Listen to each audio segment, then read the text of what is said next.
1. On September 29, 1944, Fleet Admiral Chester Nimitz, commander of the Pacific Ocean Area, POA, and Fleet Admiral Ernest King, chief of U.S. Naval Operations, conferred in San Francisco on the next steps to be taken to deliver the final crusher to a staggering Japan. This was the conference's stated purpose, but the unspoken objective was to persuade the irascible, often inflexible King to accept Nimitz's battle plan, instead of King's own. This would not be easy, for the tall, lean, hard, humorless King was known to be so tough he shaves with a blowtorch. Indeed, his civilian chief, Secretary of the Navy Frank Knox, had ordered from Tiffany's a silver miniature blowtorch with that inscription on it. Thus, there was some trepidation among Nimitz and his army chiefs, Lieutenant General Simon Bolivar Buckner of Army Ground Forces, POA, and Lieutenant General Millard Harmon of the newly formed Army Air Forces, POA, as well as Admiral Raymond Spruance, alternate chief with Fleet Admiral William Bull Halsey of Nimitz's battle fleet. When Spruance commanded this enormous concentration of naval striking power, it was called Task Force 58. When Bull Halsey's flag was flown, it was Task Force 38. They knew that King was convinced the next operation in the Pacific should be landings on the big island of Formosa off the Chinese southeastern coast. If Nimitz and staff could persuade King to accept General of the Army's Douglas MacArthur's plan to invade Luzon in the Philippines rather than Formosa, the conference would end in a rare and high note of inter-service cooperation. Each of the conferees was assigned a luxurious suite in the elegant St. Francis Hotel, assembling in Admiral King's opulent quarters for 3 days of discussions. Here they were served Epicurean meals that were not often to be found on the menu in the St. Francis dining rooms, wartime rationing then being in effect. Here also, and sometimes in the plainer Sea Frontier headquarters, where maps and logistic tables were more readily available, Nimitz presented his chief with one of those carefully drawn memoranda for which he was justly celebrated. With an outward calm and precision that did not reflect his inner apprehension, the pink-cheeked, white-haired, baby-faced Nimitz was careful not to provoke the stern-faced, short-fused Admiral Adamant while he explained exactly why King's cherished invasion of Formosa would be impossible to mount at that time. First, defending that huge island now known as Taiwan, the Japanese had a full field army much too strong to be attacked by American forces then available in the Pacific, a point vigorously supported by both Buckner and Harmon. Second, the casualty estimate, based upon U.S. losses of 17,000 dead and wounded while eliminating 32,000 dug-in Japanese on the island of Saipan, would reach at least 150,000 or more, a slaughter that POA's resources could not bear and the American public would never supinely accept. Conversely, MacArthur, always ready and happy to predict minimal losses in any of his own operations, had estimated Luzon could be taken with comparatively moderate casualties. Throughout this recital, Ernest King's face remained stony.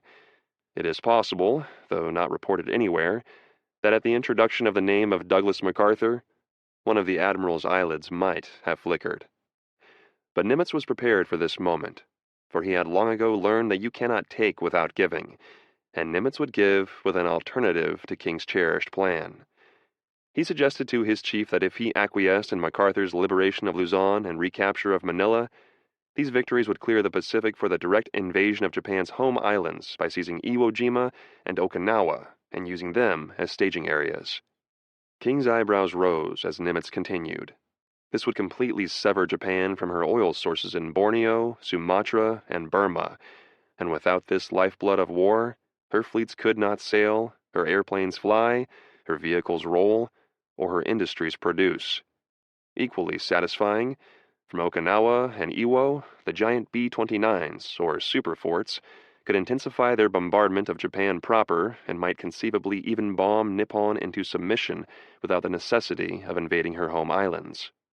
Admiral King listened intently to Nimitz's recital, shooting out tough, incisive questions. He admitted that he had read a Joint Chiefs report questioning the feasibility of a Formosa invasion, although he did wonder openly about the wisdom of hitting Iwo only 760 miles from Japan and within the prefecture of Tokyo itself. Turning to Admiral Spruance, who 3 months earlier had informed the Navy chief that he favored attacking Okinawa, he asked, "Haven't you something to say? I thought that Okinawa was your baby."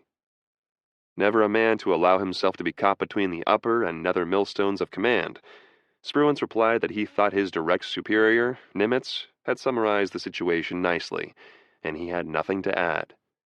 To the Nimitz team's gratified surprise, Admiral Adamant graciously agreed to substitute Iwo and Okinawa for his cherished Formosa plan, even though that meant he must put his eagerness to help China on hold. It might have been that Nimitz's proposal was attractive to him because it delayed the politically explosive question of who would be the supreme Allied commander in the Pacific, Nimitz or MacArthur. For years, Douglas MacArthur had actively sought that eminence, almost insanely jealous as he was of the title Supreme Allied Commander, European Theater, held by his former clerk, Dwight Eisenhower. To that end, he had cultivated the support of powerful politicians and the conservative stateside press, desisting only when an exasperated Franklin Delano Roosevelt informed him that if the Pacific were to have a supreme commander, it would be Nimitz. This way, King may have reasoned, his decision, bound to be popular with neither side in the abrasive Army-Navy rivalry of World War II, could be delayed until the actual invasion of Japan, if there were such an operation, for both Nimitz and King dreaded the fearful carnage, both American and Japanese, that might occur if it were attempted. As sailors, they understood perhaps better than the always optimistic soldier MacArthur the terrible consequences if such a gigantic amphibious operation were to fail. So the conference in San Francisco ended on a happy note, with King returning to Washington to report his approval to his comrades on the Joint Chiefs, and Nimitz, with his flag officers, going back to Hawaii to plan for the new operations and especially for Iwo and Iceberg, the code name for Okinawa. Okinawa lies at the midpoint of the Ryukyu Islands, and almost between Formosa, Taiwan, 500 nautical miles to the southwest, and Kyushu, 375 miles to the north. Because there is no hard and fast rule for translating Japanese geographical terms, shoto, meaning various islands or group of islands, ganto or reto, a group of islands, shima or jima, an island, or iye, an islet.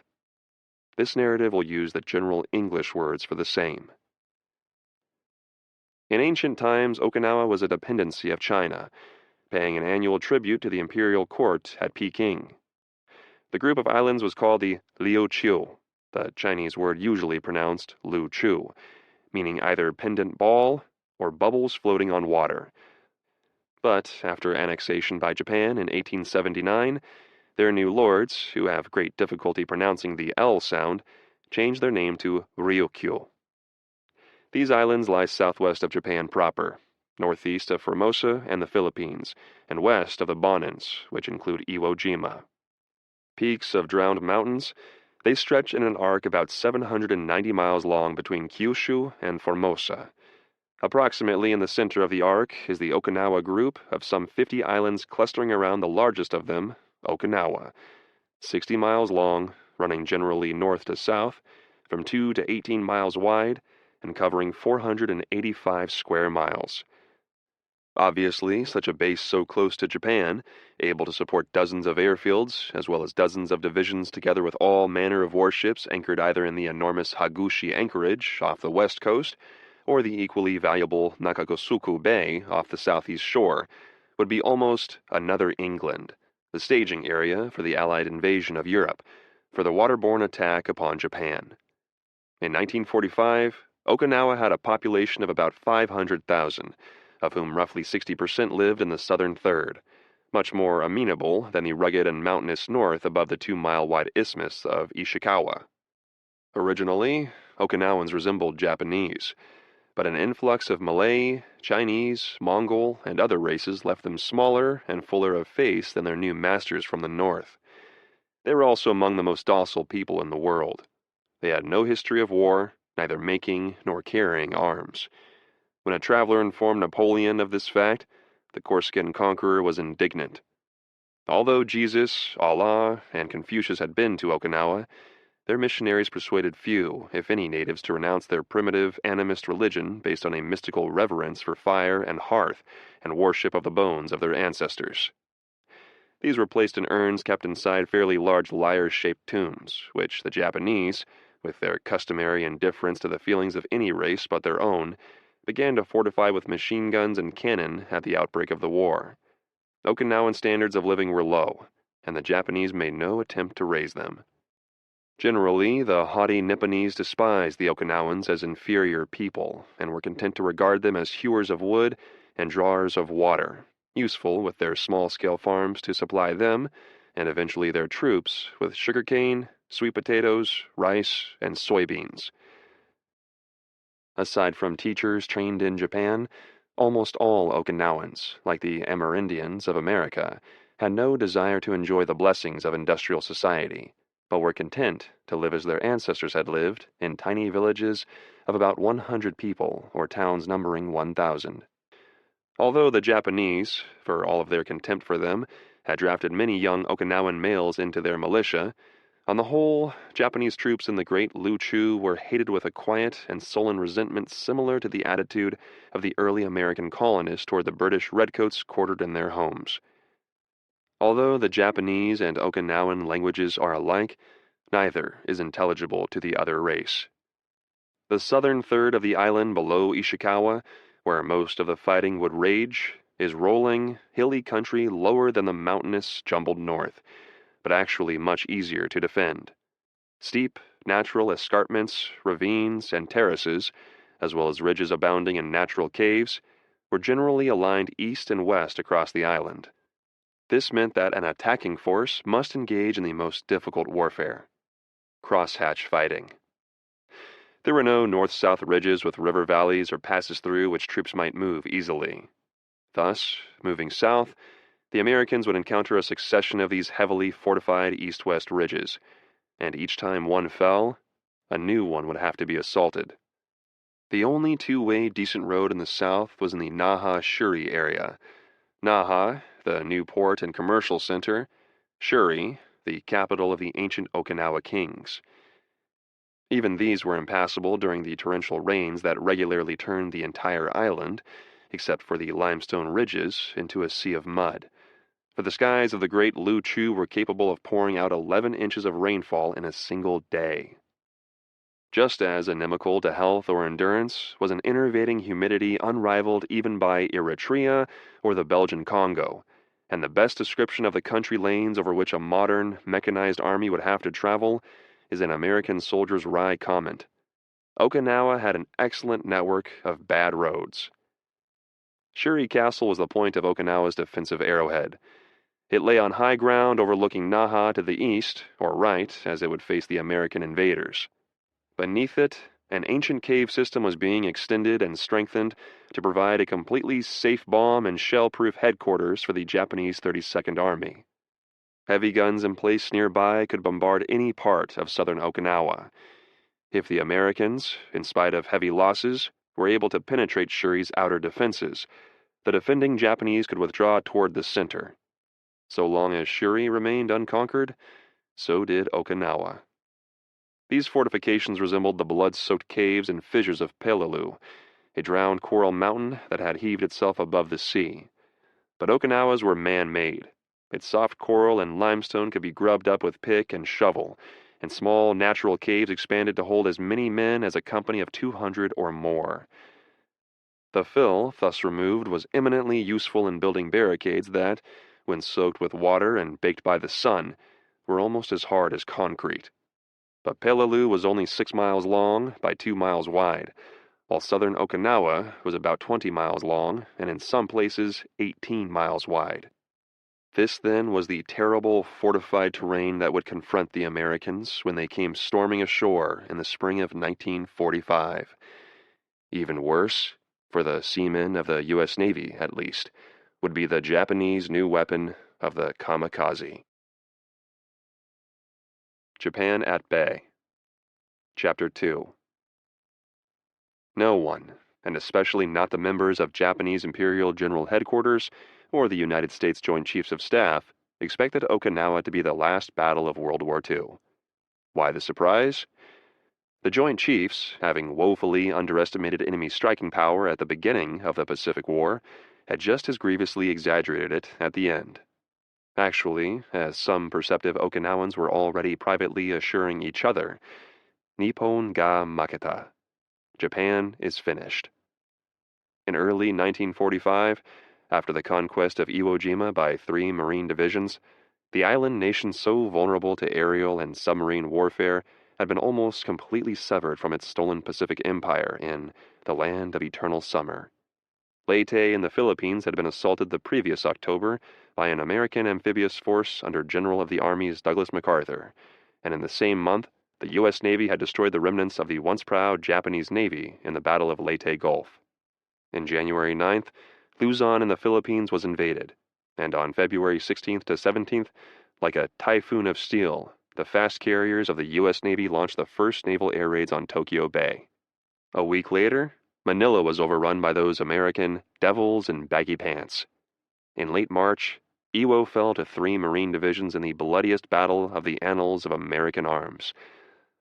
Not only was Old Glory enshrined forever in American military history by the historic flag raising atop Mount Suribachi, but more important strategically and more dreadful for Japanese fears was the capture of this insignificant little speck of black volcanic ash, a cinder clog, 4.5 miles long and 2.5 miles wide, for it guaranteed that the devastating raids on Japan by the new giant B-29 U.S. Army Air Force bombers would continue and even rise in fury. Iwo became a base from which the superforts could fly closer to the Japanese capital undetected and under protection of Iwo-based American fighter planes. Perhaps even more welcome to these gallant airmen, crippled B-29s unable to make the 1,500-mile flight back to Saipan could now touch down safely on tiny Iwo. Or, if shot down off the shores of Nippon, could even be reached by Iwo-based Dumbo rescue planes.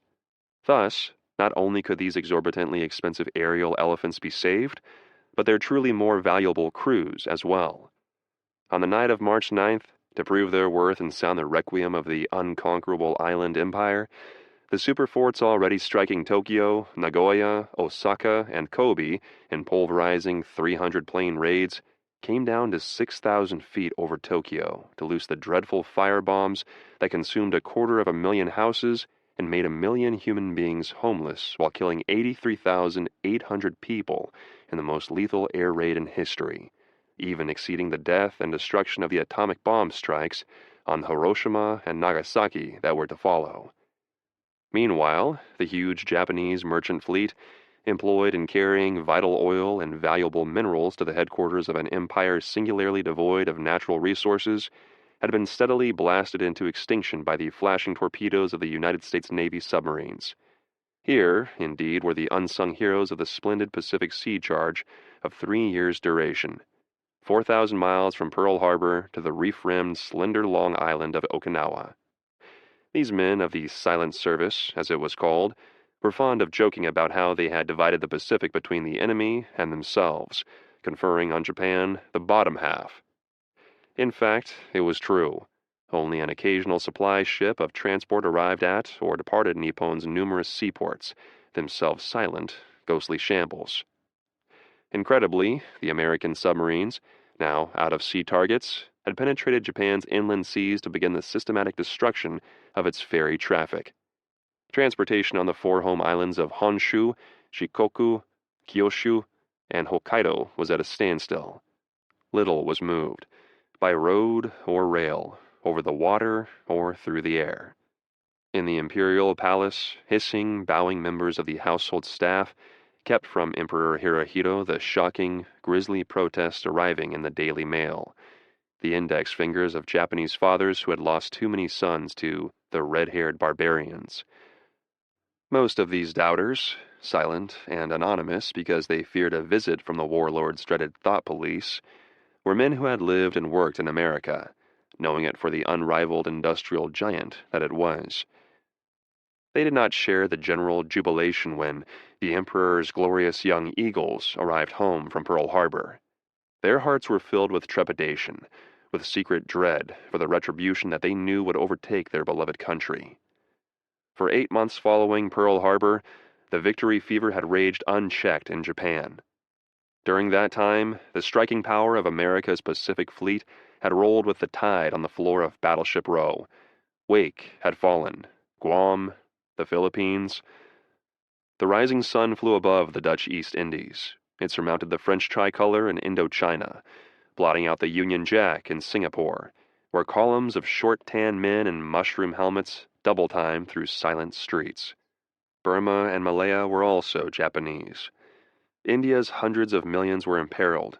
Great China was all but isolated from the world. Australia looked fearfully north to Japanese bases on New Guinea, toward the long double chain of the Solomon Islands drawn like two knives across its lifeline to America. But then, on August 7th, 1942, exactly 8 months after Vice Admiral Chuichi Nagomo had turned his aircraft carriers into the wind off Pearl Harbor, the American Marines landed on Guadalcanal, and the counteroffensive had begun. In Japan, the war dance turned gradually into a dirge, while doleful drums beat a requiem of retreat and defeat. Smiling Japanese mothers no longer strolled along the streets of Japanese towns and cities, grasping their belts of 1,000 stitches, entreating passers-by to sew a stitch into these magical charms to be worn into battle by their soldier sons. For now, those youths lay buried on faraway islands where admirals and generals, like the Melanesian or Micronesian natives whom they despised, escaped starvation by cultivating their own vegetable gardens of yams and sweet potatoes.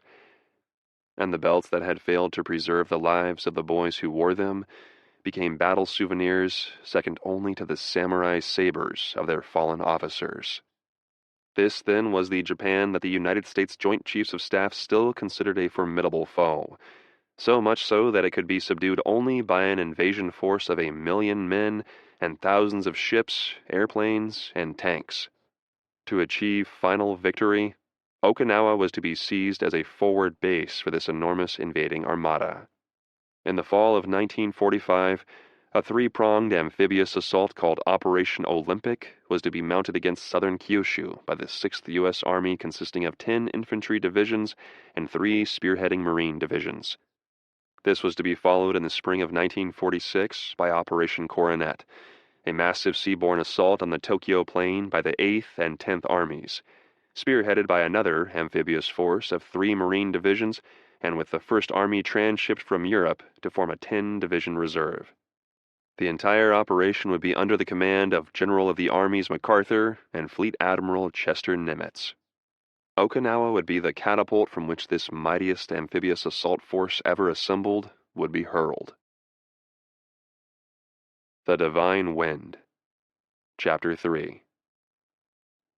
Japanese Imperial Headquarters, still refusing to believe that Nippon was beaten, still writing reports while wearing rose-colored glasses, also anticipated an inevitable and bloody fight for Okinawa as the prelude to a titanic struggle for Japan itself. While the American Joint Chiefs regarded Operation Iceberg as one more stepping stone toward Japan, their enemies saw it as the anvil on which the hammer blows of a still invincible Japan would destroy the American fleet. Destruction of American sea power remained the chief objective of Japanese military policy. Sea power had brought the Americans through the island barriers that Imperial headquarters had thought to be impenetrable, had landed them at Iwo within the very prefecture of Tokyo, and now threatened to provide them a lodgment 385 miles closer to the home islands. Only sea power can make possible the invasion of Japan, something that had not happened in 3,000 years of Japan's recorded history, something that had been attempted only twice before. In 1274 and 1281, Kublai Khan, grandson of the great Genghis Khan and Mongol Emperor of China, massed huge invasion fleets on the Chinese coast for that purpose. Japan was unprepared to repel such stupendous armadas, but a kamikaze, or divine wind, actually a typhoon, struck both Mongol fleets, scattering and sinking them. In early 1945, nearly 7 centuries later, an entire host of divine winds came howling out of Nippon. They were the suicide bombers of the Special Attack Forces, the new kamikaze who had been so named because it was seriously believed that they too would destroy another invasion fleet. They were the conception of Vice Admiral Takajiro Onishi. He had led a carrier group during the Battle of the Philippine Sea. After that Japanese aerial disaster known to the Americans as the Marianas Turkey Shoot, Onishi had gone to Fleet Admiral Soemo Toyota, commander of Japan's combined fleet, with the proposal to organize a group of flyers who would crash dive loaded bombers onto the decks of American warships. Toyota agreed. Like most Japanese, he found the concept of suicide, so popular in Japan as a means of atonement for failure of any kind, a glorious method of defending the homeland. So Toyota sent Onishi to the Philippines, where he began organizing kamikaze on a local and volunteer basis. Then came the American seizure of the Palaus and the Filipino invasion. On October 15, 1944, Rear Admiral Masafumi Arima, the first kamikaze, tried to crash dive the American carrier Franklin. He was shot down by Navy fighters, but Japanese Imperial headquarters told the nation that he had succeeded in hitting the carrier, which he had not done, and thus lit the fuse of the ardent wishes of his men. The first organized attacks of the kamikaze came on October 25th, at the beginning of the Battle of Leyte Gulf. Suicide bombers struck blows strong enough to startle the Americans and make them aware of a new weapon in the field against them, but not savage enough to shatter them. Too many kamikaze missed their targets and crashed harmlessly into the ocean.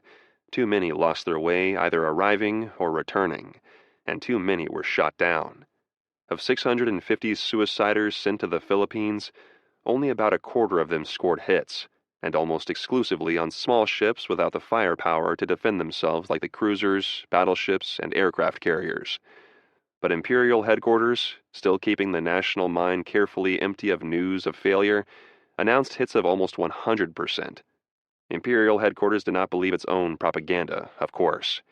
Its generals and admirals privately guessed hits ranging from 12 to 50%, but they also assumed that nothing but battleships and carriers had been hit. Thus was the kamikaze born, in an outburst of national ecstasy and anticipated deliverance.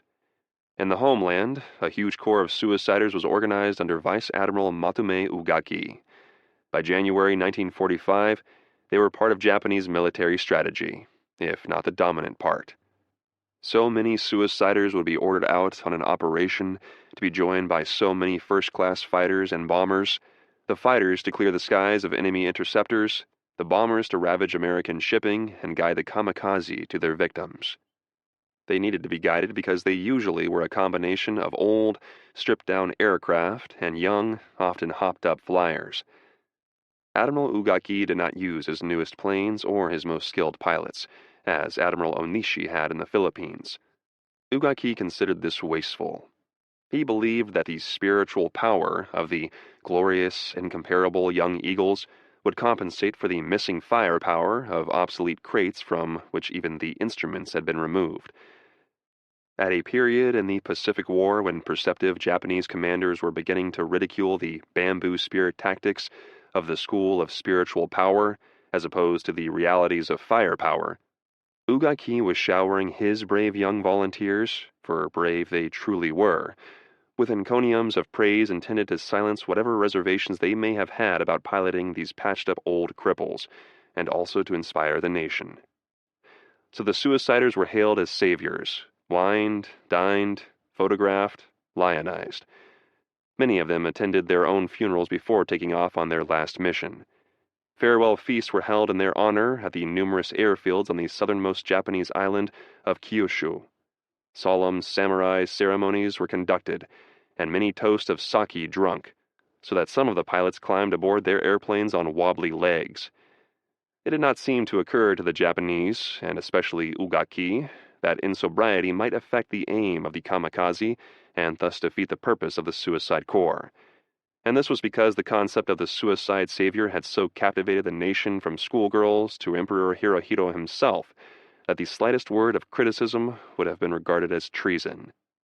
And it was this very deep and very real faith in another coming of a divine wind that dictated to the planners at Imperial headquarters exactly how the Battle of Okinawa was to be fought. The speed with which the Americans were overrunning the Philippines had produced a mood of the blackest pessimism at Imperial headquarters in Tokyo in late 1944, until those roseate reports of kamikaze success during December and January replaced the darkest despair with the brightest hopes. By 1945, headquarters had decided that the United States would next strike at Okinawa to seize a base for the invasion of Japan proper, as the four home islands were called. It was now believed that the Kamikaze Corps could greatly improve the chances for a successful defense of Okinawa, and thus perhaps, even probably, prevent enemy landings in the home islands. So a plan called Tengo, or Heavenly Operation, was devised.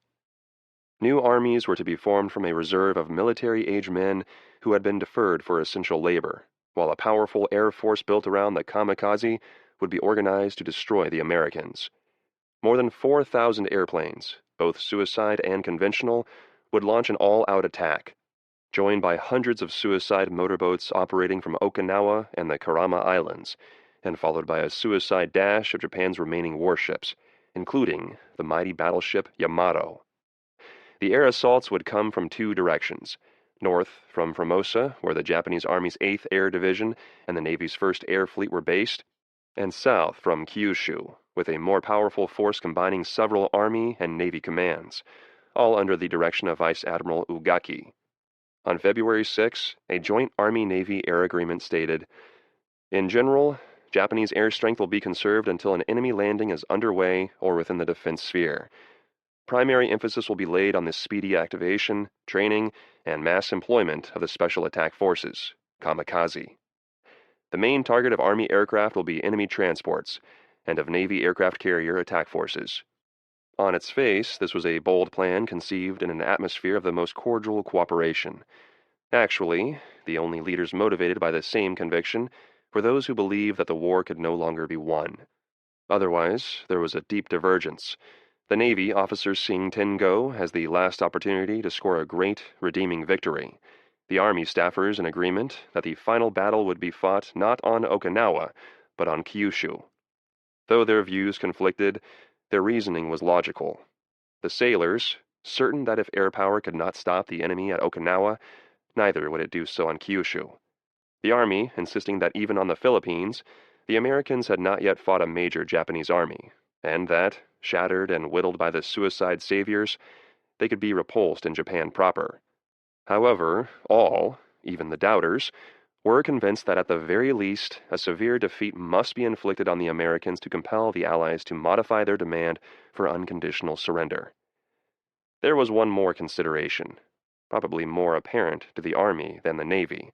Bamboo spear tactics were out.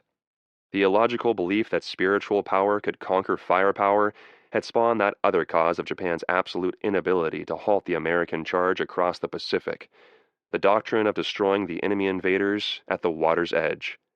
Those nocturnal, massed frontal attacks known as banzai charges had repeatedly been broken in blood, leaving the Japanese defenders so weakened that they were powerless to resist. Now, there was a new spirit informing the Japanese army: defense in depth.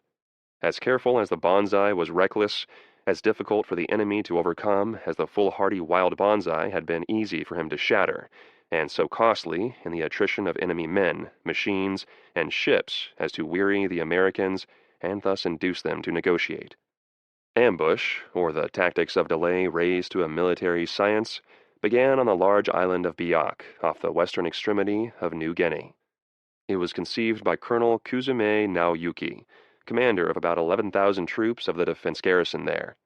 Disdainful of the doctrine of destruction at the water's edge, he decided instead to allow the Americans to come ashore unopposed so that they would stroll unwarily into the trap he would prepare for them. This would turn the area around the vital airfield there into a martial honeycomb of caves and pillboxes, all mutually supportive, filled with riflemen, automatic weapons, artillery, batteries of mortars, and light tanks. Now Yuki also stockpiled these positions with enough ammunition, food, and water. That priceless liquid was less than abundant on Biak, where the heat and humidity would take a toll equal to enemy gunfire, to sustain his defense for months. Thus, when the 162nd Infantry of the 41st Division of the U.S. Army landed on Biak on May 27, 1944, they did indeed move confidently inland, expecting little opposition, until they reached that vital airfield. Then, from the low-lying terrain around them and the ridges above, there fell a terrible storm of shot and shell that pinned them to the ground. It was not until dark that Amtraks were able to extricate them from the trap. Thereafter, there was no foolish and furious bonsai by which the Japanese enemy customarily bled itself to death. Biak was a grinding, shot-for-shot battle. Ambush, or delay, was repeated at Peleliu and Iwo Jima, battles that the U.S. Marines expected to be won within days or a week or so, but lasted for months, with staggering losses not only in valuable time, but in still more valuable life and equipment.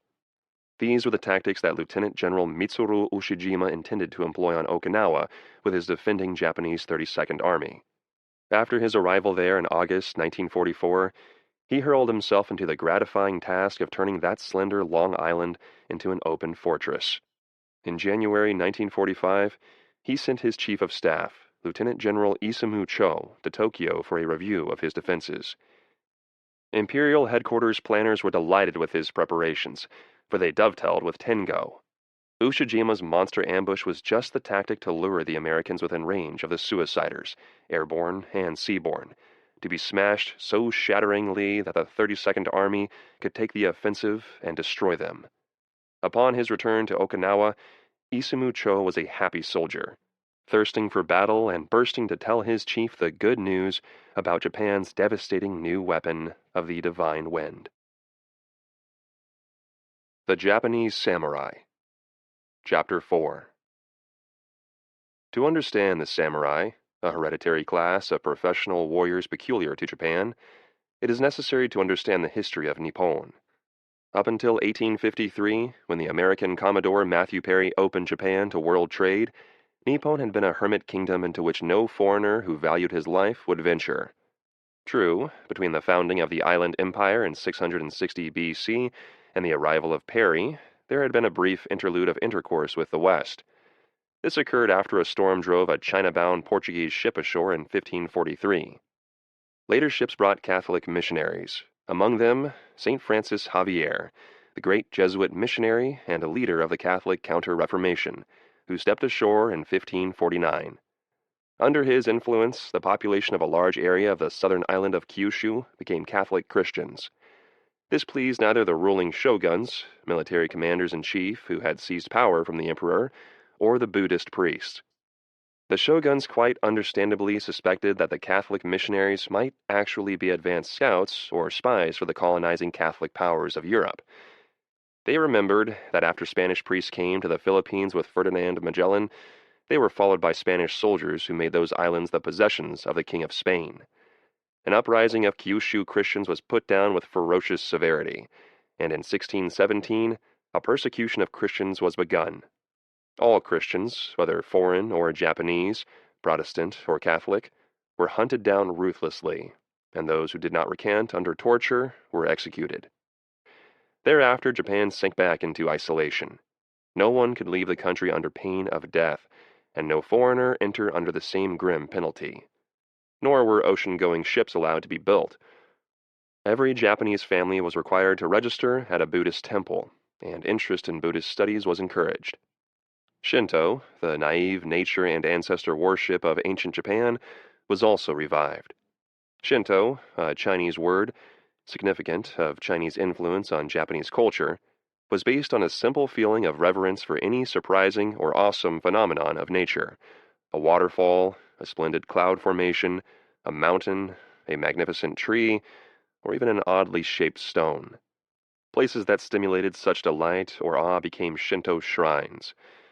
At the head of this basically shamanist religion stood a master medicine man, the divine emperor.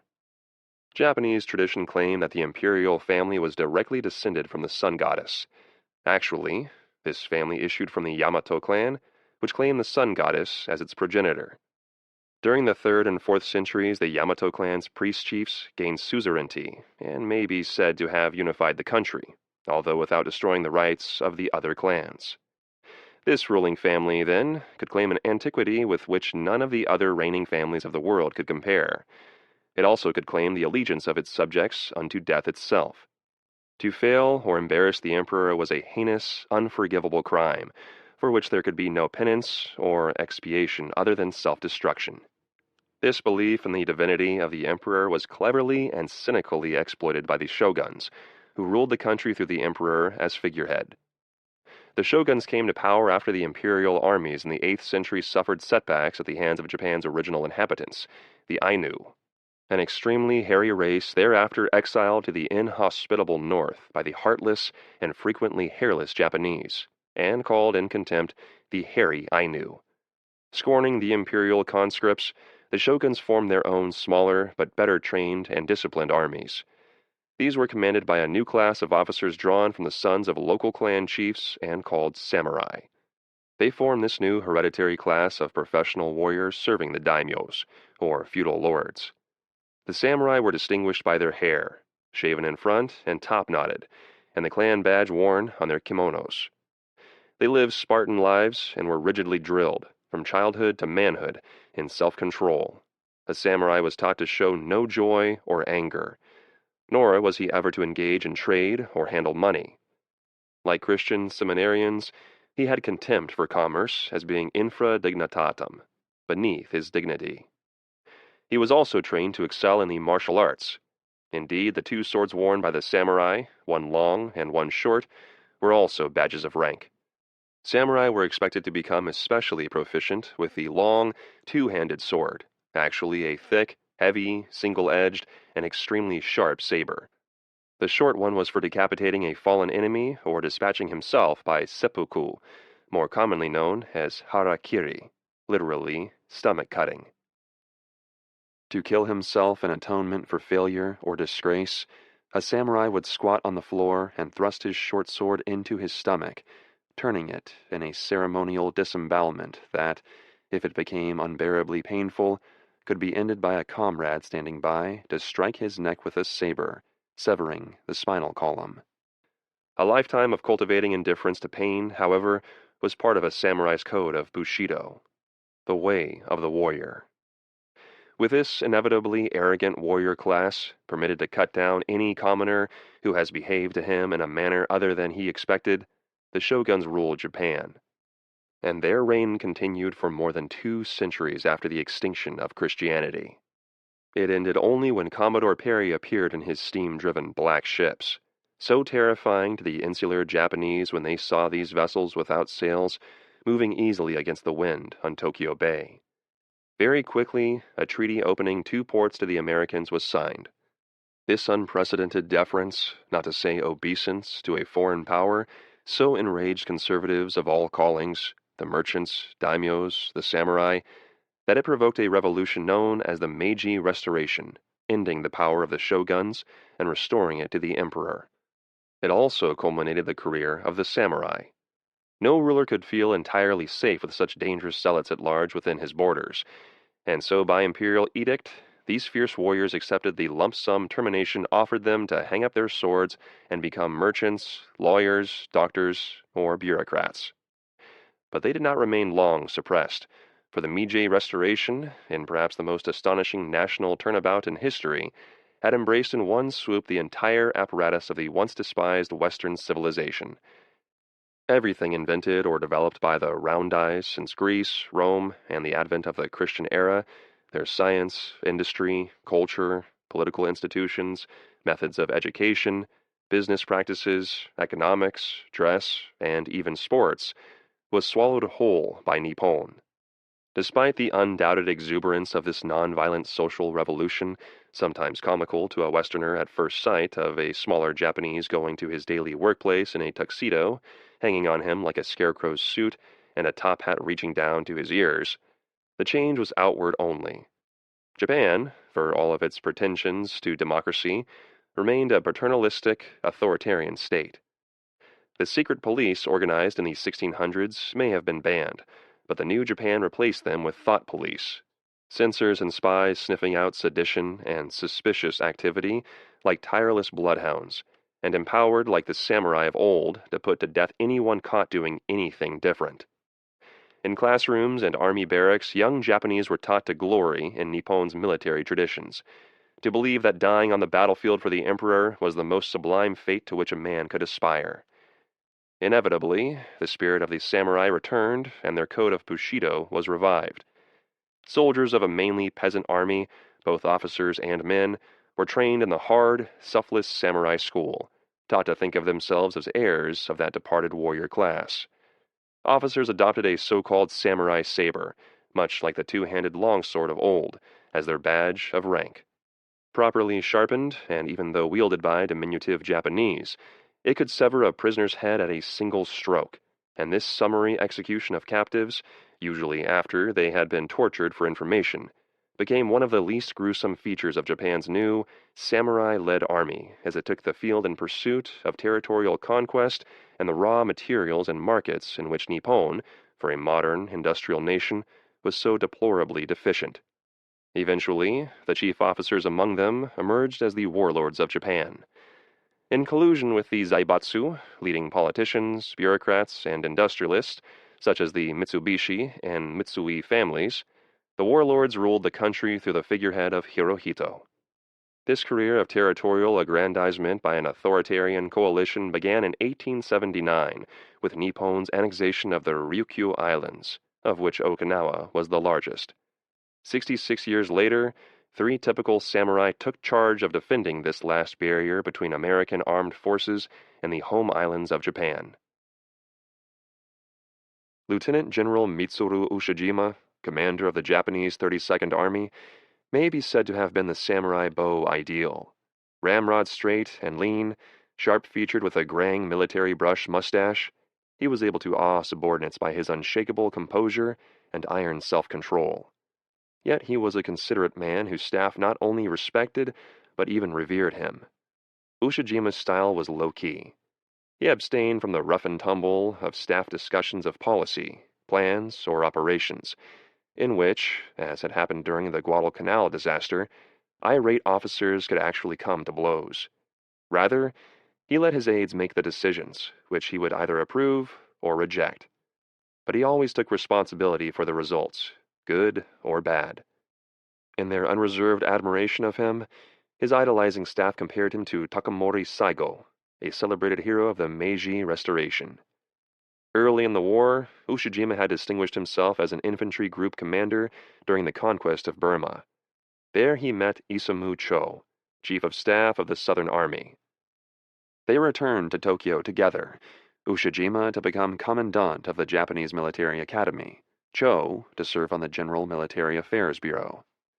They also came to Okinawa together, Ushijima as the 32nd's chief, Cho as the chief of staff, and no two men could differ more in character. Ushijima the Serene was a man of presence, capable of inspiring his subordinates. He also possessed the rare gift of seeing his own incapacities, which he filled by choosing Major General Cho, a firebrand and a planner and organizer, strict but resourceful, aggressive and so invincibly explosive in argument as to be unpopular. Deceptively scholarly-looking with thick wide spectacles that exaggerated his owlish features, he was actually, in contrast to the Spartan, abstemious Ushijima, a bon vivant.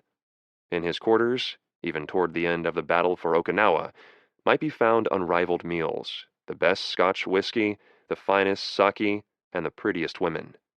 The burly Cho was also something of a bully, and the young officers who served him resented his hectoring tirades, even though they admitted that he could make them work harder than any other officer. Isamu Cho had risen at 51 to the rank of lieutenant general, and was in line for another star. In 1930, while a captain, he had joined the Sakura Kai, or Cherry Society, whose 100-odd members, all firebrands like Cho, were sworn to cleanse Japan of all Western influences that they considered inimical to the ancient virtues of the samurai. Anti-democratic and anti-capitalist, they sought to establish a military dictatorship and had chosen the cherry tree as their emblem because its brilliant, though short-lived blossoms symbolized the warrior samurai's readiness to die for the emperor at any moment.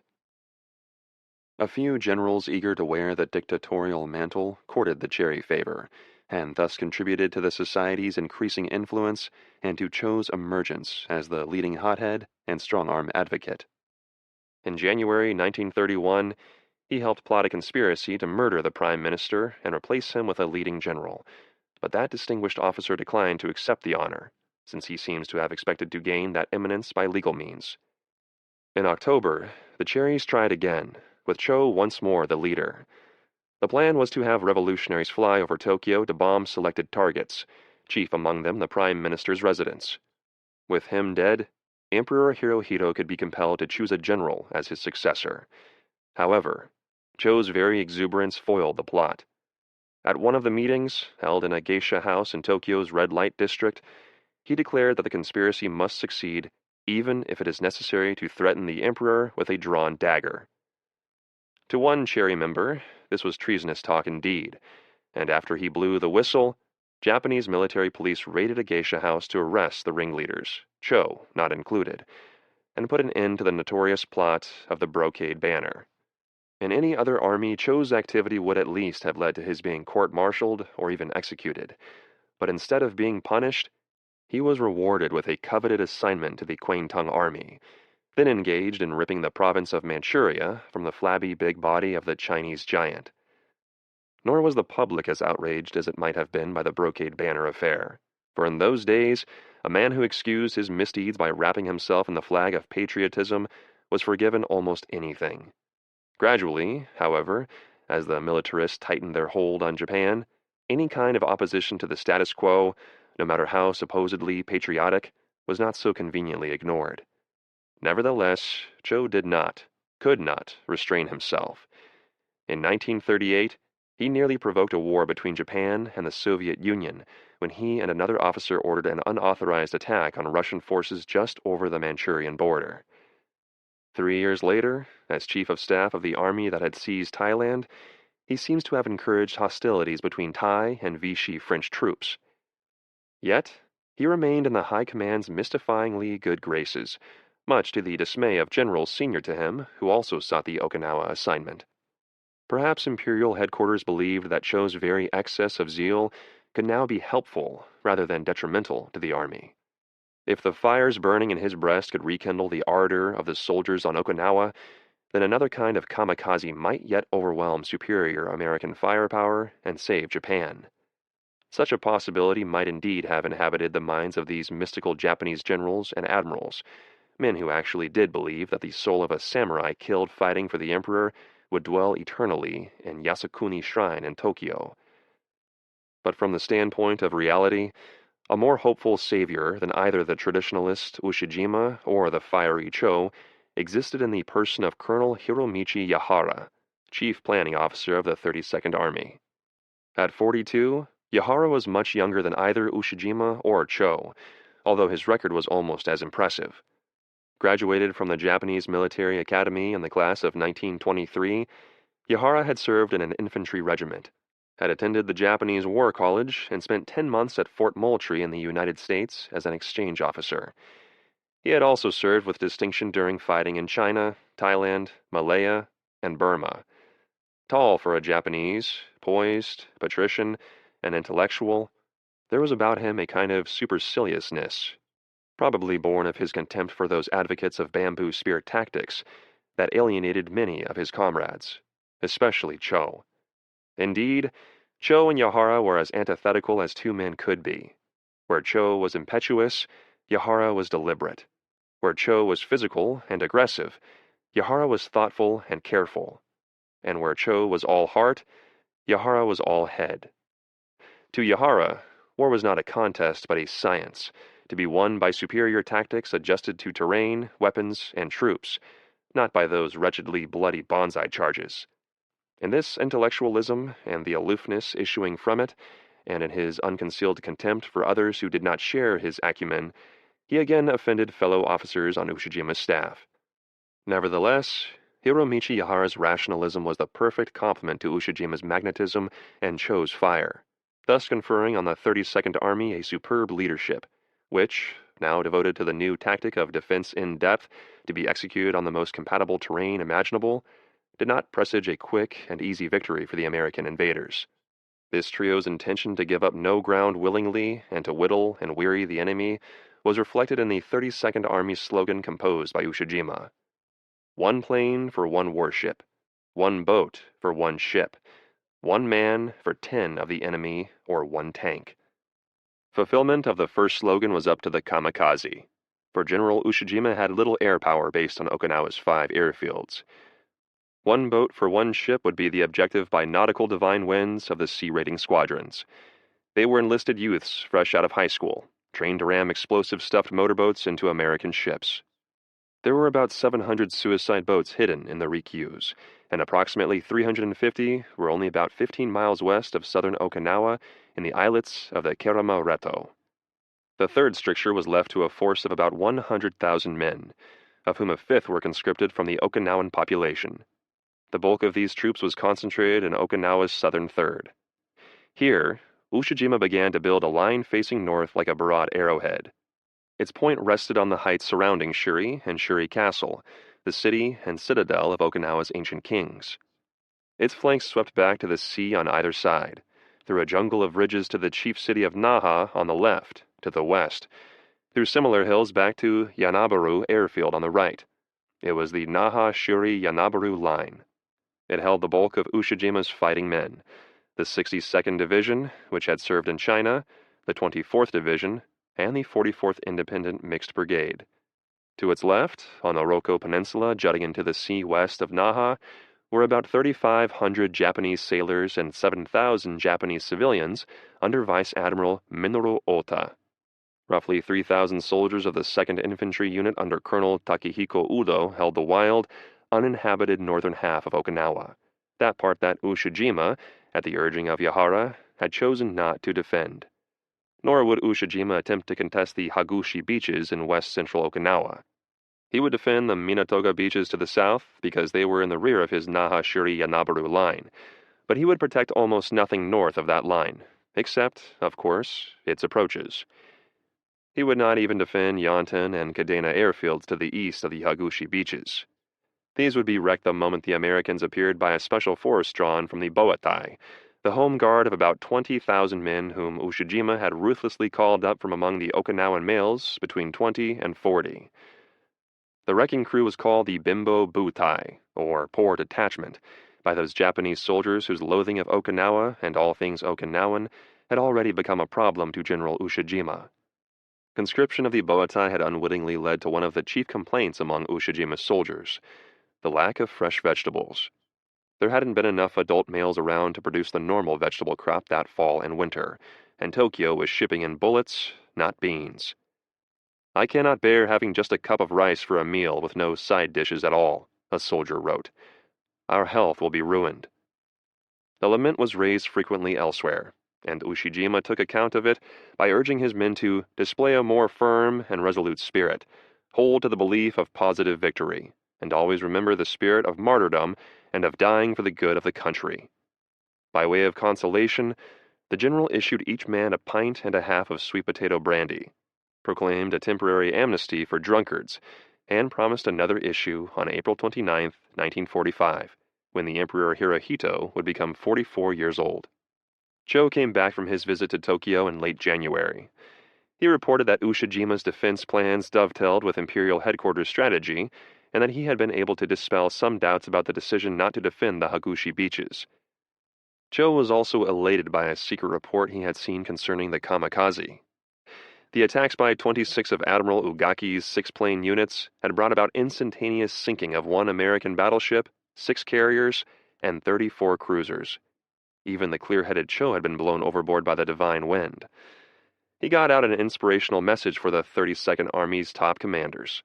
It said, "The brave, ruddy-faced warriors with white silken scarves tied about their heads, at peace in their favorite plains, dash out spiritedly to the attack. The skies are slowly brightening." But the skies were rather darkening with the airplanes of the American fast carrier forces, which began striking the Great Lu Chu late that month. After the raid of January 22nd, a Japanese soldier wrote in his diary, "While some of the planes fly overhead and strafe, the big bastards fly over the airfield and drop bombs. The ferocity of the bombing is terrific. It really makes me furious. It is past 3 o'clock, and the raid is still on. At 6, the last 2 planes brought the raid to a close. What the hell kind of bastards are they? Bomb from 6 to 6. They were hard-nosed bastards, these Americans, and there were more and bigger ones coming, toward both the Ryukyus and Japan, both by air and by sea. Naha was being pounded to rubble, and the wolf packs of the American submarine service were littering the floor of the China Sea with sunken cargo vessels and drowned soldiers. The most shocking loss of all occurred on June 29, 1944, when the U.S. submarine Sturgeon, under Lieutenant Commander C.L. Murphy, sent 4 torpedoes flashing into the side of the troop transport Toyama Maru, sending her to the bottom along with 5,600 soldiers and most of her officers and crew.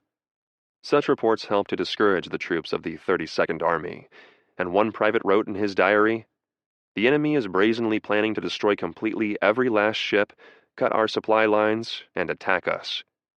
He was absolutely correct. And the enemy, by then, was also hurling neutralizing thunderbolts at the homeland. Throughout February and March, while the Marines were conquering Iwo Jima, land and carrier-based planes struck again and again at the Great Lu Chu. Superforts began to rage all over the Ryukyus. Okinawa was effectively cut off from Kyushu in the north, Formosa in the south. On March 1st, while the fast carrier forces were returning to Ulithi from their third strike at Japan, there were so many planes strafing, bombing, and rocketing Okinawa that pilots had to get in line for a crack at a target. Lieutenant General Mitsuru Ushijima was impressed. "You cannot regard the enemy as on a par with you," he told his men. "You must realize that material power usually overcomes spiritual power in the present war. The enemy is clearly our superior in machines. Do not depend on your spirits overcoming this enemy. Devise combat method based on mathematical precision. Then think about displaying your spiritual power." Ushijima's order was perhaps the most honest issued by a Japanese commander throughout the war. It was Bushido revised, turned upside down and inside out, but the revision had been made too late. First Blood for America. Chapter 5. In early October 1944, little more than a week after the crucial San Francisco conference, Fleet Admiral Bull Halsey's monster Task Force 38 was speeding blacked out through the Pacific night, bound northwestward for the opening salvos of the Okinawa campaign. When dawn broke, it revealed a splendid and thrilling spectacle. 17 aircraft carriers carrying 1,000 aircraft, 6 fast battleships, 14 cruisers, and 58 destroyers together with the subsidiary ships such as oilers and tenders plunging through a white-capped gray sea almost at flank speed. Some of them with a bone in their teeth, white bow waves curving away from either side of their prows. A huge and terrifying force to any Japanese unfortunate enough to witness their approach. Actually, Halsey's fleet alone was more powerful than the entire battle force deployed by Admiral Nimitz at Midway on June 6, 1942, to defeat Admiral Isoroku Yamamoto's combined fleet, thus restoring carrier power in the Pacific to par with 5 apiece and, more important, turning the tide of naval battle against Japan. Halsey's TF-38 was so large that it was spread out into 4 separate groups, each a task force in itself with a rear admiral in command. The precious carriers, as always, sailed in the center of each group in box-like formation, with the battleships and cruisers steaming at the quarters, their protective anti-aircraft guns raised like spikes, fingering the sky. Around each formation sped the circling destroyers, sea-going sheepdogs snapping at the heels of their flocks, but actually screening them and searching for enemy submarines. On all ships, surface and air radars rotated unceasingly, feeding information to their combat information centers, each vessel's nerve center where sailors worked silently in darkened compartments below. On the bridges or in sea cabins immediately adjacent to them stood the ship captains and task group commanders, tense and with furrowed brows, anticipating, while dreading, those sudden emergencies that arise swiftly and require instant reaction. Throughout TF-38, hundreds of men perched high on the crow's nests of masts swept the sea with binoculars, looking for those telltale tips of periscopes cutting through the water, and thus supplementing the electrical impulses of the radar or the pinging of the sonar sniffing out strangers submerged beneath the waves. Day after day, as the carriers penetrated deeper and deeper into enemy waters, they were turned into the wind to launch planes, either for anti-submarine or defensive fighter patrols. As they were catapulted into the air, the destroyers on pilot rescue duty churned closer to either side of the flat tops. It was the tin can's duty to rescue crashed pilots. Aboard these slender, long blackwater ships, always a thrilling sight with their sterns dug into the water and their prows high, sometimes even bouncing on the waves, throwing up huge plumes of white spray, the deck officers kept a worried eye on the carrier's deck angle. If a flat top in a changing wind turned suddenly to keep it on its bow, the destroyer might ram the carrier. To prevent such disaster, deck officers, usually young and highly responsible sailors, were carefully screened and trained.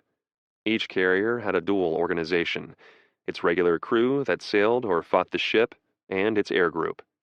The air group maintained and flew the planes, about 80 in the big Essex-class 27,000-ton flat tops, 40 in the smaller Independence class, a carrier with flight decks mounted on a cruiser's hull. With Vice Admiral Mark Mitcher in tactical command, TF-38's airplanes, those peerless Curtiss Helldiver dive bombers and Grumman Avenger torpedo planes, Grumman Hellcat fighter bombers and fighters, would scourge Okinawa land and sea.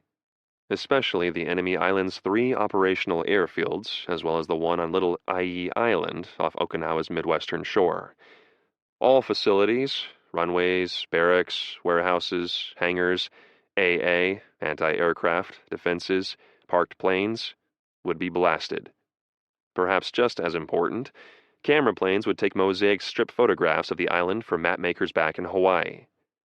Before dawn of October 10, 1944, while intelligence officers briefed air crews on Okinawa's defenses, all 17 of the flat tops made ready for battle. Elevators brought planes topside to be stationed in rows on teakwood decks awaiting launch or takeoff. Below, armorers armed the planes with bombs, 5-inch rockets, 21-inch torpedoes, or belts of 50-caliber machine gun ammunition. At dawn, pilot rescue destroyers took station. With an ear-piercing swoosh, bow catapults hurled aloft those planes that needed artificial momentum, while others roared down the deck to become airborne themselves. Between daybreak and dusk, the American airmen flew 1,396 sorties over Okinawa, dropping more than 500 tons of bombs, destroying suicide submarines, flaming enemy fighters, sinking a tender, smaller ships, and the power-driven fishing boats in Naha Harbor, while setting that city of 65,000 persons ablaze. In all, 10 transports and 30 merchant ships went to the bottom, along with half of the power-driven fishing boats and 16 smaller warships, a serious loss of Okinawa's patrol boats and trawlers assigned to supplying the island. Perhaps more serious were the attacks on Naha warehouses, where 300,000 sacks of rice, enough to feed the 32nd Army for a month, were burned, plus the loss of 5 million rounds of rifle and machine gun ammunition, 10,000 rounds of light artillery and mortar shells, and 400 rounds of 47mm anti-tank ammunition. The exact number of enemy planes destroyed or damaged was not known. One Japanese general was killed and another wounded, while military deaths totaled 200. Among civilians, 500 persons died, a tragic loss, even though unintended. Eventually, however, the Okinawans would understand that the safest place for them during such attacks, which they called typhoons of steel, was within Okinawa's numerous caves, which sheltered them during the real typhoons that scourged the island. Perhaps even more important than the damage dealt to Ushijima's installations were the thousands of aerial photographs taken, which, with others shot earlier by B-29s flying from China, enabled the American map makers in Hawaii to produce a fairly accurate 1 to 24,000 scale map of utmost value to both infantry and artillery. Halsey's losses, meanwhile, were minimal. 5 pilots and 4 crewmen carried as missing in action, and 21 planes lost. Upon the approach of night, Halsey reversed course, speeding southward again to strike Formosa, confident that before Okinawa's cratered airfields could be repaired and replacement planes flown in, TF-38 could complete its mission without intervention from the Great Lu Chu. Kamikaze Strike. Franklin's Ordeal. Chapter 6. In the middle of March, the planning stages for Operation Iceberg came to an end, and the pre-invasion bombardment intended to soften up Okinawa for the attack began. Now Task Force 58, under Admiral Spruance, sortied from its anchorage at Ulithi for the first phase of destroying enemy air power based on Kyushu. Spruance's fast carriers could not have appeared at a more difficult time for Admiral Ugaki. Preparations for Tengo were not complete, and even if they had been, the Heavenly Operations prime targets were to be comparatively defenseless troop transports and supply ships, not those 17 dreadful American flat tops with their 1,000 airplanes, those half-dozen big battleships, those 14 cruisers, all of which could fight back. Only the 5th Air Japanese Fleet was ready for action, and of its 8 air groups, 2 were strictly one-way suiciders. Even these heroic kamikaze had been so few hours in the air that they still had difficulty landing their planes. Kyushu's 55 airfields had not yet been made ready for the anticipated raids, although Ugaki's engineers were tunneling into the hills to shelter pilots, troops, ordnance, and repair facilities, while camouflaging runways and littering abandoned fields with dummies and useless aircraft.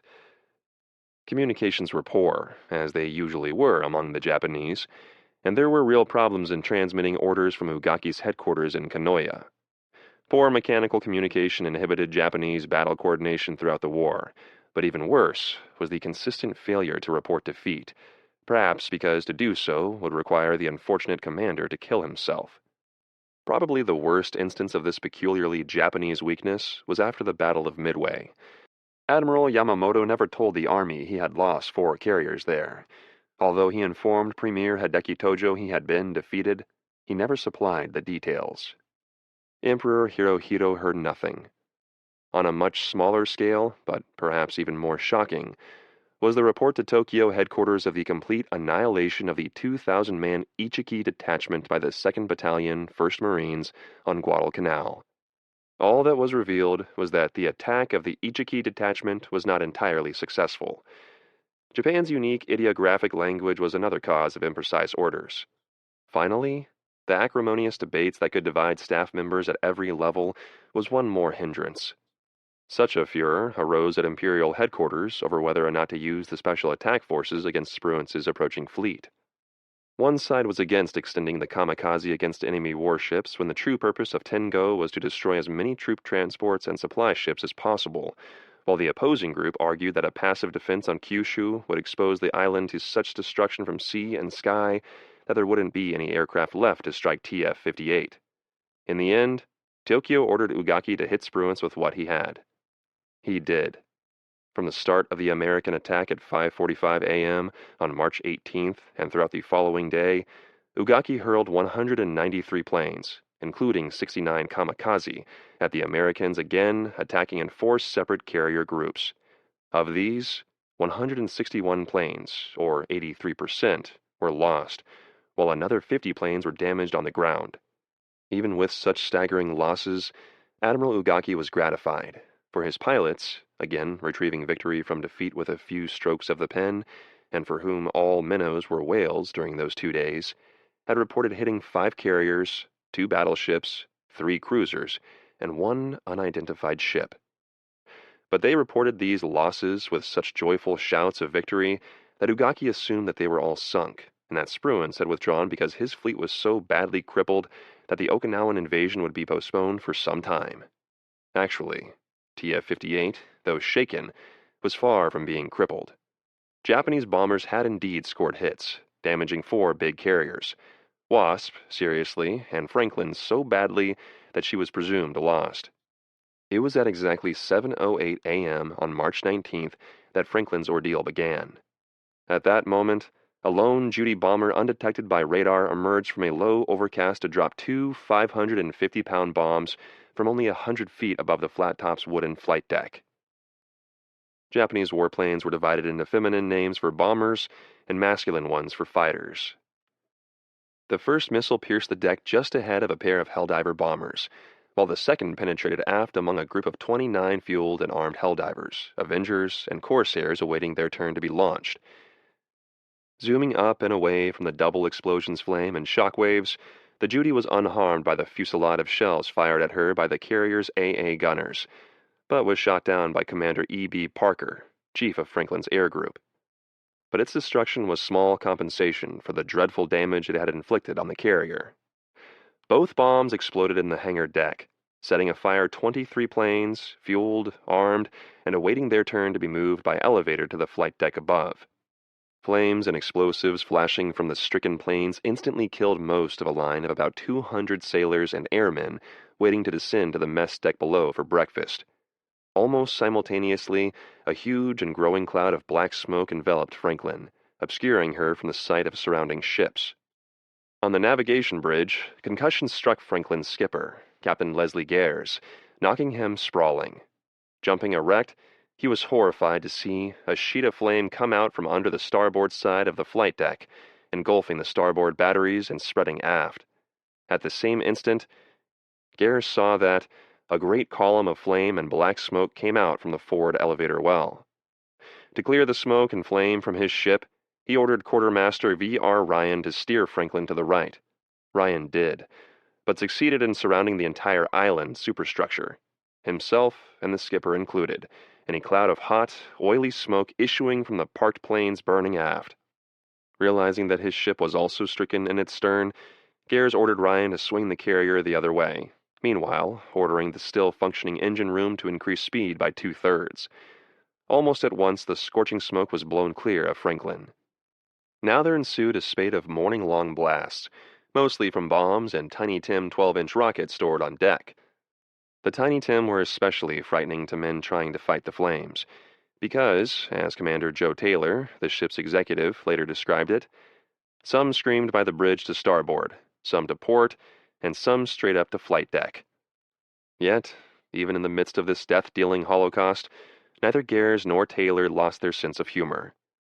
"Joe," Gares said when he saw Parker approaching, "I'll have to say the same thing the Admiral told you when you were last bombed.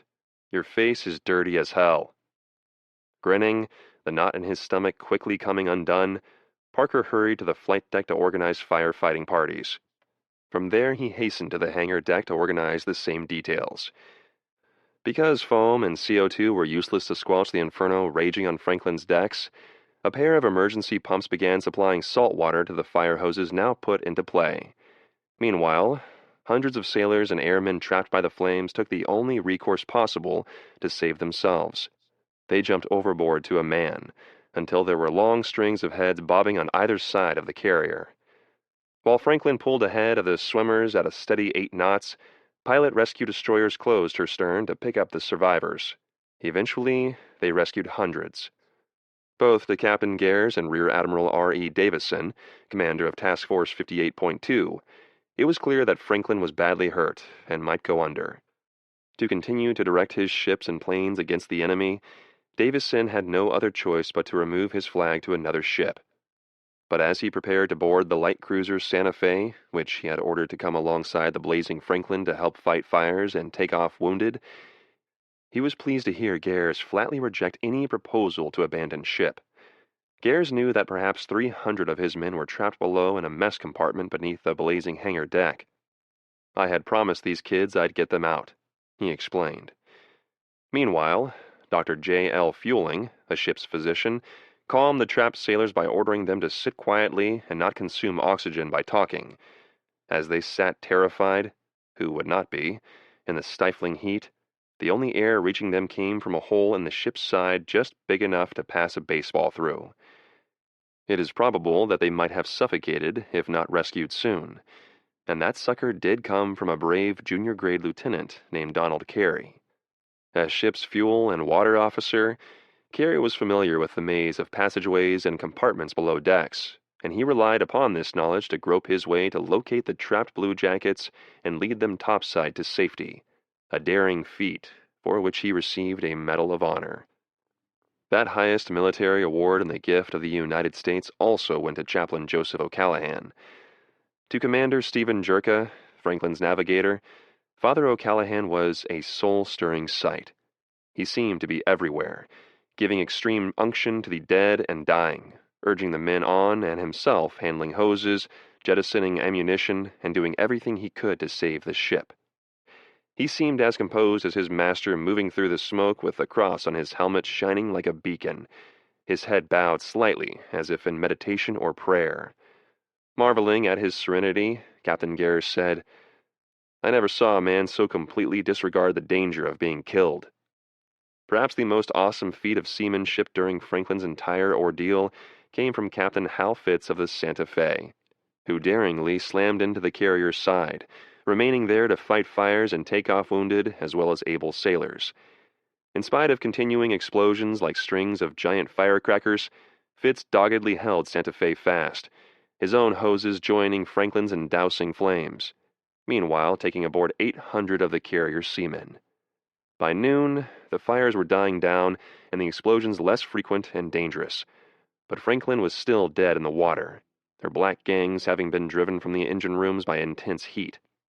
Commandeering a pickup force of messmen, Commander Taylor successfully seized a tow line from the heavy cruiser Pittsburgh and began a crawling withdrawal from Japanese waters at a limping speed of 6 knots. That night, a special detail equipped with breathing apparatus reduced Franklin's dangerous list of 30 degrees, while a party of daring volunteers braved smoke and heat to enter a boiler room and relight a pair of boilers. Franklin began to move under its own power. The next day, with 6 boilers operating, the carrier dropped the Pittsburgh tow and went cleaving through the waters at a spanking 15 knots. But then, in early afternoon, hearts breathing free at last, constricted in fear again, when another bold Judy bomber came gliding out of the sun.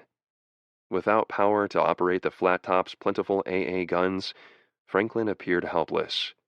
Until another crew of volunteers wrestled a heavy quadruple 40mm gun mount around and fired it so accurately that the Judy was forced to nose upward at its release point, and its bombs, almost grazing the carrier, exploded harmlessly in the sea about 200 feet from the ship. Soon, Franklin was out of the impact area. Captain Gares now took stock of his human losses. He was shocked to find that 724 of his men had been killed, and another 1,428 either wounded or unavailable and presumed to be aboard the 5 destroyers and 2 cruisers assigned to rescue duty. But there were still 103 officers and 603 enlisted men present able to sail the ship, although many of them were still in shock. Rather than have many more succumb to the paralysis of combat fatigue, Gares wisely instituted a program of punishing and distracting work, burying their fallen comrades at sea, clearing the decks of wreckage, and scouring blackened compartments. By the time Franklin reached Pearl Harbor, those who saw her decks looking like a shredded wheat biscuit were amazed that she had survived the 4,000-mile voyage back to base. And when her anchors went clattering down the hawse pipes off New York's Brooklyn Navy Yard, she looked almost presentable. In truth, because of her gallant skipper and crew, Franklin was by far the most shattered carrier on either side to survive its ordeal. With Wasp and Franklin out of action, Admiral Spruance at once reduced his striking strength to 3 groups, distributing his remaining vessels among them, after which, with a few farewell sweeps over still numbed and battered Kyushu, he retired far out to sea to refuel. Spruance's flyers claimed a total of 500 enemy planes destroyed, 300 shot down in air battles, an estimate that seems exaggerated. Still, they had certainly decimated Admiral Ugaki's Tengo force, leaving him with about 3,600 of his original command of 4,000 planes. Worse were his losses in skilled pilots. And he had not, as he had judged from his aviator's wildly optimistic reports of enemy ships sunk, in any way delayed the invasion of Okinawa. The Americans. Chapter 7. Never before, and, God willing, may it never be so again, had there been an invasion armada the equal of the 1,600 sea-going ships carrying 545,000 American GIs and Marines that streamed across the Pacific in that fateful spring of 1945, bound for the island of Okinawa. In firepower, troops, and tonnage, it eclipsed even the more famous D-Day in Normandy on June 6, 1944. In that invasion, except for the enormous 30-to-1 preponderance in air power conferred upon him by 12,000 aircraft, General Eisenhower commanded only 150,000 Allied assault troops, compared to Lieutenant General Simon Bolivar Buckner's attacking force of 184,000 GIs and Marines. True, Eisenhower's supporting craft would eventually number 5,300, but most of these were far from being seaworthy. and the Allied naval forces off the 5 Normandy landing beaches could not approach the firepower of Admiral Spruan's Task Force 58. Nor was there any comparison in the distances traveled from staging area to battleground. Only about 30 miles of English Channel separated southern England from western France, or at most, perhaps 400 miles to faraway ports in the United Kingdom. But ships leaving the west coast ports of embarkation at San Francisco and Seattle sailed 7,355 miles to the target. Yet, in feats of unrivaled seamanship still not generally recognized, the 1,300 ships arriving at the Hagushi beaches of Okinawa did get there in time for the landings. And there were still 300 left behind in the various anchorages stretching across the Western Ocean. From Seattle and San Francisco, no fewer than 3,200 miles had to be traversed before these newest and farthest away vessels could reach Hawaii, the point from which the stupendous American counterattack was launched to its last battle 4,155 miles distant. Soon these ships were putting in at the island battlegrounds whose names they bore: Guadalcanal, Bougainville, Tarawa, and the lesser battles of the Gilberts and Marshalls, New Britain, the Admiralties, Buna, and Sidor, to begin the long drive up the New Guinea coast, then staging up through the latest battlegrounds at Peleliu, Leyte, and Saipan, Tinian, Guam. Under the stars and stripes they roved boldly and unmenaced across that Pacific Ocean that was now an American lake. For the Philippines were by then subdued. Of the mighty Japanese navy that was to guard the greater East Asia co-prosperity sphere, Japan's euphemism for its stolen empire there, only Great Yamato, the most powerful warship afloat, had survived the holocaust of disaster of the Battle of Leyte Gulf. Of the Emperor's glorious young eagles whose sneak attack on the day of infamy had awakened the sleeping American giant, only a few weary veterans remained to join the ragged remnant of Japanese air power. British warships were also in the invasion fleet, a fast carrier force of 22 vessels, for in Europe, the gate had been found open at Remagen Bridge. American troops were over the Rhine, and the old queen of the waves was sending help to her erstwhile daughter, now sovereign of the seas. Fleet Admiral Nimitz was still in overall command in Hawaii, as he had been when the Japanese were stopped at Midway, when the long charge began at Guadalcanal. Admiral Raymond Spruance commanded the Fifth Fleet, and there was the saltiest salt still giving orders to the expeditionary force.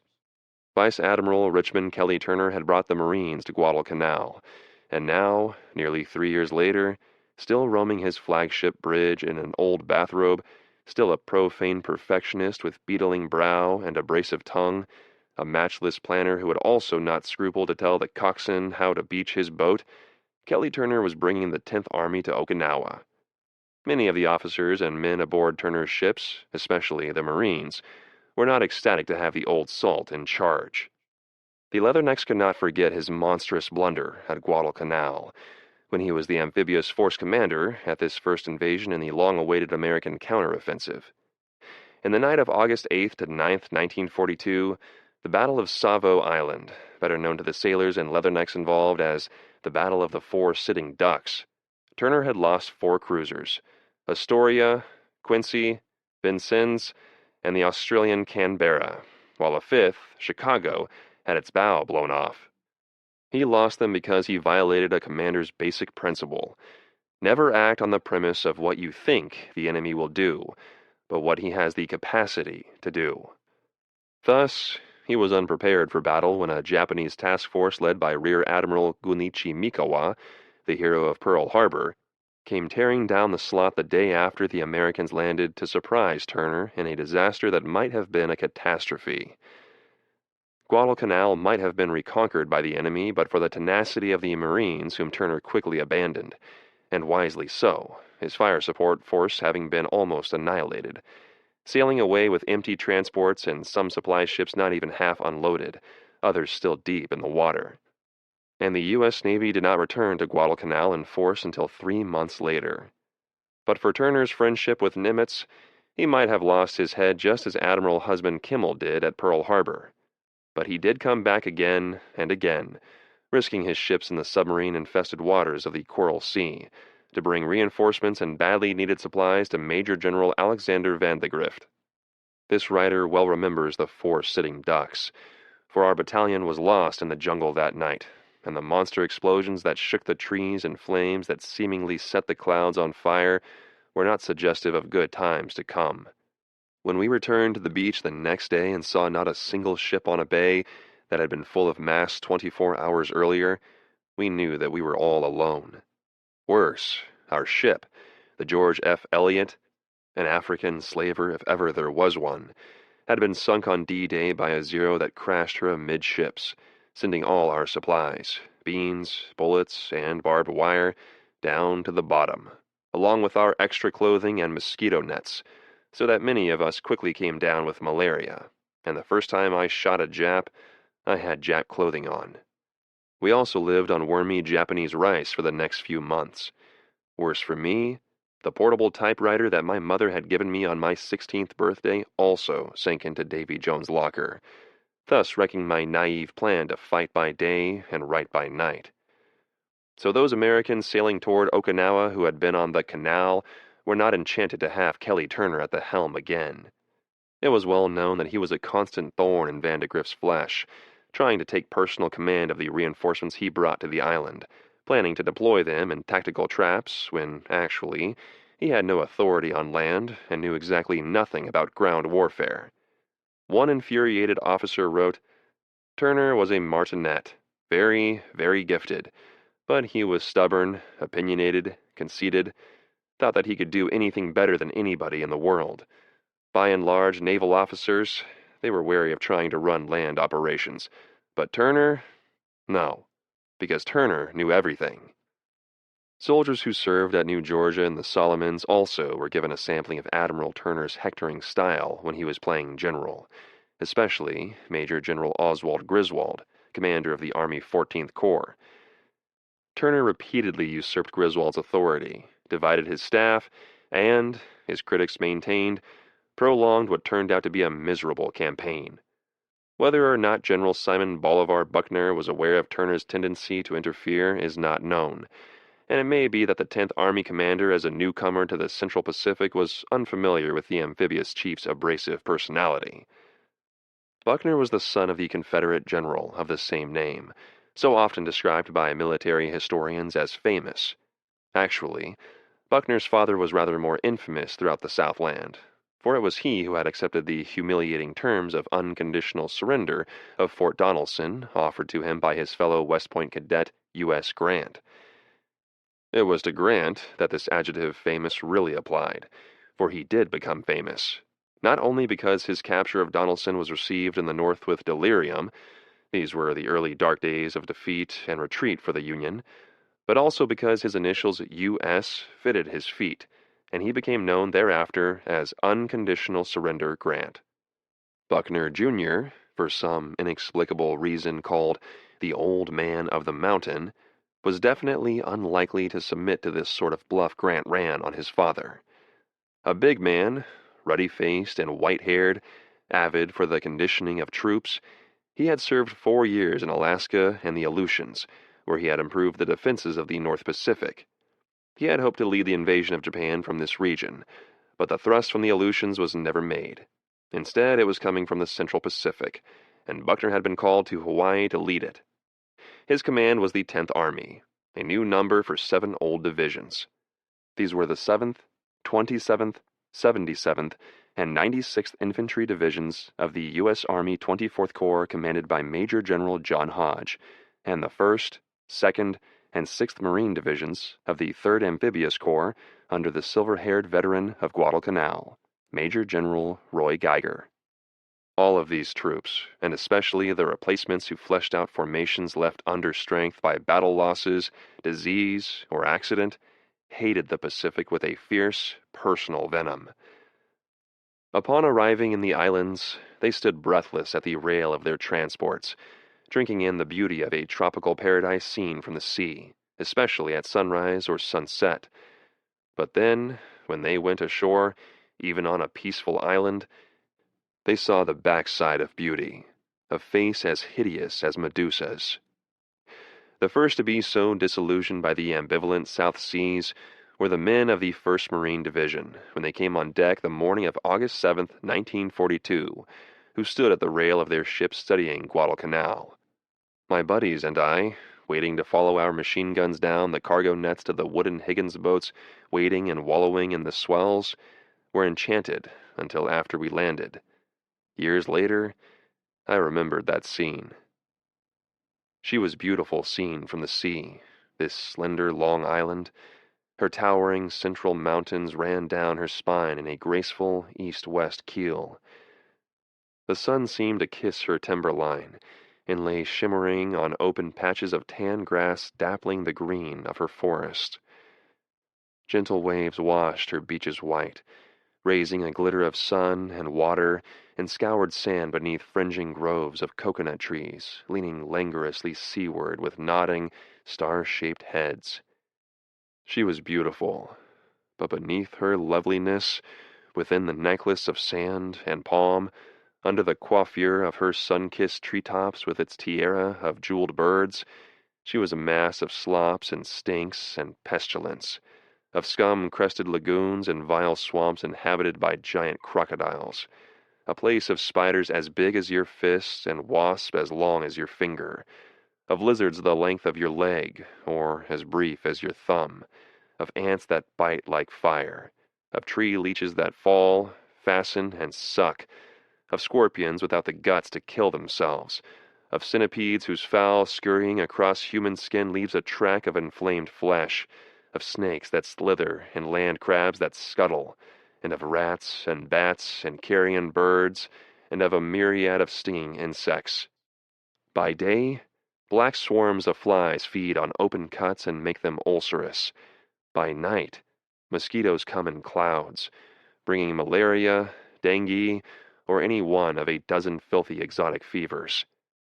Night or day, the rains come, and when it is the monsoon, it comes in torrents, conferring a moist, mushrooming life on all that tangled green of vine, fern, creeper, and bush, dripping on eternally in the rain forest, nourishing kingly hardwoods so abundantly that they soar more than 100 feet into the air, rotting them so thoroughly at their base that a rare wind, or perhaps only a man leaning against them, will bring them crashing down. And Guadalcanal stank.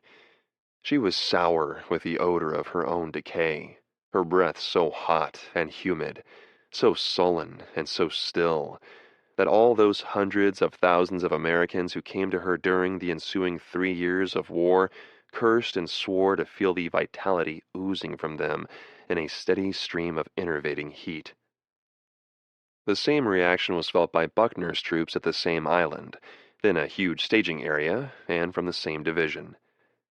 Staff Sergeant George McMillan wrote of the Marine replacement on Guadalcanal who ran from his tent at dusk and began to pound his fist against a coconut tree. "I hate you, goddammit!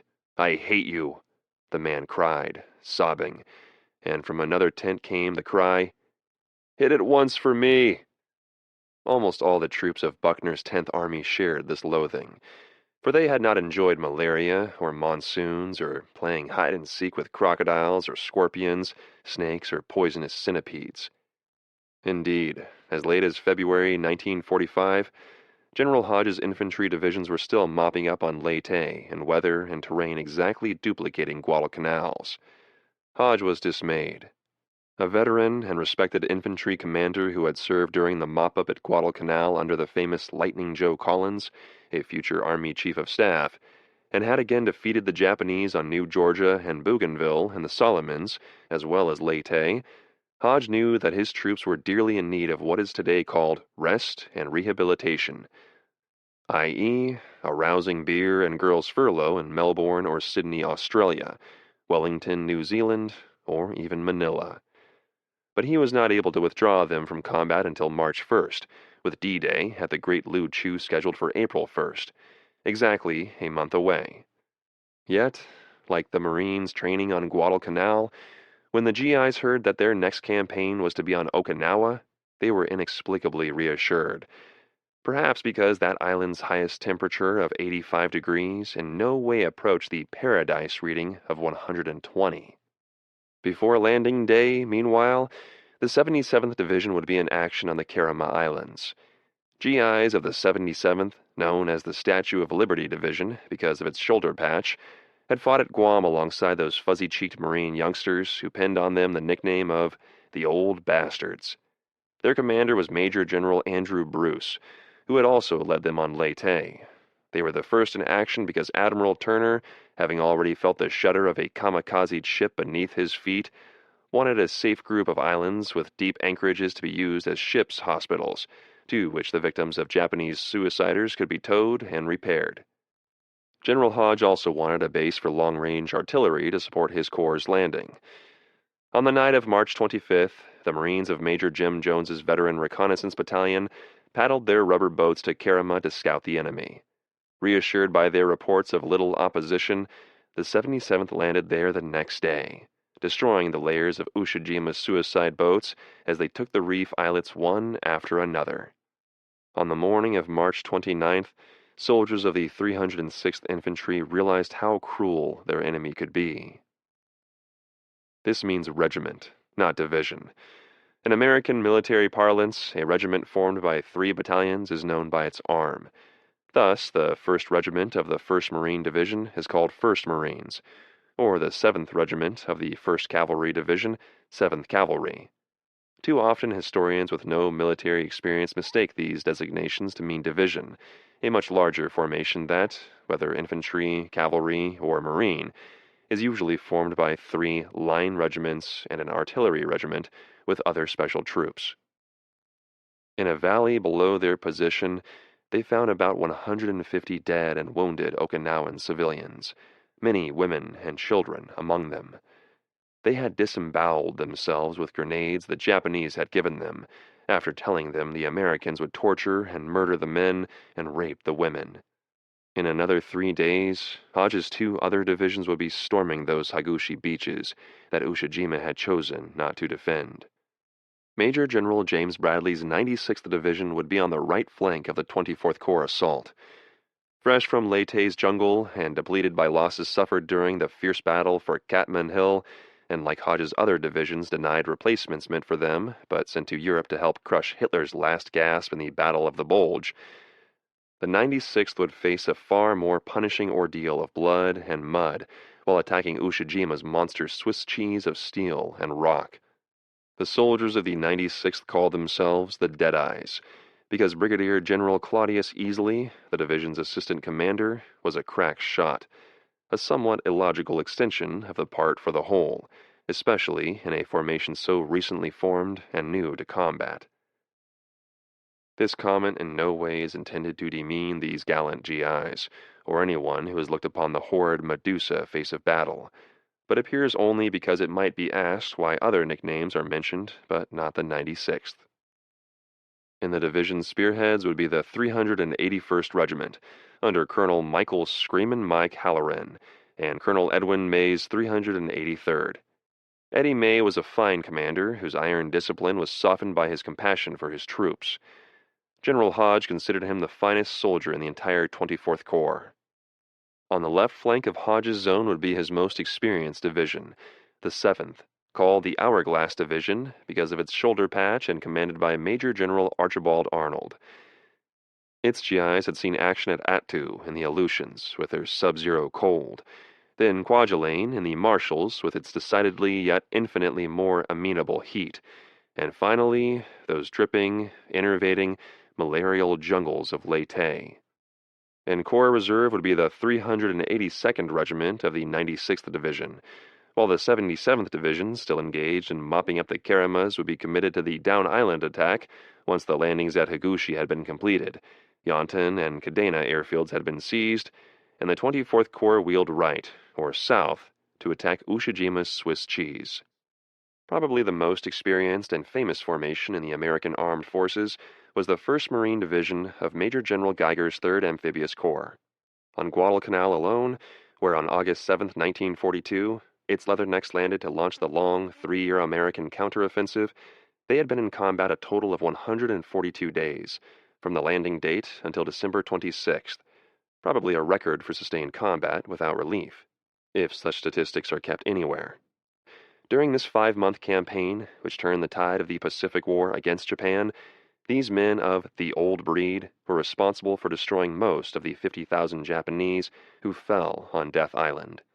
In this dreadful carnage, they were assisted by General Collins' infantry after command passed to the Army on December 9, 1942, and especially by General Geiger's Cactus Air Force, the Marine, Navy, and U.S. Army Air Force pilots who literally blasted the once-dreaded Japanese Zero fighter out of the South Pacific skies, while littering the bottom of its waters with sunken Nipponese ships. After the island, the first fought in the vicinity of Finschhafen, captured Cape Gloucester on New Britain, and seized Peleliu at a cost of 1,749 dead and wounded, while exterminating its 4,000 Japanese defenders. Major General Pedro del Valle commanded the first. Born in Puerto Rico, he had been graduated from Annapolis, serving as an observer in Ethiopia with Italy's Marshal Pietro Badoglio. Becoming an artillery expert, his guns had much to do with the victory at Guadalcanal.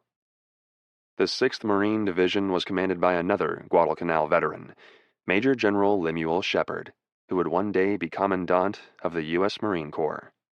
His was an unblooded unit, sometimes called the New Breed, yet 70% of its men and officers were veterans of combat and orphan regiments that had been combined under the 6th emblem of the Silver Crusader's sword.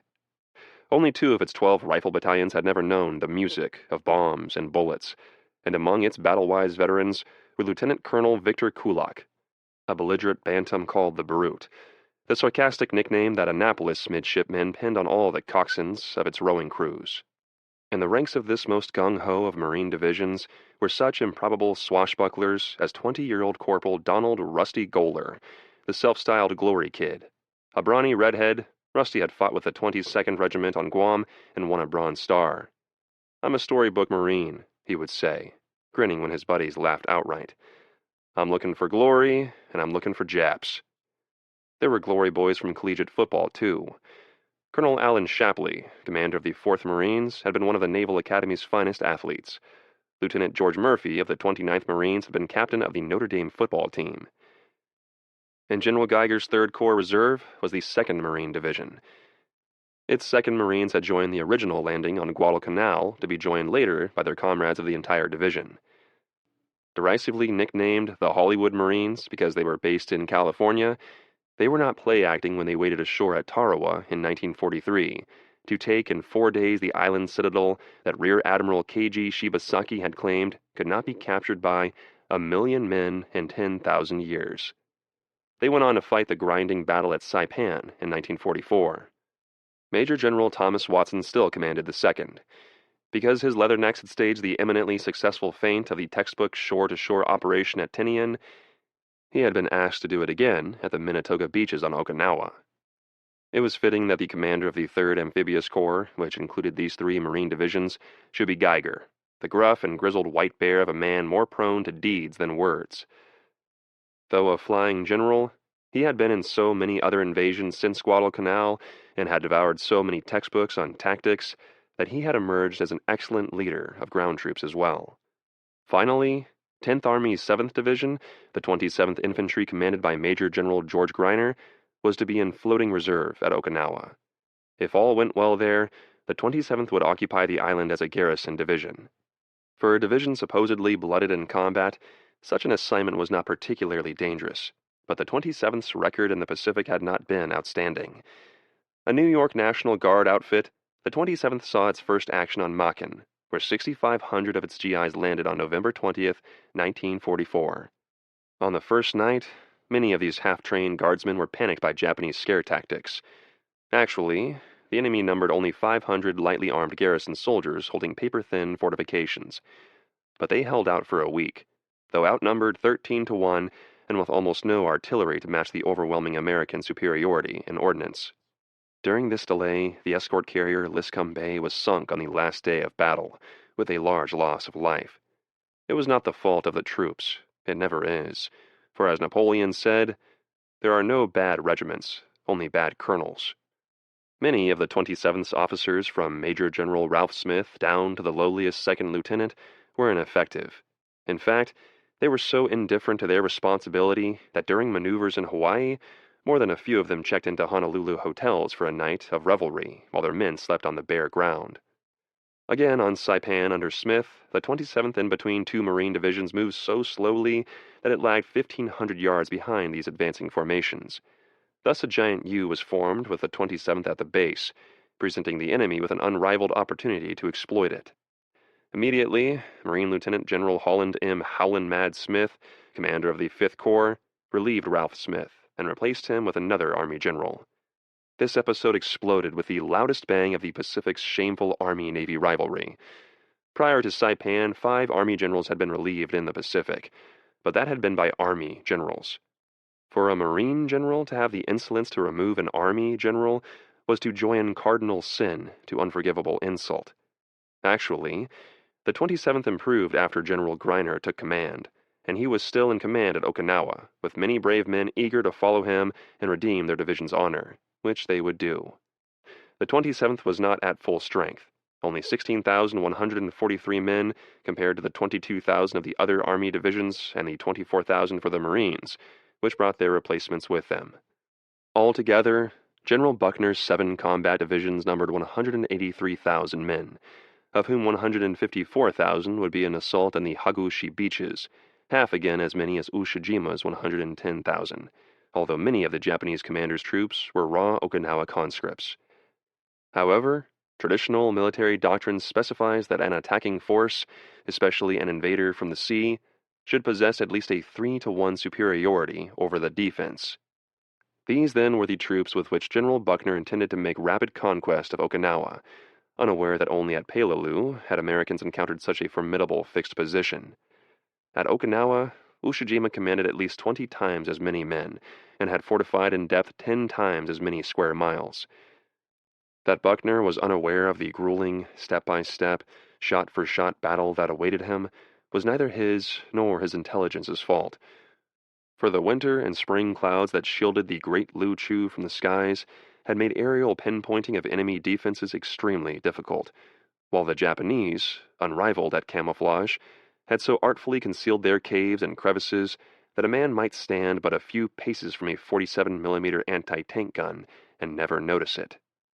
Because Imperial General Headquarters wanted to bleed the Americans white at Okinawa just as dearly as the United States Chiefs of Staff desired to seize it, Ushijima was prepared to sacrifice every man in his command to soak the soil of the great Lu Chu in American blood. In the wardrooms of the troop transports flowing up the curve of the world, nervous planners pored over maps and those skimpy aerial montages of enemy positions, some of them delighted that there seemed to be so few pillboxes and blockhouses. Others, more practical, remembering Biak, Peleliu, and Iwo, scornfully exclaimed, "No resistance, huh? Wait till we get ashore." On the troop decks, most of the conversation was about the deadly habu, a long, thick, dark snake whose bite was supposed to have no known remedy. Intelligence said the habu was something like a cobra, even displaying pictures of it. It was indeed a venomous-looking reptile, but in the light-hearted way of the American warrior, Buckner's troops made jokes about it, and the habu soon passed into the immortal GI marine menagerie of the Goonie birds of Midway, the upside-down pissing possum of Guadalcanal, Australia's lunatic-lunged kookaburra, the beavers of the North African beaches, the New Zealand kiwi, and the indecent snow snake of Iceland. The men speculated so much about the habu that they almost forgot the Japanese, although officers frequently held school on the weather decks to stress the dangers of their objective. "From Okinawa," one lieutenant told his platoon, "we can bomb the Japs anywhere. China, Japan, Formosa." "Yeah," a sergeant mumbled, "and vice versa." It was true, of course, that the Japanese had 65 airfields on Formosa to the south and 55 on Kyushu to the north, as well as a few dozen scattered throughout the southern Ryukyus, but such discouraging information is not normally disseminated among the troops. More pointed and helpful information came from veterans such as Corporal Al Biscanson of the 6th Marine Division, who offered this earnest advice to the boots. "When you aren't moving up or firing, keep both ends down. The GI Bill of Rights don't mean a thing to a dead Marine." The GI Bill rivaled the habu as a topic of conversation, for a surprising number of these young men intended to go to college when the war was over. They even expected that great event to happen soon. Home alive in 45, they said, a happy revision of Guadalcanal's gloomy estimate of the Golden Gate in 48. They sang, "Goodbye, Mama, I'm off to Okinawa," and joked about the latest horrendous estimates of American disaster broadcast by Radio Tokyo. Admiral Ugaki had already made the mistake of believing that his airmen had crippled Spruance's fleet in those mid-March attacks and seriously delayed invasion of Okinawa. Because of his error, the Kerama Islands landings caught the Japanese unprepared. Only Ushijima's handful of obsolete crates on Okinawa and a few kamikaze from Kyushu were able to intervene, but they inflicted only slight damage. Yet, on March 28th, the GIs and Marines aboard the transports heard Radio Tokyo announce the sinking of a battleship, 6 cruisers, 7 destroyers, and 1 minesweeper. And then the voice of an American-educated announcer simpering. "This is the 0 hour, boys. It is broadcast for all you American fighting men in the Pacific, particularly those standing off the shores of Okinawa, because many of you will never hear another program. Here's a good number. Going home. It's nice work if you can get it. You boys off Okinawa, listen and enjoy it while you can, because when you're dead, you're a long time dead. Let's have a little jukebox music for the boys and make it hot. The boys are going to catch hell soon, and they might as well get used to the heat." Then, having described the varieties of death instantly impending for the boys off Okinawa, the voice concluded, "Don't fail to tune in again tomorrow night." 2 days later, the voice was somber. 10 American battleships, 6 cruisers, 10 destroyers, and 2 transports have been sunk. The American people did not want this war, but the authorities told them it would take only a short while and would result in a higher standard of living. But the life of the average American citizen is becoming harder and harder, and the war is far from won. On March 31st, the assault troops were given an eve of battle feast.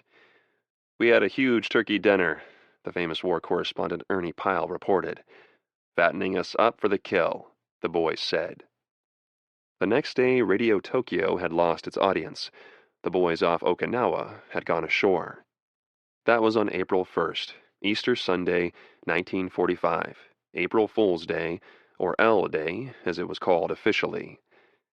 The L stood for landing, but the Americans who hit the Hagushi beaches with hardly a hand raised to oppose them had another name for it. They called it Love Day. Love Day. Chapter 8. At 4:06 a.m., April 1st, 1945, beneath still darkened skies, Vice Admiral Richmond Kelly Turner, aboard his flagship El Dorado, gave the Expeditionary Force commanders traditional order. "Land the landing force." 45 minutes later, with the break of dawn, the American bombardment force began firing that howling typhoon of steel that drove most terrified Okinawans into their storm caves and shook even those Japanese defenders, resolute moles that they were, deep inside their hollowed-out hills, caverns, concealed pillboxes, camouflaged blockhouses, and fortified lyre-shaped tombs.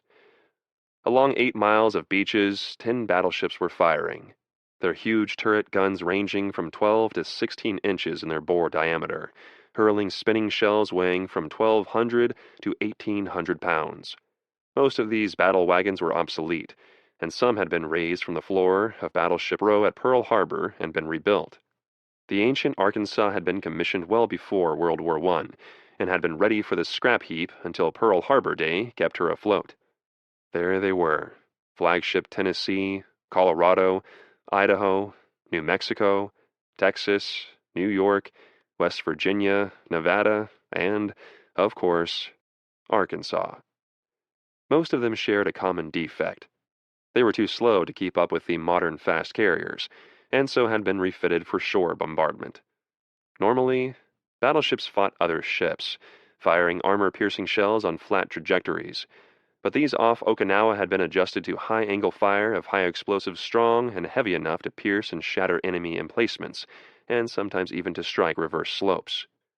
Interspersed in the gaps between the battle wagons, like the fingers of smaller hands fitted into those of bigger ones, were 9 pre-war heavy cruisers. veterans of every Pacific pre-invasion bombardment. Joining them were 3 light cruisers and 23 destroyers, as well as dozens of those landing craft infantry, LCIs, that had been found too awkward for their designed mission of plowing up on enemy beaches and so converted to rocket fire. Americans boated in the Amtraks following the rocket ships in, cheered lustily when they heard that monster swoosh of those flights of missiles darkening the skies like so many arrows from thousands of bows. Spruance's Fifth Fleet, besides the striking power of his TF-58 and the flying buffer of the British carrier force, also included 90 minesweepers of all types ready to clear Okinawan waters of the primitive contact mines planted by the enemy. There were also the brave SEALs, as they are now called, of the Navy's underwater demolition teams, charged with detonating the enemy's underwater explosives and pointed stakes. The big bombers of the 20th Air Force and the 10th Army's own Tactical Air Force, made up mostly of Marine pilots and commanded by a Marine, Major General Francis Mulcahy. Here, off those 8 miles of Hagushi beaches, the heaviest weight of metal ever hurled from sea to shore was clearing the way for the assault troops, and yet it was never needed. For all their thunder and flash, their geysering flame and smoke like so many erupting volcanoes, the bombardment was falling harmlessly among beaches, hills, and valleys long ago abandoned by General Ushijima. Even Ushijima and his staff, standing atop Shuri Castle and studying the scene through binoculars, were deeply impressed. One of these officers later wrote in his diary that the flash and crash of this incredible bombardment was a scene of unsurpassed grandeur. They were also glad that Ushijima had accepted Yahara's advice not to defend the Hagushi beaches. From what they saw, they could imagine the carnage among their troops if he had adhered to the old, discredited doctrine of destruction at the water's edge. Yet for all its negligible effects, the Titanic sea bombardment would serve one major psychological purpose. It would encourage the assault troops. Boated in their amphibious tractors, Amtraks, in the bellies of their LSTs, landing ship tanks, which they derisively called large stationary targets, these men had been swallowing the smoke of their roaring vehicles for hours. Lined up on the tank deck 2 abreast, nose to rear, it was as though they were in a traffic jam, or sailing to battle in the Lincoln Tunnel. All, even the veterans, were tense and fearful, for they had been told that Okinawa would not be easy. Among some of the Marines, it was more than anxiety that tied their stomachs in knots. They had breakfasted on steak and eggs, a tradition they had picked up in Australia and New Zealand, and were having difficulty holding it down.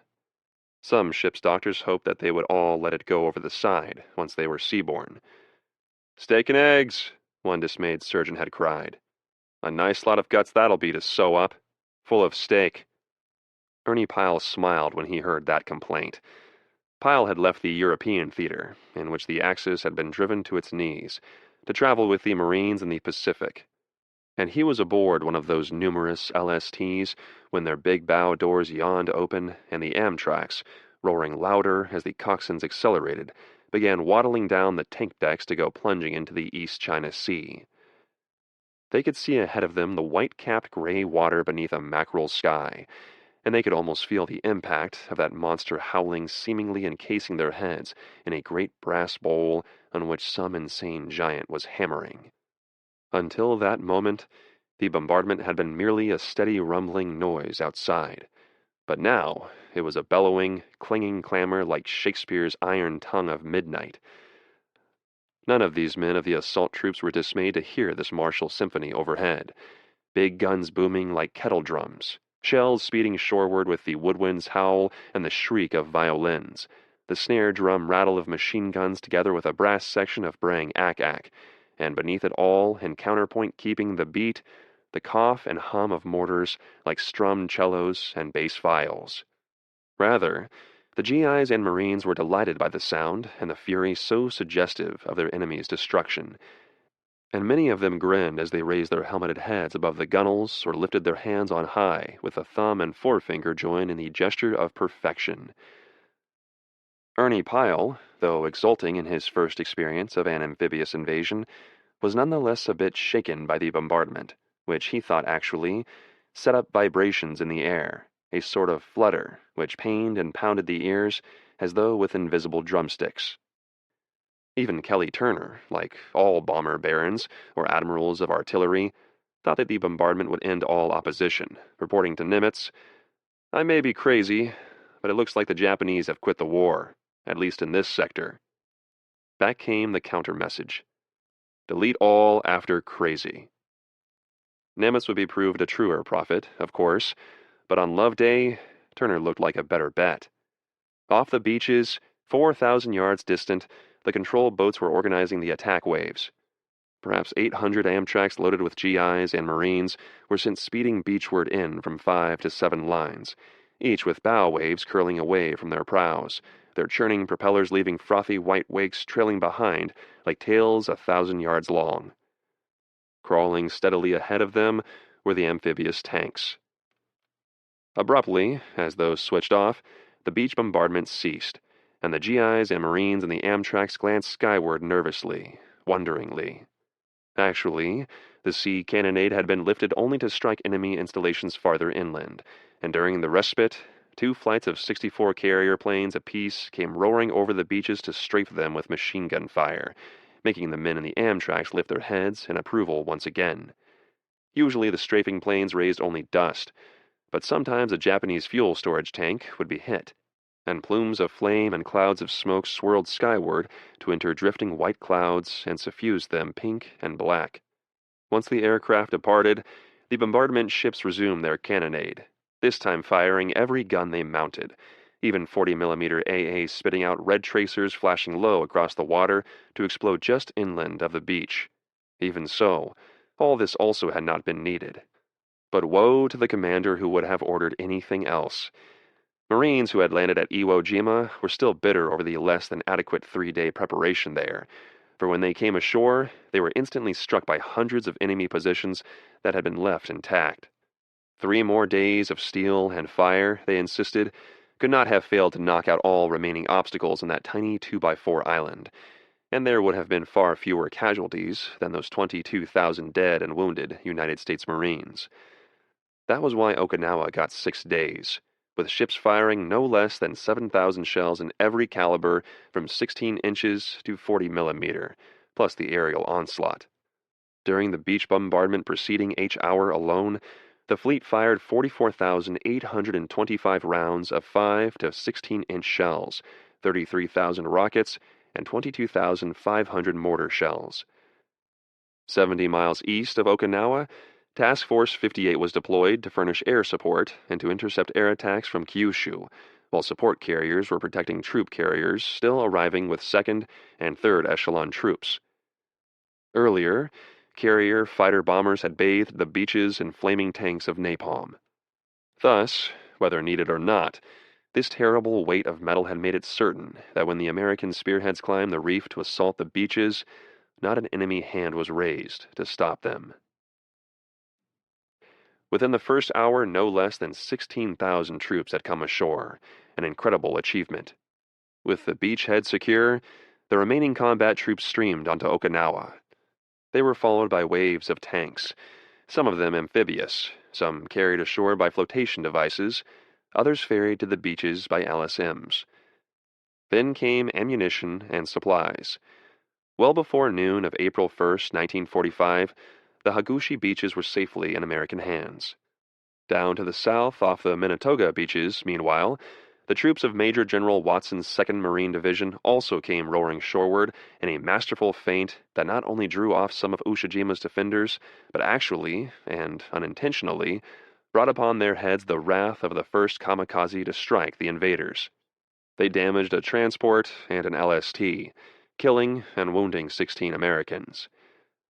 But the Amtrak still churned beachward, until, as the 4th wave crossed the line of departure at 8:30 a.m., with remarkable precision all the landing craft reversed course to return to their ships. Next day, the demonstration was repeated, and General Ushijima reported that an enemy landing attempt on the eastern coast of Okinawa on Sunday morning was completely foiled, with heavy losses to the enemy. Inland on Hagushi, the Bimbo Butai had broken and fled at the first belch of American guns, leaving the vital Yontan and Kadena airfields deserted and unprotected. By mid-morning, the 6th Marine Division on the left flank of General Buckner's 4-division front had reached Yantan and was moving across it, while the 1st Marine Division on its right struck out rapidly for Nakagusuko Bay on the east coast, chopping up the remnants of the demoralized Bembo Butai. Many of these reluctant soldiers, on both the 3rd Corps front to the left and 24th Corps on the right, threw off the hated Japanese uniform and melted out of sight among their own people. Some true Japanese soldiers also shed their uniforms, not to desert, but to don blue Okinawan kimonos to conduct guerrilla warfare from the wild northern hills. So there were few enemy indeed to contest the cross-island rush of the 10th Army's spearheads. Behind the riflemen, tanks had already rolled across beaches blessedly free of mines, while behind them came the bulldozers to cut passage through the terraces. Soon every manner of transport vehicle, wheeled or tracked, was depositing supplies on those rapidly growing inland mountains of cases, crates, and barrels. Everywhere, the engineers and pioneers of all the assault divisions were moving and shaking and transforming Okinawa with customary Yankee energy and ingenuity. Only the battalion aid stations so rapidly organized on the beaches were quiet and inactive.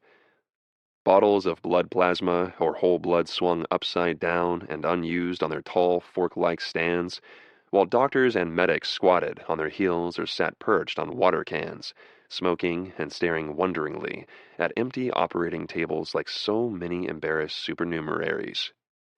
Up front, the attacking Americans were slowly letting out their breath. A soldier of the 7th Division standing on a hill south of the Bishi River spoke for all of them when he said, "I've already lived longer than I thought I would." On his left, the Marines were also submitting to the great Lu Chu's pastoral charm, one of them feeding a box of K rations to a goat, which quickly gulped it down, cardboard and all, while others rounded up the shaggy little Okinawan ponies and vaulted aboard with shouts of glee. "Yahoo!" one of them yelled. "I'm Captain Jinks of the Horse Marines!" Out among the forest of mast in the Hagushi anchorage, Colonel Cecil Nist, General Hodge's intelligence officer, could hardly believe the radio reports from the beaches. The troops had found what the aerial photographs suggested, formidable but empty enemy positions, and now the suspicion that had replaced apprehension was gone, to be supplanted by relief. Major General Shepard moved his 6th Marine Division headquarters ashore with the remark, "There was a lot of glory on Iwo, but I'll take it this way." Shepard and his staff sailed past the new LST hospitals, riding lonely and unattended at anchor, with not even a single enemy aircraft threatening to plant the customary bomb in the center of that big red cross. On one of them assigned to the 1st Marine Division, the ship's surgeon was impatient. From the moment the Amtraks rolled into the sea, his medical corpsmen had been at work transforming a ship of war into one of mercy. Litter left behind by the Marines was heaved over the side, the tank deck was hosed down, and rows of cots set up inside it. Up forward, the bow doors remained open, and outside them, a company of Seabees rigged a pontoon pier for casualty boats. All was accomplished within 2 hours, and the ship's surgeon, a small, thorough, fussy man, obviously a perfectionist, strode out onto the pier, satisfied. He stood there, watching the columns of attacking Marines vanishing behind the seawall. But there was no bloody return traffic. Puzzled, he turned anxiously to a corpsman. "No boats? No wounded?" "Nothing yet, sir." The surgeon shrugged, almost ruefully, and went back inside his LST. In a moment, he had hastened outside again, having heard the sound of a boat's engine. A Marine was clambering out of it onto the pier. "What's wrong with you, son?" The Marine held up a hand spouting blood from one of his fingers. "One of my buddies let one go and shot the top of my finger off." The surgeon peered at it, turning to a corpsman to order it dressed. "What's happening in there, son?" "Don't ask me, Doc. All I know is everybody's going in standing up." The surgeon sighed. He glanced shoreward again, turning to go inside for lunch. Coming back to the pier, he still saw no return traffic. Calling to his solitary patient, he said, "Come on, son. Let's go make you a new finger. We've got plenty of time to do it in." This incident, reported by George McMillan in The Old Breed, The History of the 1st Marine Division in World War II, does not ring true. Marines are trained to keep their weapons on safety lock, even during an invasion, and not to unlock them until a firefight is about to erupt or until receipt of enemy fire. Let one go is also untypical. Got his gun off is the proper slang. I can remember a corporal I learned to despise from Guadalcanal onward, running toward the beach at Peleliu with terror on his face and holding his right hand aloft with the trigger finger missing and spouting carmine. My only comfort watching him sprint for the safety of the battalion aid station on the beach was that his missing member would always remind him of his cowardice. So I doubt this episode, from the pen of a headquarters sergeant, and mention it only to show how absolutely unopposed the Okinawa invasion actually was at its beginning. That was Love Day on Okinawa, a most fortuitous 8 hours of daylight during which the 10th Army captured 2 airfields and a beachhead 8 miles wide and 3 to 4 miles deep, all at a cost of 28 killed, 27 missing, and 104 wounded. Many of these were among the ranks of the 2nd Marine Division, supposedly having drawn the soft assignment of fainting at the Manitoga beaches. Down there another suicider put 3 holes in destroyer Hinsdale, and the stricken ship had to be towed to Kerama by tugs, the first invasion ship to achieve that dubious distinction. The next day, when the 2nd's Marines made another demonstration, returning to their ships as planned, General Ushijima fired off an exultant report to Imperial General Headquarters, claiming to have forced the enemy to withdraw after being mowed down one after another. Rather a different situation actually existed on Okinawa, where some 50,000 Americans had come ashore almost unimpeded within a single day. Objectives expected to require 3 or more days and take many lives were firmly in American hands by nightfall. At Yonton Airfield, there were bulldozers clearing away wrecked enemy planes and General Ushijima's clever dummies of sticks, stones, and cloth. Already there was an airplane approaching a runway, but it had a big red ball on its fuselage. Its roar as it circled became louder as bulldozers fell silent and Marines hopped to the ground clutching rifles. Others, heating their rations with gunpowder fires, stood erect and seized theirs, walking quietly toward the landing strip. The Zero swung seaward for a smooth landing. The pilot wriggled out of his parachute pack. He climbed down to the tarmac. He walked toward the waiting Marines. He stopped. Between that moment in which he reached for his pistol and the next when he slumped to the runway, riddled, an expression of indescribable horror had passed over his face. "There's always someone," a Marine said ruefully.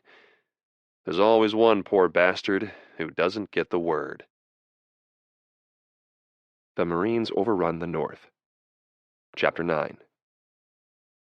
On the morning of April 2nd, American fighting men awoke in amazement to see vapor puffs issuing from their lips, their feet so chilled that they began to stamp them vigorously. The temperature was somewhere around 50 degrees and would not go above 60, and most of these men, with their blood thinned by years in the tropics, felt as though they had arisen on the Arctic Circle. Actually, they welcomed a respite from the tropic heat, with all its poisonous reptiles and vegetation and diseases, and they were again surprised to draw new issues of wool and gabardine field jackets to warm them, a tribute to the service of supply, if there ever was one. They moved out rapidly along the narrow roads, the GIs heading south, the Marines marching east and north, passing through peaceful fields plotted and pierced around little thatched farm cabins, each sheltered behind stone walls or bamboo windbreaks. Leathernecks of the 6th Division, who now proudly called themselves the Striking 6th, quickly gathered momentum in their approach march to Colonel Udo's 3,000 holding the mountain fastness. Their first objective was Zampa Cape, to give Admiral Turner the site for a badly needed radar station to warn of approaching Japanese aircraft, while the first struck east across island for Nakagasuko Bay, believed to be an excellent anchorage and soon to be called Buckner Bay. "Off and on," the sergeant shouted as the men finished their morning rations. "Get a move on, you mother's mistakes, and keep both ends up. You there, drag ass. What are you looking behind you for?" "I can't help it, Sarge. I keep feeling somebody's gonna cold conk me from behind." "Oh yeah? Well, if anybody does, it'll be me." This mood of incredulity at the ease of the landing was a common sensation among the Americans, as Love Day turned into honeymoon week on Okinawa. It was even more pronounced in the north, where only Colonel Udo and his men stood between the Marine divisions and their objectives. For the first, with its memories of fierce battle, the Great Lu Chu was an unbelievable but lovely frolic. In the afternoon, General Del Valle called a press conference to tell the correspondents, "I don't know where the Japs are, and I can't offer you any good reason why they let us come ashore so easily. We're pushing on across the island as fast as we can move the men and equipment." They were, and in 2 days of fighting, the first casualties totaled 3 dead and 18 wounded. On April 3rd, the division's jubilant Marines stood on the eastern seawall overlooking the bay and the Pacific Ocean. That same day, scouting parties entered the narrow finger of the Kachin Peninsula, traversing it without opposition. Encouraged, General Buckner lifted all restrictions on the rampaging first, and the division rapidly secured all the east coast between Yontan Airfield and the Ishikawa Isthmus, that narrow neck of land about 2 miles wide, lying 2/5 of the way up Okinawa's slender length. In 4 days, the first had taken territory expected to require 3 weeks of savage fighting. To the north, the sixth was running into steadily stiffening opposition, ambushes, and isolated attacks on strong points. Skirmishes real enough to those who fought in them, especially those who died or fell wounded, but not in sufficient strength to slow the sixth's rapid advance.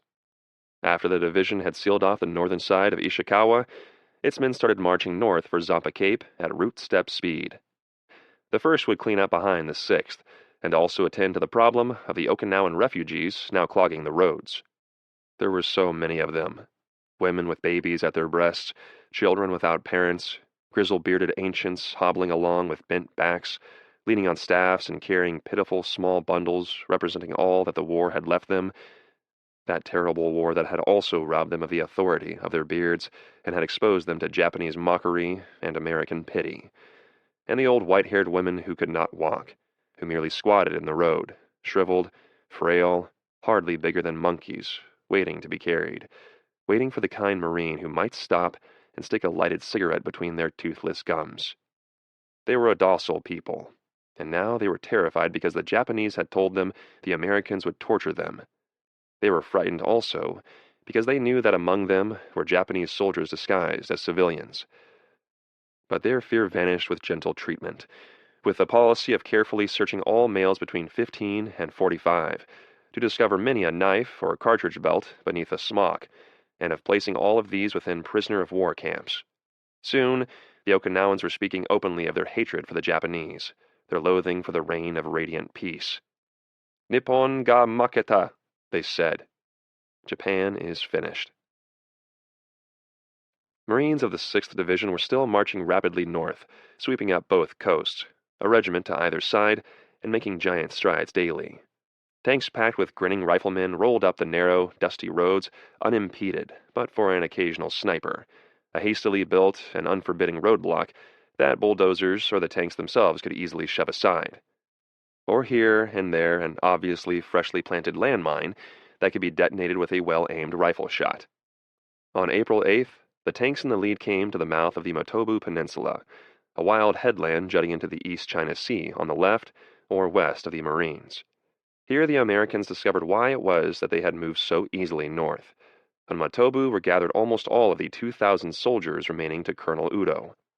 They were holed up on 1,200-foot Mount Yaitake, among the well-chosen and well-fortified labyrinth of cave-eaten ridges, cliffs, gorges, steep hills, and rocky corridors, well supplied with guns, prepared to fight to the end.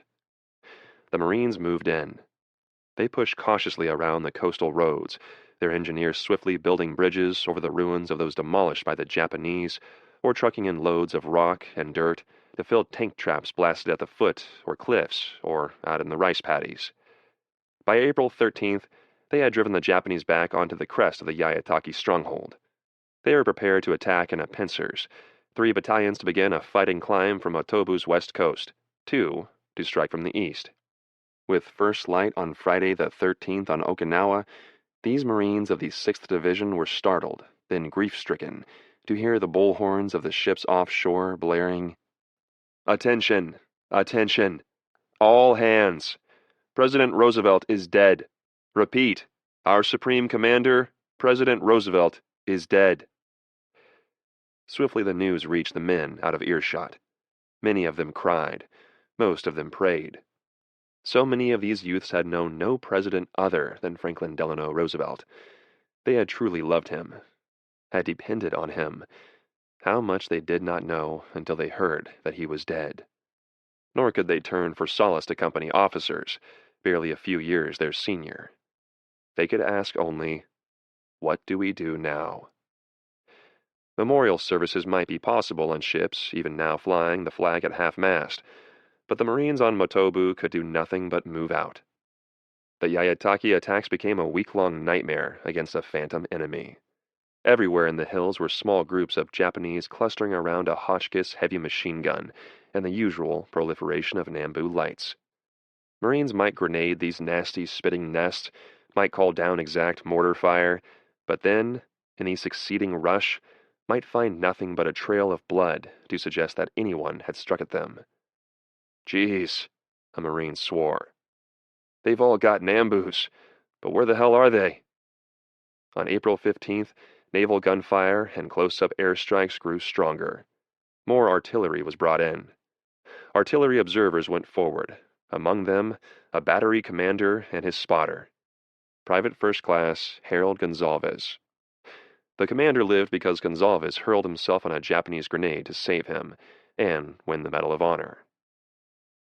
Here is perhaps the most moving of all the phenomena of the war, the self-sacrifice of noble and brave young American fighting men who smothered enemy grenades with their bodies to save their buddies. Yet, discussing this once with a group of teachers, I had just begun to quote Jesus Christ's dictum, "Greater love than this no man hath, that a man lay down his life for his friends," when one of them angrily interrupted me. "Nonsense!" he cried in scorn. "Who would do such a crazy thing?" Glaring at me, he asked with heavy sarcasm. "Would you?" he replied. "I might, but never to save someone like you." More and more guns landed at Yayataki. Next day, the Marines drove deeper into the Japanese complex. Corporal Richard Bush led a squad forward on the right flank of the 3-battalion line, striking at Yayataki's eastern mass. The face of the opposing ridge erupted with gunfire. Bush's squad went up and over it to drive the Japanese out, to score the first breakthrough. But Bush was badly wounded. He was pulled back to a cluster of protecting rocks where other men lay. A grenade sailed in. Bush pulled it to him. He saved the other wounded, and he also lived, to join that amazing company of Marines whose medals of honor testified to the toughness of their bodies. Through the hole his squad had cut, through other holes along the line, the fight marched upward, swirling up in the mountains where it became as much a matter of supply as killing the enemy. Marines toiled up hills with 5-gallon cans of water on their backs and bandoliers of rifle clips or grenades slung crisscross about their bodies. Battalion commanders going up to inspect the lines brought a water can or a mortar shell along with them. It was 4 days before the Marines burst into Colonel Udo's headquarters to discover this mimeograph sheet intended for their eyes. News of news. Number 1. Saturday, April 14th. President Roosevelt died a sudden death. To the men of the 6th Marine Division. We take it a great honor to speak to you for the first time. We are awfully sorry to learn from the UP Telegraph that the life of President Roosevelt has suddenly come to its end at 3:30 p.m. on April 12th. It seems to be an incredible story, in spite of its actual evidence. Men of the 6th Marine Division, particularly men of the 15th and 29th Marines and the 3rd Amphibious Corps, we express our hearty regret with you all over the death of the late President. What do you think was the true cause of the late President's death? A miserable defeat experienced by the U.S. forces in the sea around the island of Okinawa. Were this not the direct cause leading him to death, we could be quite relieved. We do not think that the majority of you have exact knowledge of the present operations being carried out by the U.S. forces, although a very few member of you must have got a glimpse of the accurate situation. An exceedingly great number of picked aircraft carriers, battleships, cruisers, and destroyers held on her course to and near the Sea of Okinawa in order to protect you and carry out operations in concert with you. The 90% of them have already been sunk and destroyed by Japanese special fighting bodies, sea and air. In this way, a grand U.S. sea bottom fleet numbering 500 has been brought into existence around this little island. Once you have seen a lizard twitching about with its tail cut off, we suppose this state of lizard is likened to you. Even a drop of blood can be never expected from its own heart. As a result, an apoplectic stroke comes to attack. It is a sort of vice, however, to pressure upon others unhappiness. This is why we want to write nothing further. It is time for you, sagacious and praedent, however, to look over the whole situations of the present war and try to catch a chance for reflection. The Marines went on to conquer the rest of Motobu, securing the peninsula on April 20th. Above them, the 6th Division's 22nd Regiment had reached Okinawa's northernmost point. The biggest battle in the northern sector was over.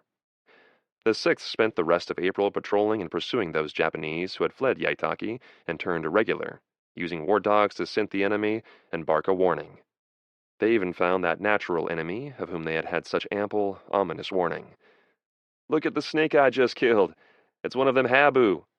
"Who what?" "Habu. The snake they was all talking about before we landed." "What are you going to do with it?" "Do with it? With the slop they've been feeding us on this screwy island? I'm going to cut it into fillets and then I'm going to fry it and eat it." Marines of the 1st Division were not quite so desperate. They were, in fact, still celebrating the honeymoon, extending it for the duration of the month of April. Many of the division's battalions built bivouacs complete with gravel paths, showers, and mess halls.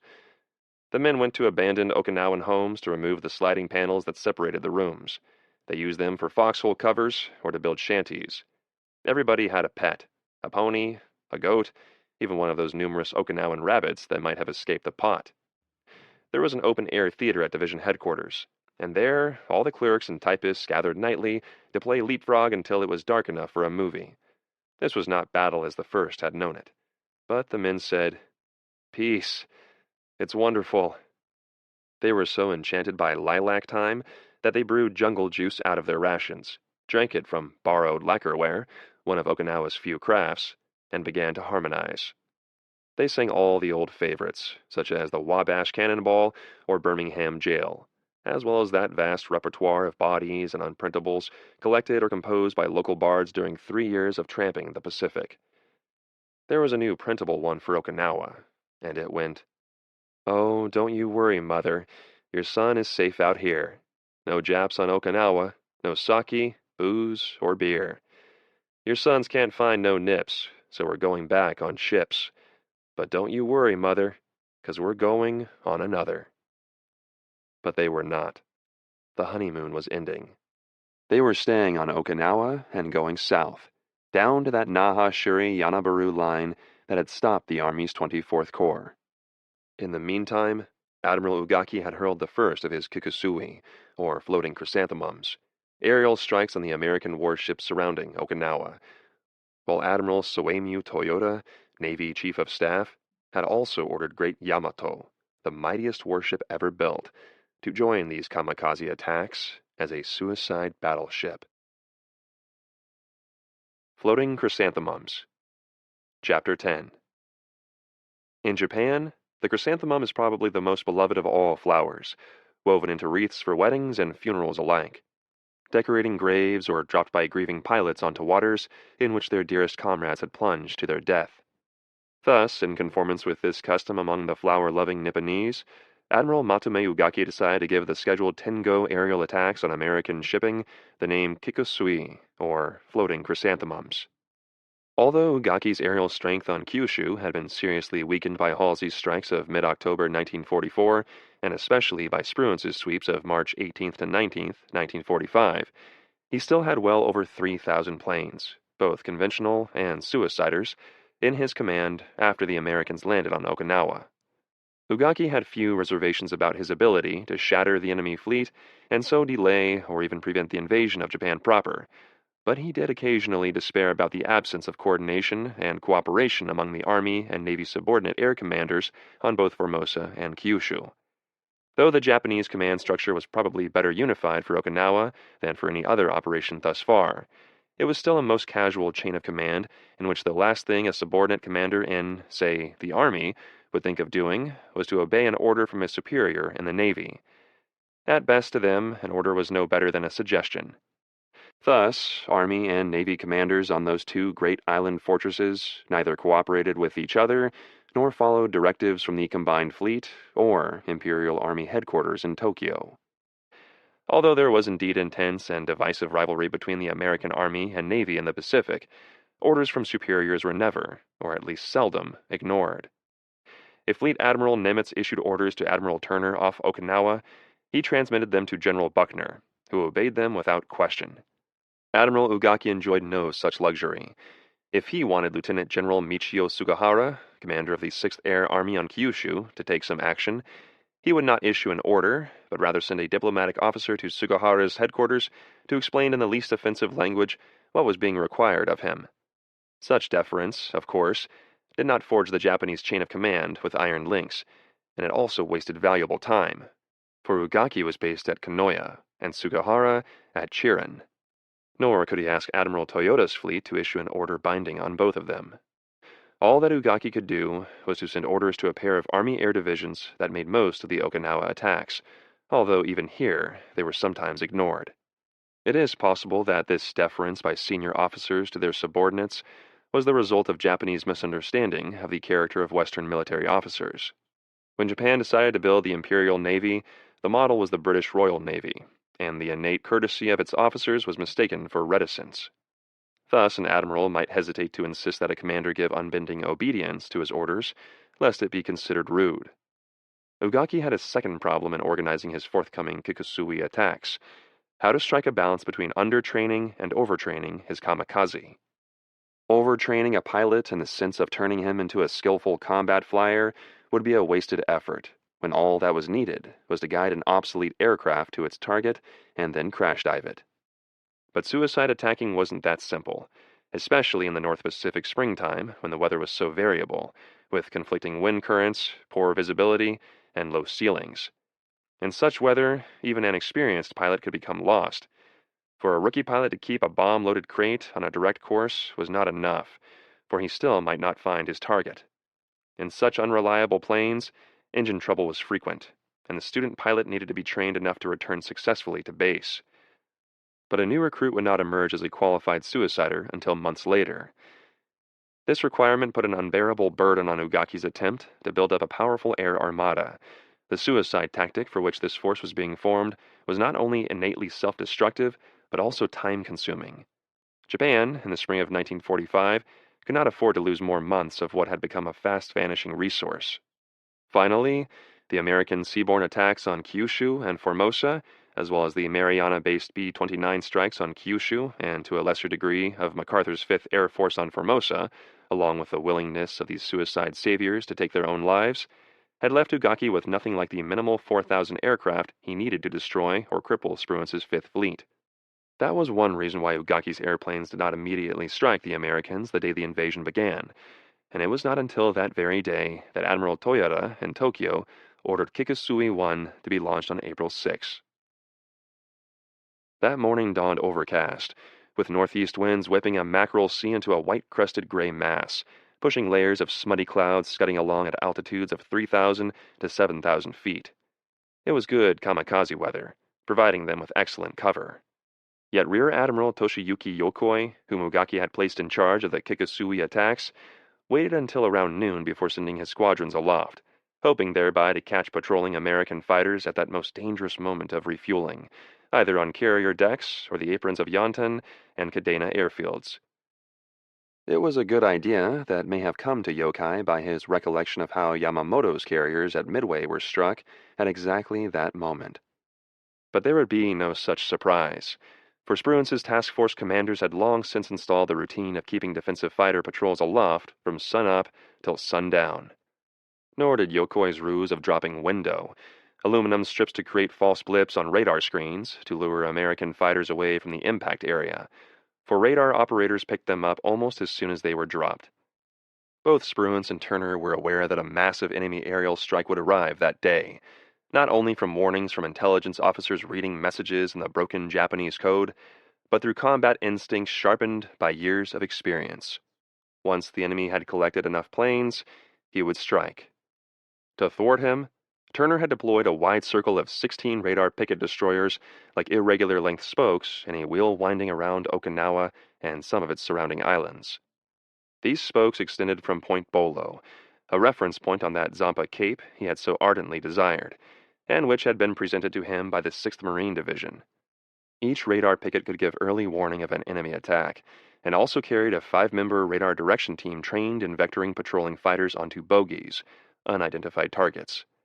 As might be expected, the pickets would become prime targets of the attacking enemy, especially radar picket stations 1 through 4, on duty on an arc about 30 miles north of Okinawa, the point over which enemy planes from Kyushu were most likely to fly. On that morning of April 6, all was quiet in the skies above the great Lu Chu, although Japanese scout planes in the northern Ryukyus had discovered TF-58's fast carrier forces and brought hundreds of fighters and bombers down on them. Half of them missed their target and flew on to Okinawa, while the other half zeroed in on Rear Admiral Joseph Jocko Clark's Task Group 58.1. They hit the carrier Hancock and 2 destroyers, and a kamikaze Judy bomber almost sent the big flat-top Bennington to a watery grave. Plunging at the American stern, the suicider was shot to bits by all of Bennington's ack-ack that could be brought to bear. When the Judy exploded astern, parts of her engine fragments fell in a shower on the carrier, temporarily disabling her rudder. Later in the day, Yokoi's fighters arrived off Okinawa's airfields and were intercepted by American fighters on patrol above them. At 3 o'clock, with the Yankee fighters presumably driven from the area, the suiciders struck. They dove on the pickets of the radar screen in that forest of masts in Hagushi anchorage. Some 200 of them came plummeting down for 5 hours until darkness veiled the sea or magnified the funeral pyres of stricken American ships. Destroyers Bush and Coalhound were sunk. Coalhound hit and staggered so frequently that she had to be abandoned and sunk by friendly fire. The ammunition ships Logan Victory and Hobbs Victory also went down, creating a temporary ordnance shortage for the 10th Army. 9 other destroyers were damaged, as were 4 destroyer escorts and 5 mine vessels. It was an impressive day's work for the first sally of the Kikusui, even though they had lost 135 planes. But the kamikaze reports were as usual exaggerated, rivaling even those of the 32nd Army, claiming 30 American ships sunk and 20 more burning. Such bloated estimates so encouraged Admirals Ugaki and Toyota that the Navy chief began to think that perhaps the world's first suicide battleship, Great Yamato, might really stagger the Americans during its one-way voyage to Okinawa and eternal glory. Yamato, name for the clan generally credited with founding the Japanese nation, was not only the most powerful battleship afloat, but also the most beautiful. On April 6th, while hundreds of kamikaze roared down from the north, Yamato came trailing afterward in the spreading white majesty of her mighty bow wave. Yamato had survived the Battle of Leyte Gulf, where her sister Musashi had not. Yamato could outshoot anything in the U.S. Navy. She had 9 18.1-inch guns firing a projectile weighing 3,200 pounds a distance of 45,000 yards, compared to the 2,700-pound shell and 42,000-yard range of the American 16-inchers. She displaced 72,809 tons fully laden, and drew 35 feet. She was 863 feet long and 128 in the beam. She could hit 27.5 knots at top speed or cruise 7,200 miles at 16 knots. And she was sortying out of the inland sea for Okinawa with only enough fuel in her tanks for a one-way voyage. If soldiers and tanks, flyers and airplanes, sailors and boats could be enrolled in the ranks of the suiciders, it was logical that admirals and dreadnoughts should follow. There were 3 admirals coming with Yamato, and the light cruiser Yahagi and 8 destroyers. There might have been more of them and more warships, but Admiral Toyota could scrape up only 2,500 tons of fuel for the venture. Although Toyota had high hopes for the success of the Kikusui, he could not have regarded Yamato's sally as anything but a forlorn hope. He gave Rear Admiral Seichi Ito, commanding this surface special attack force, only 2 airplanes for protection. If it was the good fortune of Yamato and company to reach Okinawa unscathed, or at least with a huge battle wagon and a few other ships intact, Their mission was to fall like wolves upon the sheep of the American troop transports and supply ships in the Hagushi anchorage, and then, with their fuel almost exhausted, beach themselves to support a sally by Ushijima's 32nd Army with all their guns led by Yamato's 18-inchers. At 3:20 on the afternoon of April 6, exactly 20 minutes after the first of the floating chrysanthemums dove on the Hagushi targets, Yamato and her escorts shoved off from Tokuyama. There had been a ceremony. At 6 o'clock, all men and officers not on duty had been broken out on deck. A message from Admiral Jisabaru Ozawa, chief victim of the Americans' Marianas Turkey shoot, was read. Render this operation the turning point of the war. The men sang the somber national anthem, Umi Yukaba. Across the sea, corpses in the water. Across the mountain, corpses in the field. I shall die for the Emperor. I shall never look back. Next, the ship's company, convinced to the man that they would never survive this voyage, gave 3 bonsais for the Emperor and returned to quarters. At 10 o'clock, Yamato was in the Pacific Ocean, racing down Kyushu's eastern shores with her consorts gathering about her, shooing the American submarine Hackleback away, swinging to starboard off Kyushu's southern nose to sail west through Van Diemen Strait into the East China Sea. Admiral Ito was taking the Surface Special Attack Force on a big swing west-northwest in hopes of pouncing on the Americans off Okinawa at about dusk of the next day. But Hackleback had already alerted Admiral Spruance, and shortly before 8:30 the next morning, a scout plane from Essex spotted the Japanese force just southwest of Kyushu, less than 400 miles above Okinawa. Patrol planes began taking off from Kerama-Reto. At 10 o'clock, Yamato's pathetic pair of fighter escorts flew back to Japan. At 10:30, Rear Admiral Mortondale was ordered to take 6 battleships, 7 cruisers, and 21 destroyers north and place them between the approaching Japanese warships and the American transports. At almost the same moment, the patrol planes found Yamato sailing at 22 knots in the middle of a diamond-shaped destroyer screen, with cruiser Yahagi trailing behind. The big planes shadowed the naked enemy fleet like vultures. Hope you will bring back a nice fish for breakfast, Admiral Turner signaled Admiral Deo. The commander of the intercepting force seized a signal blank and penciled to write his reply. Many thanks. We'll try. An orderly handed him an intercepted message. Scouts of the fast carrier forces had found the enemy. 3 groups totaling 380 planes were preparing to strike. We'll try to, Deo concluded. If the Pelicans haven't caught them all. The Pelicans had. At 12:30, the American warbirds were over the target. 10 minutes later, 2 bombs exploded near Yamato's main mast. Another 4 minutes, and a torpedo had pierced her side. At the same moment, destroyer Hamakaze stood on her nose and slid under, and Yahagi took a bomb and a fish and went dead in the water. There was a respite. The Americans came again at 1:30 and planted 5 torpedoes in Yamato's port side. Water rushed into boiler and engine rooms, and the stricken mammoth began to lean to port. Rear Admiral Kosaku Auriga, Yamato's captain, ordered counterflooding in the starboard boiler and engine rooms. Ensign Mitsuru Yoshida attempted to warn the men there. Too late. They were sacrificed. Still Yamato listed, and she had but 1 screw working. Her decks were a shambles of cracked and twisted steel plates. Her big guns would not work.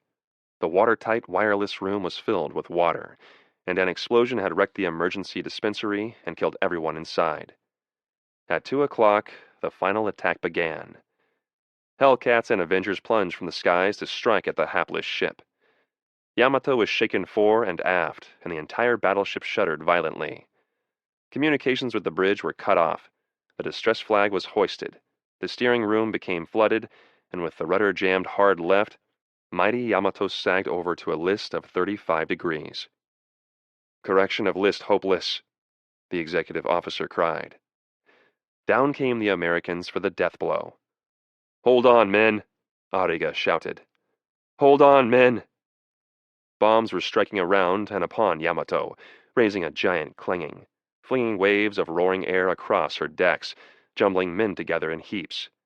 Out of one pile crawled high-ranking staff officers. Admiral Ito struggled to his feet.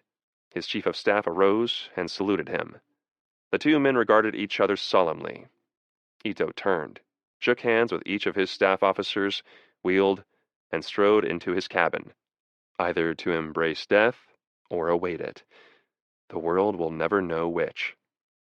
Admiral Ariga rushed to save the Emperor's portrait, but met death instead. Yamato was dying slowly, like the giant she was. Her decks were nearly vertical. Her battle flag all but touched the waves. Explosions racked her monster body. Her own ammunition began blowing up, and all around her were her sister ships in death agonies. Yahagi was sinking. Isokazi, Hamakazi, Asashimo, and Kasumo had received their death blows. At 23 minutes after 2, Yamato slid under, a full day steaming from Okinawa. Japan had lost her navy. The suicide battleship had failed, and it was now up to the Kikusui and the men of Lieutenant General Mitsuru Ushijima. Fiery Failure at Kakuzu Ridge. Chapter 11. The honeymoon had been brief for Major General John Hodge's 24th Corps, hardly more than a weekend. The day after Love Day, the 24th Spearheads raced across the island, 7th Division on the left, 96th on the right, turning to their right or south the next day for the anticipated Rapid Down Island advance. Their progress seemed as bloodless as the Marine drive in the north, but on April 4th, they found resistance stiffening. It grew stiffer daily until, on April 8th, greatly increased resistance was reported. They had come into the outer works of Ushijima's Naha-Shiri-Yanaburo line, and probably its most formidable position, Kakuzu Ridge. At first glance, Kakuzu, pronounced Kak-azu, did not seem especially difficult, neither unusually high nor uncommonly steep. 3/4 of a mile south, the Uraso-Mura escarpment seemed a much more difficult natural barrier. That was what Colonel Eddie May thought when he prepared to send his 383rd Regiment of the 96th Division against it. Studying Kakuzu from his headquarters atop another ridge, he considered its seizure a preliminary to an assault on Uraso-Mura. His map suggested no other conclusion, although Colonel May was not aware that the map was probably made from photographs taken when the entire area was obscured by clouds. Kakuzu was a rough coral hogback, about 1,000 yards long, running from the coastal flats in the west on the northwest-southeast keel. It was formed by 2 hills of the smaller Kakuzu West on May's right flank, and the larger Kakuzu Ridge proper to his left. What Colonel May, and General Hodges also could not suspect, was that Kakuzu's defenders under Colonel Munitatsuhara had been fortifying their position for months.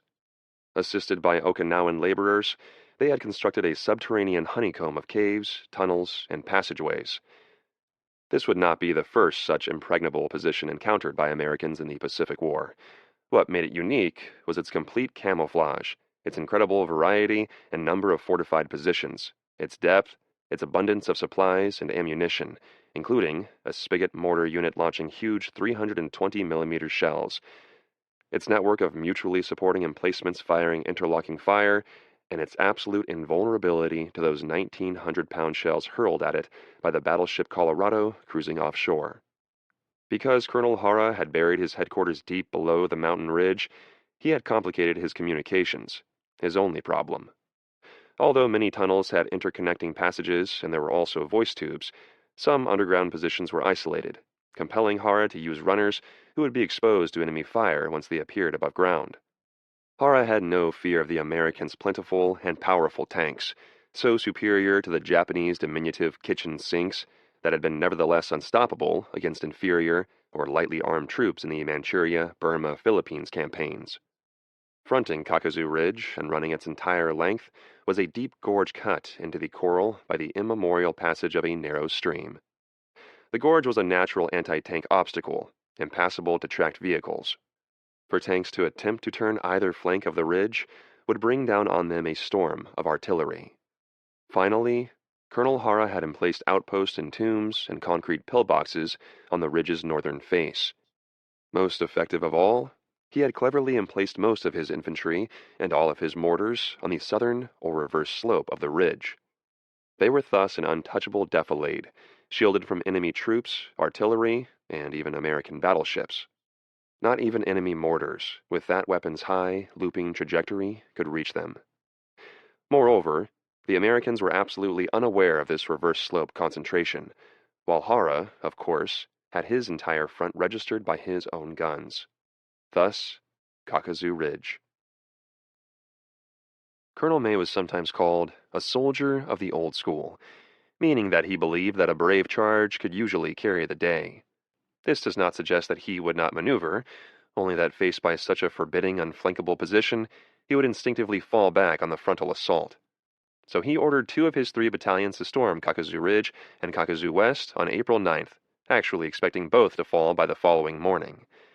This meant that, in accordance with American infantry doctrine, a battalion of 3 companies would use 2 of them in attack with a 3rd in reserve, and thus, 2 companies would strike the main ridge and 2 more Kakuzu West, with the remaining 2 on call in their rear. To achieve surprise, there would be no artillery preparation beforehand, and all units would attack before daylight.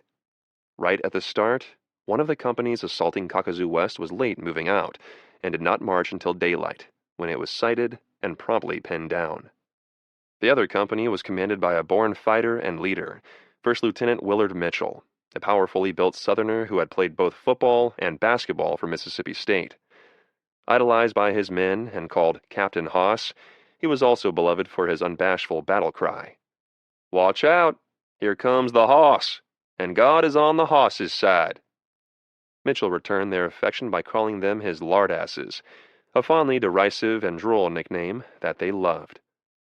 Mitchell's lardasses were quick to ascend Kakuzu West under cover of darkness, and not particularly dismayed to learn that they were alone on its crest, and that their supporting comrades were pinned down below. They also found that the position was composed of 2 knolls, one on the north and the other to the south, forming Colonel Hara's reverse slope. Between them was a shallow saddle of land. The moment that the Japanese emerged from their steel and coral fortress, Mitchell quickly formed his company into a perimeter on the saddle, just deep enough to conceal a prone man.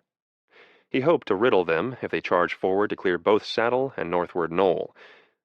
But the enemy refused to oblige, opening fire from their own position and showering the saddle with hand grenades and satchel charges, bags stuffed with explosive.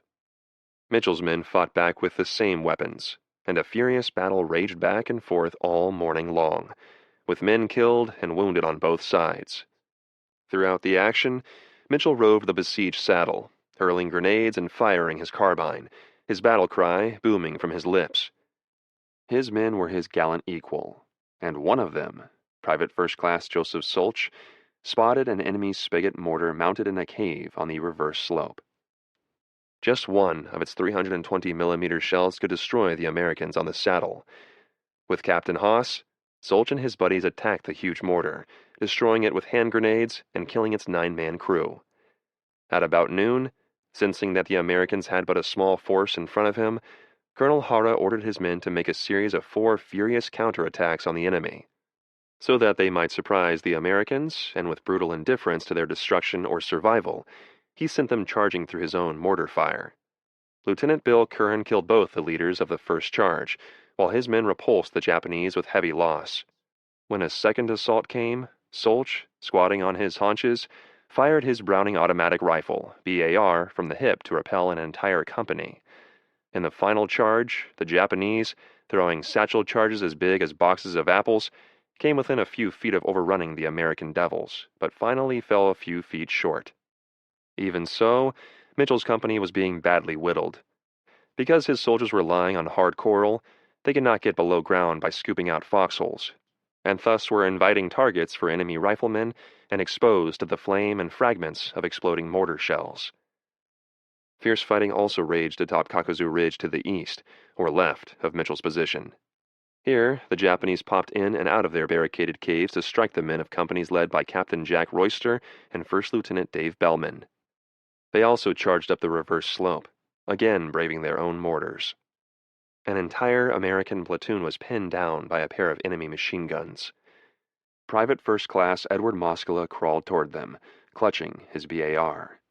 When close enough, but still unobserved, he hurled grenades at the unsuspecting Japanese, rising to rush them, spraying bullets. Both guns were knocked out. Now Lieutenant Bellman was hit, refusing evacuation despite great loss of blood. Captain Royster took a mortar fragment in the face. In exquisite pain and nearly blind, he also refused to leave. But it was becoming plain to both officers that the enemy was gaining the upper hand. GIs had already begun to withdraw off the ridge crest, hunting protection in the numerous caves and holes in the ridge's northern face. After Royster radioed battalion for help, Lieutenant Colonel King ordered another company to the rescue. But this unit got no farther than the gorge, crouching with the men who had been pinned down there since sunup. King now believed that his battalion was in trouble, and asked May for permission to withdraw. May refused, telling King that he'd lose as many men withdrawing as he would holding the hill. He also told him that if he was jumpy, have the executive officer take over. Understandably, there was no reply. Captain Royster on the ridge had a far better appreciation of his danger than either hard-boiled Eddie May or the cautious Colonel King. His and Bellman's company could not possibly retreat in full view of the enemy. So Royster called for smoke shells from the 88th Chemical Mortar Battalion. They went humming up and looping down, but the wind blew them back into Royster's face. Eventually, there was enough smoke to conceal a withdrawal, and the GIs began crawling down toward the gorge, many of them carrying wounded buddies with them. Ed Moskala was the last man down, but when he learned that a wounded man unable to move was still atop the ridge, he went back up to bring him safely down. Now the remnants of King's entire battalion were pinned down in the gorge, immobilized by enemy fire. The leap erect was to die. Second Lieutenant Leo Ford, the officer now in charge, decided that the best way out was to creep down the defile to the jump-off point of Hoss Mitchell's company earlier in the day. Snaking along inch by inch on their bellies, dragging their wounded, Ford and his men moved westward at a snail's pace. Ed Moskala, who had volunteered again to act as rear guard, covered their withdrawal.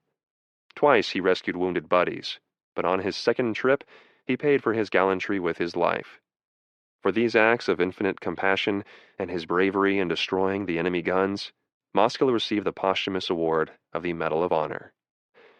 By 4 in the afternoon, the men led by Ford reached a point opposite the north slope of Kakuzu West, and were soon joined by Mitchell's GIs moving rapidly under billowing smoke, skillfully called down by Captain Hoss himself. The Kakuzu attack had failed, but it had not been a disaster. In all, Colonel May's 383rd Regiment had suffered 326 casualties, with 23 dead, 47 missing and presumed dead, plus 256 wounded. Colonel Hara's command may have lost half of its strength of 1,200, and for the defenders to lose nearly twice as many as the attackers, while fighting from a most formidable fixed position, testifies to the valor and skill of the American infantry. Even before the failure at Kakuzu became known, at 96th Division headquarters, Brigadier Claudius Easley, assistant commander of the 96th, had prepared a second, much more massive assault under his personal command. This powerhouse attack, with no attempt at surprise, was to be spearheaded by 4 battalions of infantry, about 3,000 soldiers, supported by 8 battalions of 105 and 155 mm artillery, together with airstrikes and bombardment from the sea led by the battleship New York. There would be no tanks once again, for that gorge below the ridge was still impassable. At 7:15 a.m. on April 10th, the assault began. Furious as the preliminary bombardment had been, it in no way depleted Ushijima's troop strength. When the bombardment lifted, his men, safe and invisible within his steel and coral fortress, would reply with small arms, machine guns, mortars, and occasionally one of those huge 624-pound mortar shells. Once again the 96th fought gallantly, but flesh and blood advancing in the open, no matter how valiantly, simply cannot overcome an unseen enemy firing from within underground fortifications of steel and coral. It was almost as though the Japanese and the Americans had exchanged battle doctrines, the defenders relying upon firepower and the invaders on spiritual power, with the inevitable consequence: the Americans were stopped. Fortunately for them, A heavy rain, the forerunner of drenching downpours soon to come, squelched the battle, or their casualties might have been greater. It required 2 more days of hideous combat to convince General Easley that Kakuzu was simply too formidable for the 96th to conquer alone. On April 11th, Colonel John Cassidy's battalion of the 381st Regiment made its second attempt to seize the top of the ridge and was again driven back. That night, the Japanese began bombarding the Americans pinned down in the gorge with their 320mm Spigot mortars. One of these huge projectiles, woefully inaccurate and fired so haphazardly, seemingly did strike harmlessly on the ground, but with enough force to start a landslide that buried a cave being used as an aid station, killing 13 Americans and wounding 9. On the morning of the 12th, Easley ordered another attack by Cassidy's battalion, supported by heavy airstrikes. When the 96th moved out, there fell upon them a shower of mortar shells so thick that they came down at the rate of better than 60 a minute. 45 men were lost, and that was the end of the Kakuzu debacle of April 9th to 12th. During the failed April 9th to 12th assaults, the only appreciable gains made by the 24th Corps was by the veteran 7th Infantry Division on the left or eastern flank of the 96th. From Triangulation Hill to Uki on Nakagasuko Bay, the 7th drove forward 1,000 yards. Uki fell to the 32nd Infantry on April 11th, but the Americans were promptly evicted. By the night of April 12th, all of the 7th's formations were halted in front of Hill 178, a towering crag in roughly the center-east of Ushijima's line, which was also a Japanese artillery observation point. Farther east, the 96th 382nd Regiment had been stopped cold at Tombstone Ridge, where on April 11th it went into defensive positions. Tombstone may have been every bit as tough as Kakuzu, but no assault was planned until General Hodge and his division commanders could assess the situation.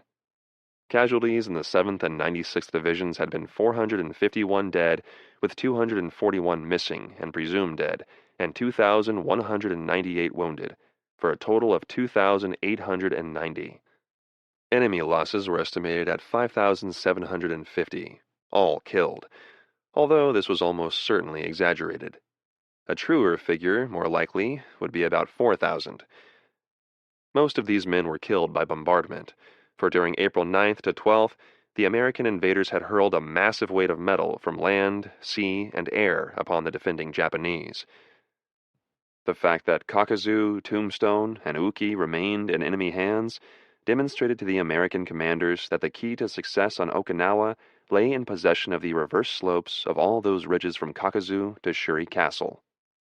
Seizing the forward slopes, though difficult, could be done, but any attempt to drive past them would bring upon the attackers that dreadful rain of enemy fire. What was needed, it seemed to General Hodge, was even heavier bombardments, and there was not yet enough ammunition ashore. The loss of those 2 ammunition ships to the kamikaze, deemed not critical at first, was now one of the chief causes of delay. Kakuzu would have to wait until enough 105 and 155mm shells had come across the beaches to make sustained daily shelling a reality. Already, after only about 9 days of battle, it had become apparent that the Okinawa campaign would depend upon supply as much as battle. Back to Banzai. Chapter 12.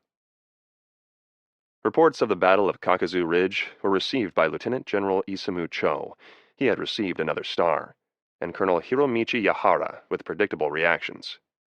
Although neither knew the exact number of enemy fallen or even their own losses, Yahara was eminently pleased with the result.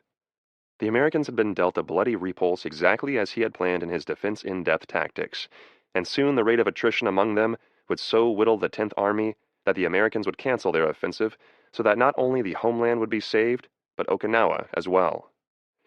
To General Cho it appeared that the enemy had suffered grievously and was so rocked back on their heels that the time had come for a full-scale offensive of the 32nd Army. Since his humiliation in the earlier showdown between him and Yahara, when General Ushijima had sided with his planning chief, the fiery Cho had not ceased to press for a counterattack. But even his friend and mentor Ushijima remained unmoved, until an order from Imperial headquarters was received urging the 32nd Army to overrun Yantan and Kadena airfields. This was probably the result of a Japanese intelligence warning that Marine corsairs would soon arrive at these airfields in strength and would make the mission of the various Kikusui more difficult than ever. Cho seized on this directive to persuade Ushijima on April 6th to order an attack prepared for April 8th. But the ever-alert Yahara pounced upon the appearance of a 110-ship convoy offshore of the Uriso-Mura Escarpment on April 7th as proof that the Americans were going to strike the 62nd Division on its flank. Alarmed, Ushijima for the second time canceled a Cho-sponsored assault. But then both the American failure at Kakuzu Ridge and the remarkable destruction wrought upon the enemy fleet by the first of the Kikusui convinced Ushijima and Cho that the time to strike had indeed come. This misconception was strengthened by a stirring telegraph order from naval headquarters claiming that Tengo had been very successful. There are signs of uneasiness among enemy forces, and odds are 7-3 in our favor. Everyone involved in the Okinawa defense should unite in a general pursuit operation. Isamu Cho, though not as rational as his rival Yahara, was at least as clever. Everywhere he seemed to see signs of enemy weakness, among them slackening aerial activity on April 10th, as well as a Navy report of a reduction in the number of American ships in the Hagushi anchorage. The calculating Yahara could have explained the first as a result of the same cloudy, rainy weather that discomfited everyone on the island, Cho included, and the second as caused by the visible stream of unloaded enemy ships sailing back to base for reloading and return. But Cho was then at his argumentative best, and over the precise but uninspiring protest of the unhappy Yahara, General Ushijima ordered a powerful counterattack for the night of April 12th to 13th. Cho's plan was for massive infiltration of almost the entire east-west front of the U.S. 7th and 96th Divisions. 3 battalions of the Japanese 24th Division would strike the 7th on the east, or right, of the American line, while 3 more from the 62nd Division would assault the battered 96th. They would, of course, attack at night, a Japanese preference born of a desire to negate that dreaded American artillery. Breaking through the advance American units, the troops would then spread out in the rear area to a point 4 miles below Kadena Airfield. There they would take refuge in known caves and tombs. On the morning of April 13th, they would emerge to slaughter 10th Army's rear echelon troops, usually technical, headquarters, supply, and soldiers armed with nothing more lethal than a pencil. In the melee that would ensue, troops of both sides would be so hopelessly intermixed that the enemy would not dare to bring his artillery, air, and naval gunfire to bear. Meanwhile, other battalions remaining in place opposite the 7th and 96th would launch a furious attack intended to compel the Yankees to retreat, perhaps in such panic that they would be included in the general slaughter of the enemy's rear echelon. Cho did not specify what would happen next, whether he intended actually to overrun the airfields as Imperial headquarters had suggested, destroying installations and aircraft at will, or would be content merely with unnerving Buckner and disorganizing his 2 forward divisions. With troops marching in drenching rain to their jump-off positions on April 12th, Hiromichi Yahara became so apprehensive that he committed an act of insubordination so incredible that in any Western army it could not have ended otherwise than in a court-martial and dismissal, or perhaps worse.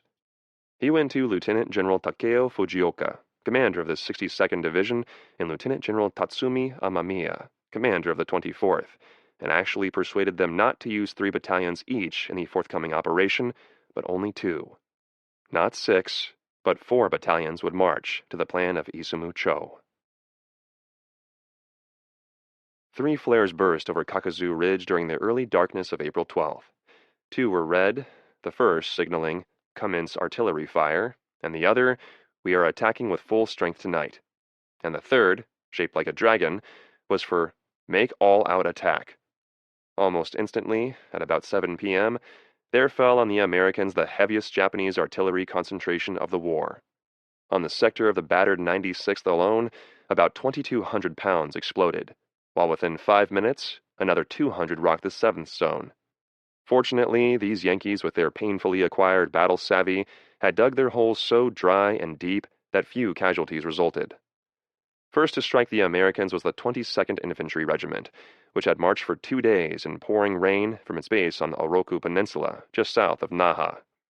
Loaded down with 110-pound packs and bags of food, an immense burden for these normally small soldiers, They had been told by their commander, Lieutenant Colonel Masaru Yoshida, to move in a sinuous eel line, and they did indeed feel more like fish than flesh as they lay huddled and shivered in cane fields to escape detection by enemy air.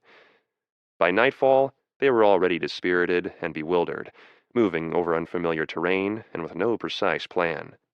Instead of attacking en masse, they sought to infiltrate the 7th Division sector in twos or threes, or a squad or two, but got nowhere.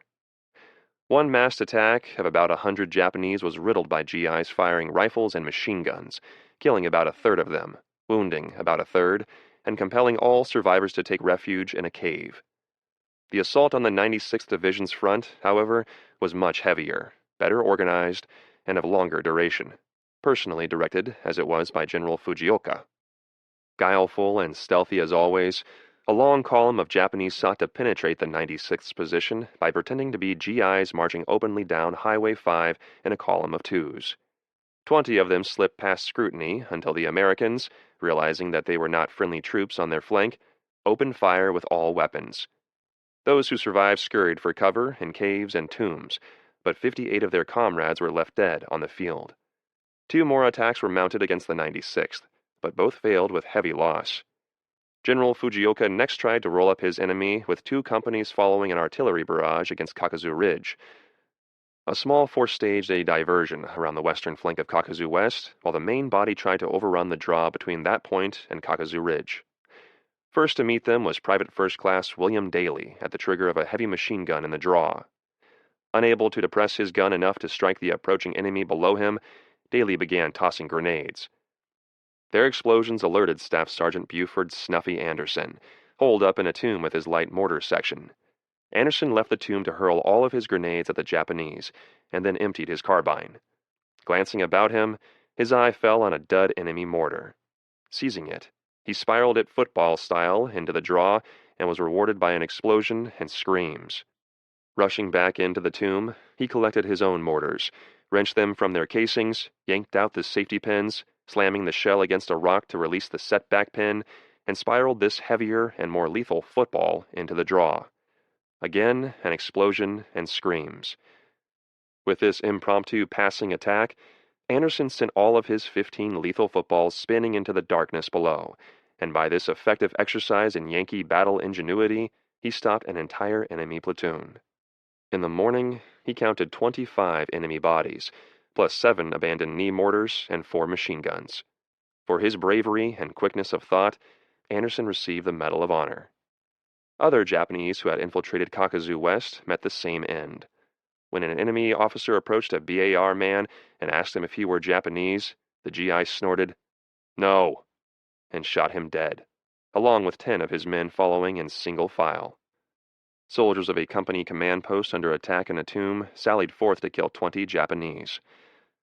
On the western slope of Kakuzu West, a single American machine gunner mowed down 23 more sons of Nippon.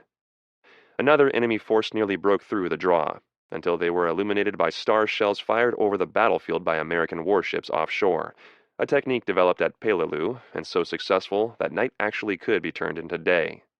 Silhouetted against the dark, the enemy was easily riddled, and their attack broken in blood. Dawn revealed a draw covered with sprawling corpses. General Cho's desperation attack was also hurled back on Kakuzu Ridge proper. When the 96th Heavy Mortar crews were informed that about 40 Japanese were threatening to overrun their battalion observation post, they decided to risk close support of their riflemen buddies up front. Hoping that their comrades would be safely below ground in pits and foxholes, they sent about 800 high-explosive shells humming skyward, to come plunging straight down with a horrible whistling noise that was the last sound many Japanese ever heard. Marine artillery also joined the bombardment, firing shells that drew a curtain of explosives around the endangered position. In the morning, enemy dead were stacked like cordwood below. In their headquarters below Shiri Castle, a sorrowing General Ushijima and a despairing General Cho heard nothing but depressing reports from the front. Nevertheless, it was still hoped that a battalion of the 22nd Regiment that had slipped through American lines undetected to enter the Ginowan area might hide out in caves until daybreak, when they could emerge to shoot up the American rear echelons, and even perhaps reach Yanton and Kadena to destroy enemy aircraft. but in scattering for sanctuary during the night, they had become so fragmented that daybreak showed them incapable of concerted action. So they remained hidden until nightfall of the 13th, when half of them successfully slipped back into their own lines. Two final Japanese counterattacks were repulsed during the early morning darkness of the 14th, one of them with losses of 116 men, closing out Isamu Cho's abortive counteroffensive. It had not, of course, been a proper banzai. Howling, sake-crazed troops, screaming and screeching as they ran through the darkness, banging canteens on bayonets and yelling in sing-song English what they presumed to be blood-curdling oaths. Japanese boy drink American boy's blood, only to be herded into enemy barbed wire by American mortars falling behind them, there to be riddled or sometimes even exterminated by accurate machine gun and rifle fire. But it was still a reversion to bamboo spear tactics, and worse, a decision to come outside of the caves and tombs and pillboxes from which they had successfully halted the two-division advance of General Hodge's 24th Corps, and expose themselves to the devastation of overwhelmingly superior American artillery, mortar, and naval gunfire, as well as accurate small arms. Ushijima, in authorizing this romantic regression into the failed tactics of the past, had blessed an operation ill-conceived, under-strength, misdirected, haphazard, and uncoordinated. As a result, more than half the force involved, 1,594 men, were killed. To approve a plan calling for splendid defensive fighters to take the offensive at night while moving over unfamiliar terrain and woefully inferior in numbers and firepower was simply to grasp the muzzle of military success rather than the pistol grip, and also to surrender his own enormous advantage in terrain and tenacious troops, natural obstacles made unassailable by improved fortifications, thus canceling out his enemy's superior firepower, and manned by invisible troops movable only in death. He did this because, like Isamu Cho, his heart had conquered his head, and because most Japanese commanders from Midway Guadalcanal to Okinawa itself could never shed that Bushido-born, carefully cultivated conviction that the soft, spoiled, luxury-loving Americans would quail at the first flash of a samurai saber. Kikusui II Kamikaze Crucible Chapter 13 Admiral Matome Ugaki was still convinced that his April 6th to 7th strikes at the Americans had seriously damaged TF-58, an estimate not shared by his colleague, Lieutenant General Michio Sugahara of the 6th Air Army. A report made by Sugahara's staff somewhat sourly concluded, "Despite many attacks, the Navy cannot block the enemy's carrier force, which still is operating east of Okinawa." Nevertheless, Sugahara was eminently cooperative in preparing for Kikusui II, which Ugaki hoped would so shatter Spruance's fleet that it might seek sanctuary in the open sea. But both he and the Army general realized that the second floating chrysanthemum would never equal the strength of the first, if only because of the serious losses it had suffered. They were also concerned to learn that Marine corsairs had indeed arrived at Yanton and Kadena, thus menacing their own aircraft with ground-based fighters that, because of their proximity to their base, were more to be feared than carrier-based interceptors. Their apprehension was somewhat eased, however, with the arrival on Kyushu of a new weapon, the Oka, or cherry blossom, glide bomb, a rocket-boosted, piloted suicider capable of speeds of 500 knots and carrying a huge wallop of 2,645 pounds of trinitrotoluol. The Oka was slung beneath a mother plane, usually a heavy Betty or Peggy bomber, and flown to within about a dozen miles of its target, when it was released with the pilot firing its rockets and directing it toward its target. Moving at pistol bullet speed, the Oka was believed to be almost immune to enemy gunfire, but its very velocity made it extremely difficult for its pilot to keep his 16.5-foot missile on target. American intelligence was aware of the appearance of this new weapon, but considered it so ineffective that it was christened Baka, or foolish. Although Kikusui II was scheduled for April 12th, Admiral Ugaki tried to destroy the remnant of TF-58 on the day before, hurling a daylight suicide attack of about 52 planes against Admiral Mitcher's carrier force. Typically, glowing reports claimed 3 carriers sunk, a cruiser set ablaze, another cruiser holed, and 2 destroyers hit with torpedoes. The next day, Ugaki's pilots, still mightier with pen than bomb, reported sinking 2 battleships and a light cruiser. Actually, very little damage was done to Mitcher's ships on either day. Some damage was inflicted on the veteran flat-top Enterprise, and a kamikaze crashed the majestic new battleship Missouri, but succeeded only in scratching her deck and blistering some paint. Destroyer Kidd was hit on picket duty and badly hurt, with 38 sailors killed and 55 wounded, the worst casualty of the day. Waggish blue jackets aboard another picket destroyer, exasperated by repeated strikes at their station, erected a huge sign on deck with an arrow pointing aft and reading, "Carriers this way." Both Ugaki and Sugahara hoped to neutralize the enemy corsairs by planning a series of bombing raids on their airfields the night before the scheduled attacks of April 12th, while Sugahara also organized a decoy flight of fighters to lure TF-58's Hellcats and Corsairs away from the impact area. In the bombing operation, 22 Japanese aircraft struck Yanton and Kadena shortly before dawn of the 12th, damaging 5 enemy planes, but losing 5 of their own to American gunners of all services. Next, Sugahara's decoys attracted nothing but birds rising for dawn breakfast, so that it was not until 11 o'clock in the morning that the Kyushu main body of about 120 late-model fighters arrived over both Kikaijima and the Hagushi anchorage to try to clear the strike area for the following flights of 76 kamikaze, plus 20 suiciders roaring up from Formosa. Although the Nipponese fighters were more successful than usual against the more skillful Americans flying better planes, claiming a probably exaggerated 20 kills, the Navy and Marine pilots from the carriers of TF-58 reported a much higher 126 enemy planes down during fighter sweeps.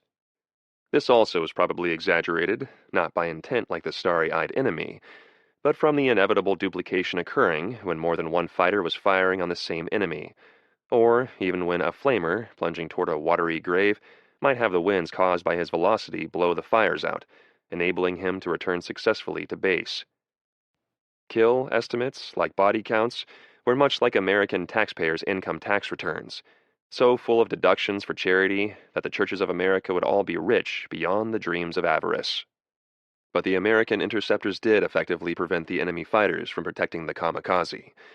Although the suiciders succeeded in damaging 8 American ships, mostly destroyers and destroyer escorts of the radar picket line, as well as some smaller craft, and causing high casualties, only one warship was sunk. The new picket destroyer Manert L. Abele, the first kill on record by a Baka bomb. Abele was on picket station 14, about 30 miles west of Okinawa, when it was jumped by a pair of suicide valves. Abele's AA opened up, each burst seemingly scoring a hit, but the planes reappearing through the smoke.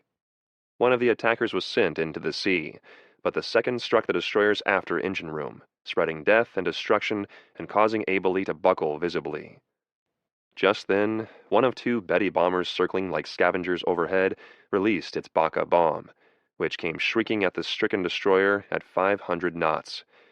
The pilot kept his missile perfectly on course, striking Abele exactly amidships. A tremendous blast lifted the Americans out of the water to be slammed back again. Many men were blown overboard.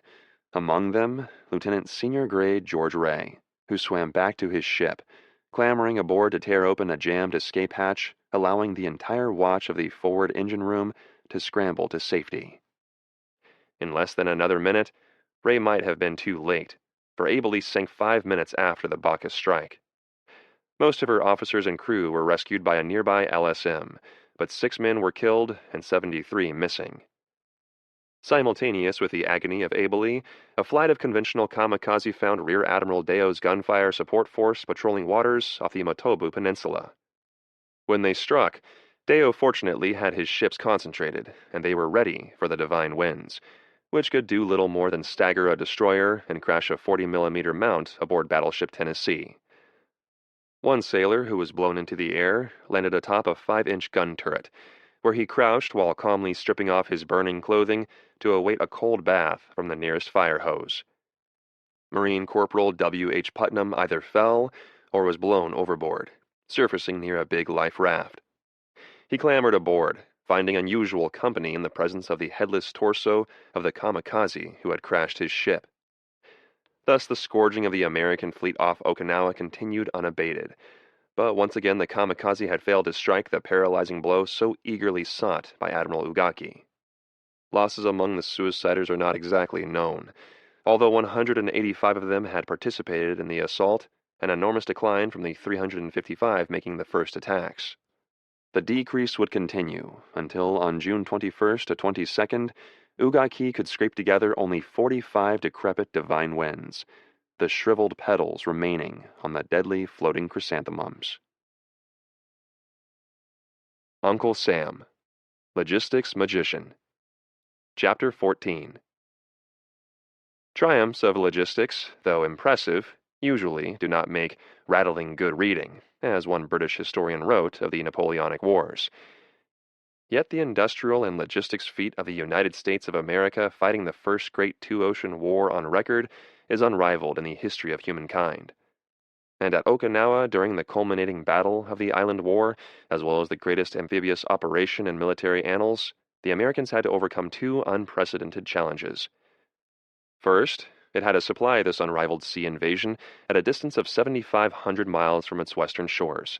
Second, it had to keep a fleet unsurpassed in numbers of ships and firepower constantly at sea for weeks at a time while feeding it with ammunition, food, fuel, airplanes, and those myriad lesser demands of an invader engaged on land and sea and in the air. Even more than Admiral Spruance's Fifth Fleet and Mitcher's Task Force 58, General Buckner's 10th Army was a monster of consumption. Between April 1st and 16th alone, no less than 577,000 tons of supplies were landed on the Hagushi beaches, a record achieved in the face of two destructive storms and the attacks of the kamikaze. A difficulty unsuspected by the iceberg planners, though actually a happy one, was the incredible speed of the advance of Buckner's attacking divisions, so rapid that ducks and amphibious tractors expecting to haul their supplies no farther than the beaches were obliged to roll far inland to unload. Another problem caused by unforeseen success was that because planners had placed the unloading priority of spare vehicles lower than such vital supplies as ammunition, barbed wire, fuel, and food, these first priority supplies had to be heaped on the beaches to get at the now sorely needed jeeps and trucks. This caused the breakdown of an elaborate plan for supply dumps to be established at carefully selected points. Night unloading under floodlights, suspended only during air raid alerts, helped to unload waiting ships speedily, but also added to beach congestion. On April 13th, General Buckner was dismayed to learn that during the past 24 hours, only 640 tons of artillery ammunition had crossed the beaches, not nearly enough to supply guns expending more shells than planners had anticipated. Buckner immediately gave priority to artillery shells, and in the next few days, 3,000 tons daily were deposited ashore, enough not only for those tireless guns, but also to begin building a reserve. Okinawa's excellent network of bad roads, all narrow and lightly surfaced, could not be traversed by American armored tractors and 6x6 trucks. Those early April rainstorms that had delayed unloading of ships also made the roads softer, compelling American engineers to try to harden them with sand mixed with coral. But the coral was not easy to dig and had to be blasted frequently. Without a rock crusher, the engineers sometimes dumped coral fragments as big as boulders on the roads, turning some of them into obstacle courses. Erection of numerous pontoon causeways from the reefs to solid ground helped ease the continuing problem of moving supplies from ship to shore. LCTs, landing craft, tank, and LSMs could tie up to the small ones, transferring their cargo directly into trucks. The bigger ships at the bigger causeways used cranes. Red Beach 1 opposite Yonton Airfield had the largest causeway, 1,428 feet long, with a pier head 45 by 175 feet. During the first few days, 60,000 men and 110,000 tons of cargo crossed the piers. The most serious shortage was in shells for the 81mm mortars, those unlovely stovepipes that probably have killed more soldiers than any other weapon devised, caused by the loss to kamikaze April 6th of those two ammunition ships. But the ever-resourceful Admiral Turner quickly put in an emergency request to Guam, and 117 tons of mortar shells were airlifted to Okinawa, enough to keep the stovepipes firing until many more tons could arrive by ship. Yonton and Kadena airfields were kept so well supplied that not a single plane was grounded for lack of fuel during the entire campaign. Fifth Fleet and TF-58 were supplied by a force of cargo ships and oilers commanded by Rear Admiral D.G. Barry from his flagship in the old light cruiser Detroit. When Barry received requests from carrier groups for oil and/or ammunition, he would send formations of the necessary ships hurrying to the flat-top fleets to begin replenishment at dawn and complete it by dusk. Long before Okinawa, the Navy had perfected the system of refueling at sea, and eventually replacement ships were trained to fill the carrier's every need, even such bulky items as crated airplane engines or jeeps for use on flight decks. Weapons, bombs, and bullets were soon added, and thus, at Okinawa, TF-58 could remain almost indefinitely at sea, a fact that might be a boon to Admiral Mitscher, but a bore to his swab jockeys, weary of sea duty and eager for a little fun ashore. In the immemorial rhythm of "for want of a nail, a shoe was lost," the most serious problem was inadequate supplies of 3.5 and 4-inch manila line, and this would not be solved until the Philippines were completely reconquered. Supply of the bombardment warships off Okinawa was made easy by Admiral Turner's foresight in seizing the Karamas not only for a ship's hospital, but also to keep the big naval guns bellowing. A new class of LST ammunition ships, equipped with mobile cranes shuttling between the Karamas and Ulithi and the Marianas, was able to deposit cargoes directly onto the decks of bombardment warships. They also were type-loaded, that is, carrying ammunition for just one class of ship, say 5-inchers and 40mm for destroyers. Fuel for all these ships, together with about 1,000 carrier aircraft, was supplied both by Admiral Barry and fleet tankers sailing from Guam to Okinawa, or meeting thirsty ships at sea. 2 huge fleet tankers left Guam every 3 days. Every day during the peak period of April 4th to 24th, an average of 167,000 42-gallon barrels of fuel oil was consumed by the ships at and around Okinawa, plus 385,000 gallons of aviation gasoline. By May 27th, nearly 9 million barrels of oil had been consumed and 21 million gallons of aviation gasoline, to say nothing of the delivery of less vital but still important items as 2,700,000 packages of cigarettes, 1,200,000 candy bars, and over 24 million pieces of mail to gladden the heart of American servicemen there.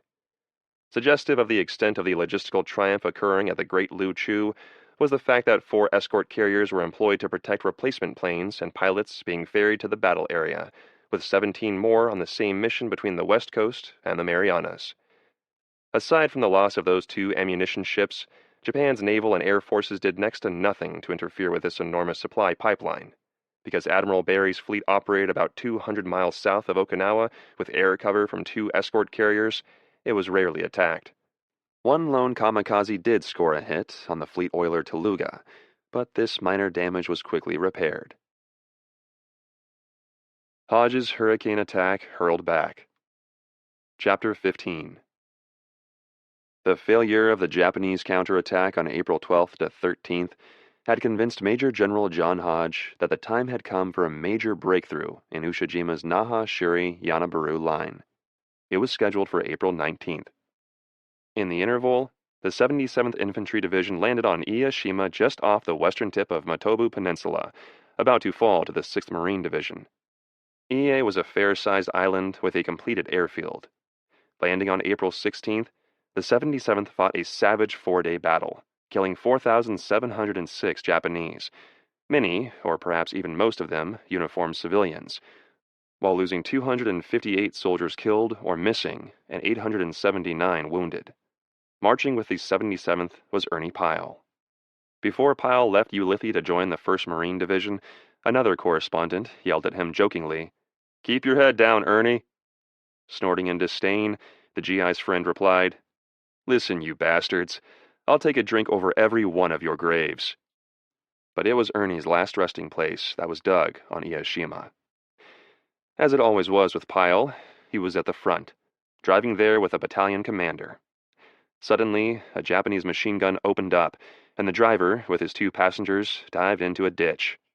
After the machine gun fell silent, the commander and Pyle raised their heads, and the gun chattered again. Pyle slumped back into the ditch. Bullets had entered his forehead just below his helmet. Over his grave, his new comrades in the Pacific placed a monument with the inscription, "On this spot, the 77th Infantry Division lost a buddy, Ernie Pyle, 18 April 1945. 2 days later, the defending Japanese mounted a desperate counterattack in an effort to recover ground lost during April 20th to the Americans. After dark that night, infiltrators in company strength and in small groups, a total of about 500 men, launched a screeching assault on the front of the 307th Infantry's G Company. Many of them penetrated, actually overrunning a battalion command post, and might have broken through but for the efforts of two machine gunners, Staff Sergeant Anthony Cernowski and Private First Class Martin May. Both men emptied their heavy machine guns repeatedly until they had no more belts left, after which they struck at the enemy with grenades and carbines until May was wounded by a mortar shell and the enemy driven off. They returned to the attack, and once again, May fought them off. But this time he received his mortal wound, and his Medal of Honor was awarded posthumously. On the following day, General Hodge's bellowing 3-division assault began. Its objective was to penetrate defenses around Shuri to seize the low valley and highway linking Yanabaru on the east coast with the capital of Naha on the west. Admirals Spruance and Turner were eager to seize Naha with its excellent port, the very harbor in which Commodore Perry had cast his anchors en route to opening Japan to world trade. Even though General Hodge was hopeful, he had no illusions about the formidable positions that his troops would be attacking. "It is going to be really tough," he said. "There are 65,000 to 70,000 fighting Japs holed up in the south end of the island, and I see no way to get them out except blast them out yard by yard."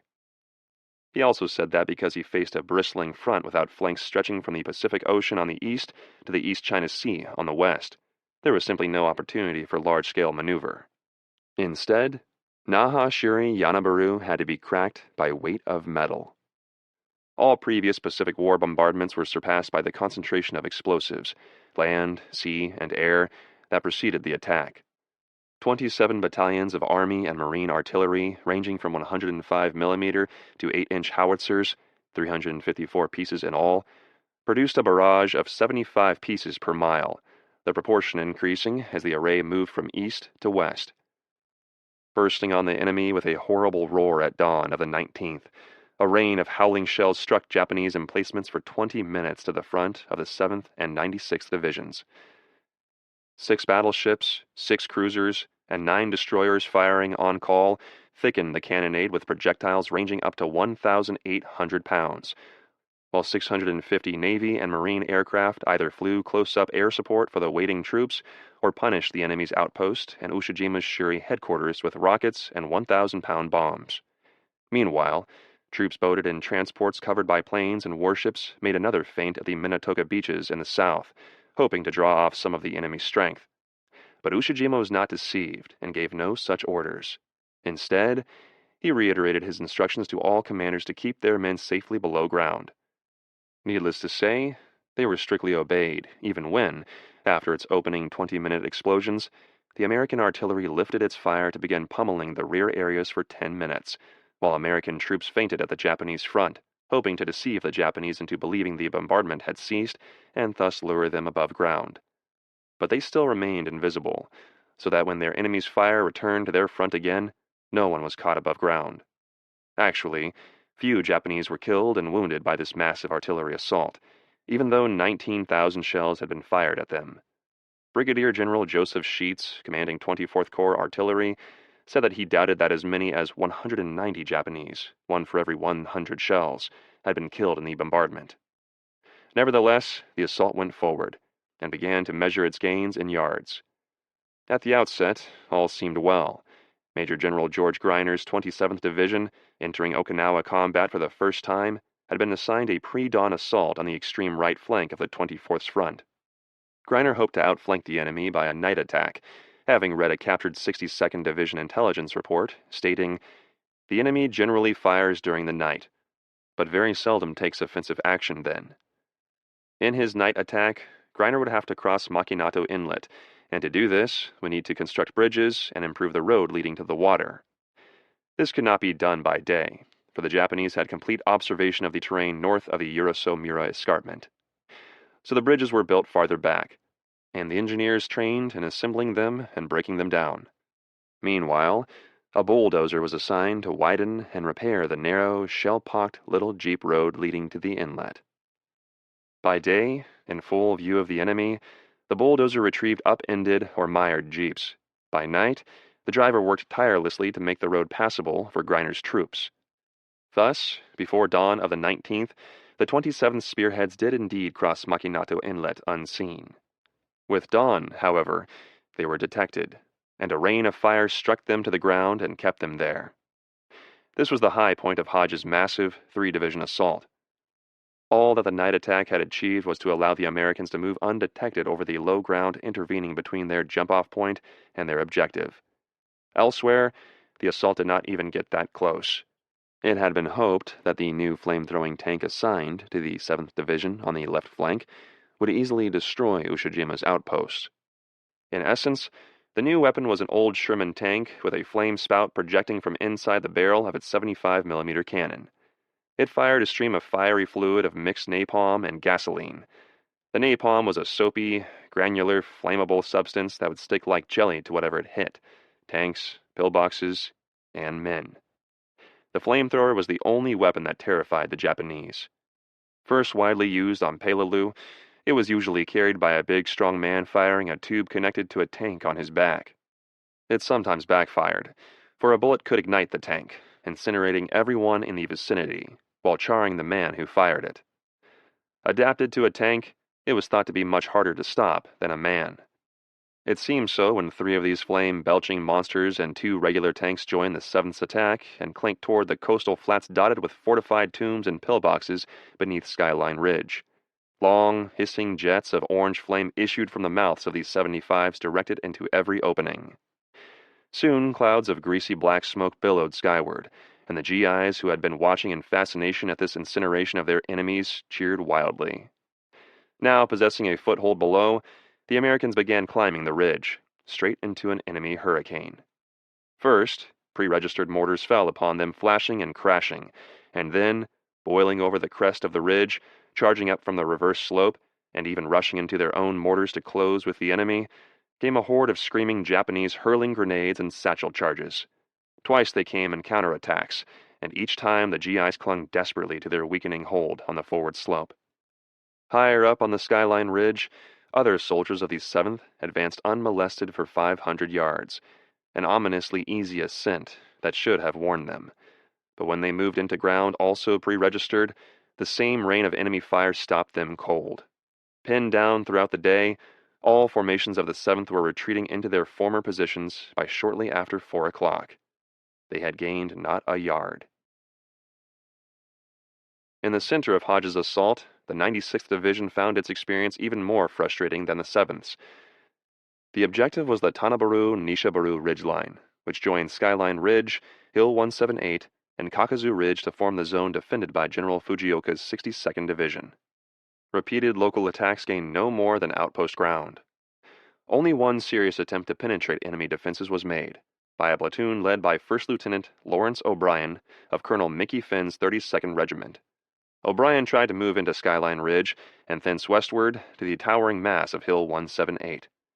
Apart from an exploding shell that killed 1 man and wounded 3 others, O'Brien's men moved rapidly up Skyline's steep forward slope, then swung right toward 178.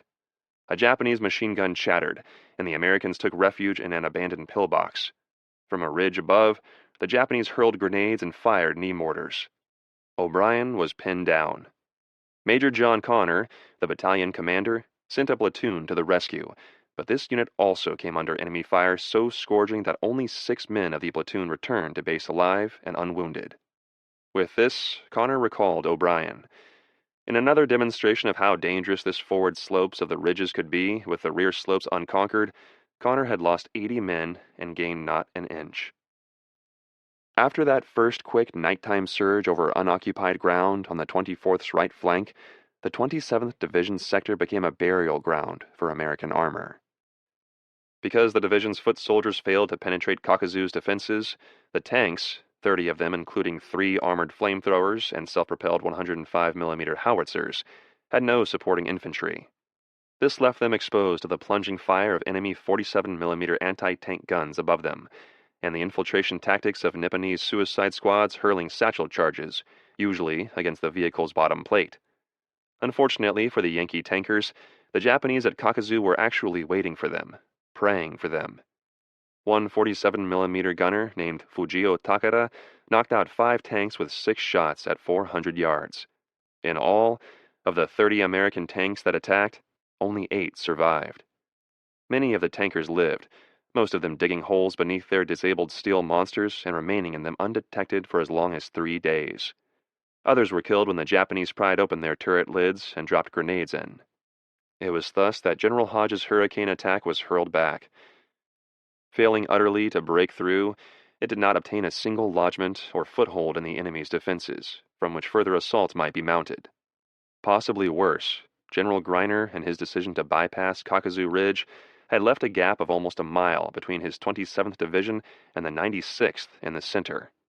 No American troops were there to blunt any enemy counterattack, and so General Hodge worried that a Japanese counterstrike could slip through to trap the entire 27th, pressing it against the iron enemy defenses it had failed to pierce, and there destroy it. Fortunately, those well-entrenched Japanese were as blind as the moles they resembled, having no idea of their foes' whereabouts, and no enemy counterattack was launched. Nevertheless, General Greiner the next day reiterated his belief that the Japanese strongpoints should be bypassed and mopped up. In reply, Colonel Screaming Mike Halloran, commander of the 381st Infantry, gave a more accurate estimate of the enemy's troops. "You cannot bypass a Japanese, because a Jap does not know when he is bypassed." Thus ended the hurricane assault, with 24th Corps losses totaling 750 killed, missing, and wounded. Outer line cracked. Ushijima retreats. Chapter 16. It was an entirely different American infantrymen who wearily and warily greeted the dawn of April 20th on Okinawa. Up until the fiery failure at Kakuzu during April 12th to 13th and the bloody repulse of April 19th at Shiri's outer defenses, the Army infantry in the Pacific, apart from a few isolated instances and during only 2 major battles, Saipan and Guam, had been fighting a war in which maneuver was possible. These were on the great land mass of New Guinea, the second largest island in the world, and the Philippine archipelago with its thousands of islands big and small. In these campaigns, maneuver was not only possible, but mandatory if casualties were to be kept minimal, and the enemy being attacked was usually fighting from log and mud fortifications, half naked and half starved by the effectiveness with which the submarines and warships of the United States Navy had severed their supply lines. The casualties were indeed minimal, as the boastful Douglas MacArthur would trumpet to the world in his tireless pursuit of supreme command in the Pacific, and the Army infantry had few, if any, days, such as the crucibles at Kakuzu and before Shiri. But now, though dimly, the GIs realized that they had come to their own Tarawa, Peleliu, or Iwo Jima, with their fortifications of steel, concrete, and coral, interconnected by mazes of tunnels with interlocking fire and all approaches pre-registered by every weapon. They now knew, as the Marines in the Central Pacific had learned, that enormous mass bombardment of these truly formidable defenses from sea, air, and land was usually, if not always, no more effective than a smokescreen. True, they would cause some casualties, but never enough to be decisive, and the accident of a lucky hit could not be repeated on call. Only the impetuous foot soldier slashing in with his hand weapons and using tanks, hurling explosives and aiming flame, can succeed in a war against armed and resolute moles. The naval shell's flat trajectory, the bomb's broad parabola, the artillery's projectile's arc, even the loop of the mortar, cannot chase such moles down a tunnel. If they can occasionally collapse the whole position with a direct hit, a rare feat, they have knocked out only one spoke in the enemy's wheel.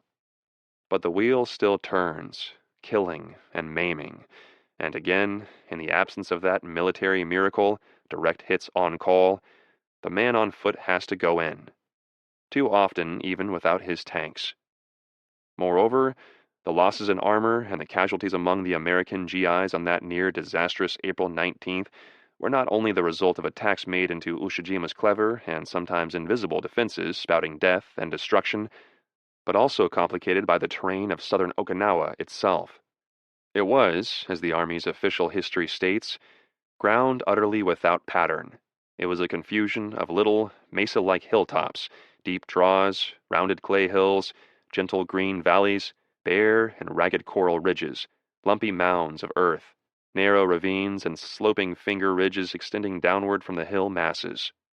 On April 20th, General Hodge's 3-division assault into Ushijima's meat grinder was renewed, 7th on left, 96th in the center, and 27th on the right. In these first two formations, the GIs, now thoroughly blooded in this type of warfare, moved forward more warily and skillfully. The 32nd Infantry of the 7th, or Hourglass, took Uki Hill with surprising ease, and then struck at Skyline Ridge, blanketing it with smoke to blind the numerous enemy mortarmen there. The tactic worked, especially after 2 gallant soldiers, First Lieutenant John Holmes and Staff Sergeant James McCarthy, led a final charge to seize the hill, but later perished in a fierce enemy counterattack that was hurled back. Flame-throwing tanks were of major assistance in this action, burning out a forward mortar position that could have been troublesome. But the Skyline's dogged defenders did not submit so tamely. One machine gunner in a pillbox was particularly tenacious until Sergeant Theodore MacDonald, a mortar observer not expected to join a battle, entered the struggle on his own, charging the pillbox, throwing grenades. Next he borrowed a BAR, and when that jammed, a carbine, rushing the enemy position with this ordinarily most useless weapon in the American arsenal. At close range, however, it could do damage, and MacDonald used it to kill all 3 gunners. Then, his Celtic blood aroused, he picked up the enemy gun and heaved it down the embankment, followed by a knee mortar.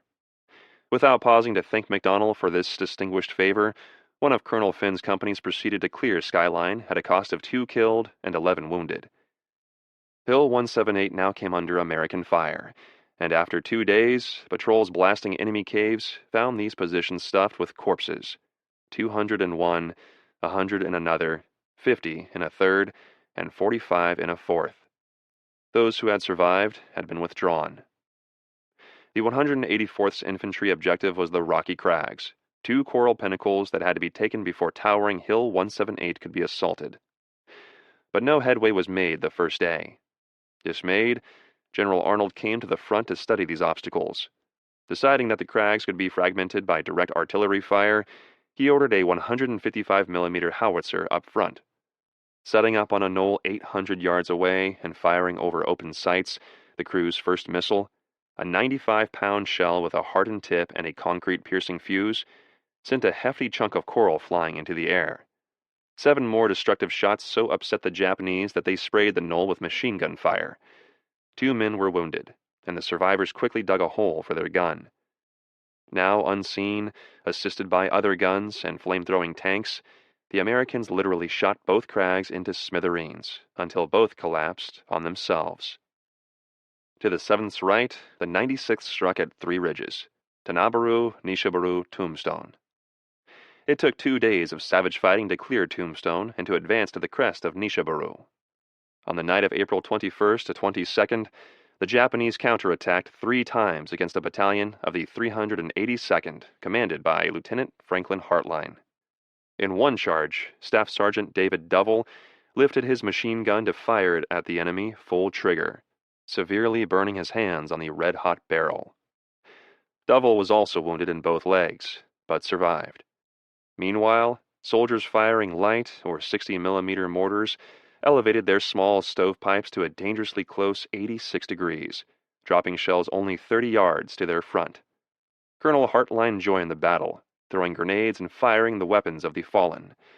At 3:15 a.m., the Japanese retreated, leaving 198 dead comrades behind. Tanabaru now lay temporarily open, and it was Captain Hoss Mitchell's Lardasses who seized the opportunity.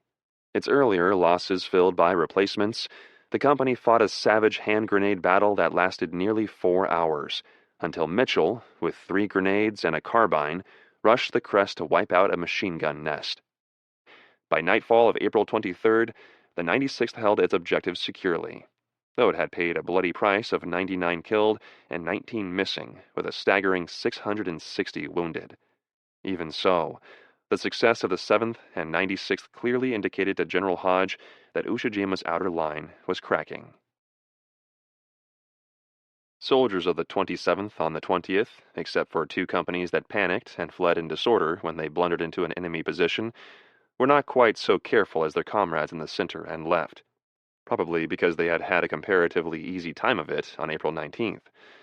Still on the right flank, the New Yorkers moved confidently against a position called Item Pocket, unaware that it was probably Ushijima's toughest and most cleverly designed fortification.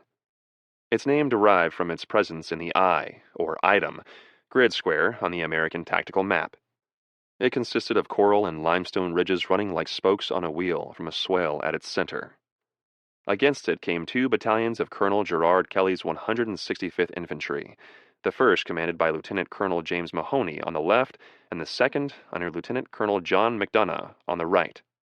Resisting them was Lieutenant Colonel Kosuke Nishibayashi's 21st Independent Infantry Battalion of about 600 soldiers together with 200 or 300 Okinawan conscripts. All had been working for months on Item's defenses, which they called Gosukama after a nearby town. There was no safe way to approach the position. Because two bridges on Highway 1 had been knocked out, tanks could not menace it. Every ridge was protected by mortars, with machine guns zeroed in from others. Tunnels ran beneath the ridges, with openings on either side and on the top. Thus, each ridge was a Kakuzu in miniature, abundantly stocked with food, ammunition, and water. Until Item fell, there could be no real progress south. No real attempt to penetrate Item was made on the first day, but on the night of the 21st, a detail of 8 men from McDonough's battalion, led by Technical Sergeant Ernest Schoaf, tried to seize a ridge in a night attack, and provoked one of the wildest fights of the Okinawa campaign. 40 to 50 Japanese screaming banzai and hurling grenades charged them from about 40 yards away. Scrambling into foxholes that they had dug, Schoaf's men fought back with grenades of their own, rifle shots, rifle butts, even hurling rocks. Private First Class Paul Cook took out 10 of the enemy before being killed himself, and when they closed for hand-to-hand fighting, Schoaf broke his M1 rifle over one enemy's head, grabbed an Arisaka rifle from another's hands to bayonet him, and then shot a third mushroom-helmeted assailant. Wisely, the GIs made a fighting withdrawal, counting only 2 of their own dead and another missing. Such fierce local encounters would characterize the Item Pocket fighting, lasting until April 25th, and it was a company led by Captain Bernard Ryan that finally broke through the stubborn Item barrier. On the 25th, Ryan, with 2 platoons, climbed a key ridge and was savagely attacked by Japanese trying to drive them off. But they held, and then, assisted by other companies, began clearing the ridge to turn Item's seaward flank. Nevertheless, resistance continued until April 28th, when Highway 1 was finally opened to southbound American traffic. Now Griner's troops began to extend their grasp on the Uraso-Mura escarpment's western flank, suffering so severely that the division's losses rose above 500 during a single day. By the morning of April 24th, the western end of the Uraso-Mura escarpment was in American hands. Only Kakuzu and Ushijima's outer defenses remained unconquered. Hoping to reduce that stubborn position, Hodge formed a special attack force under Brigadier General William Bradford, the 27th Assistant Division Commander. Called Bradford Force, it was to strike Kakuzu early on the 24th.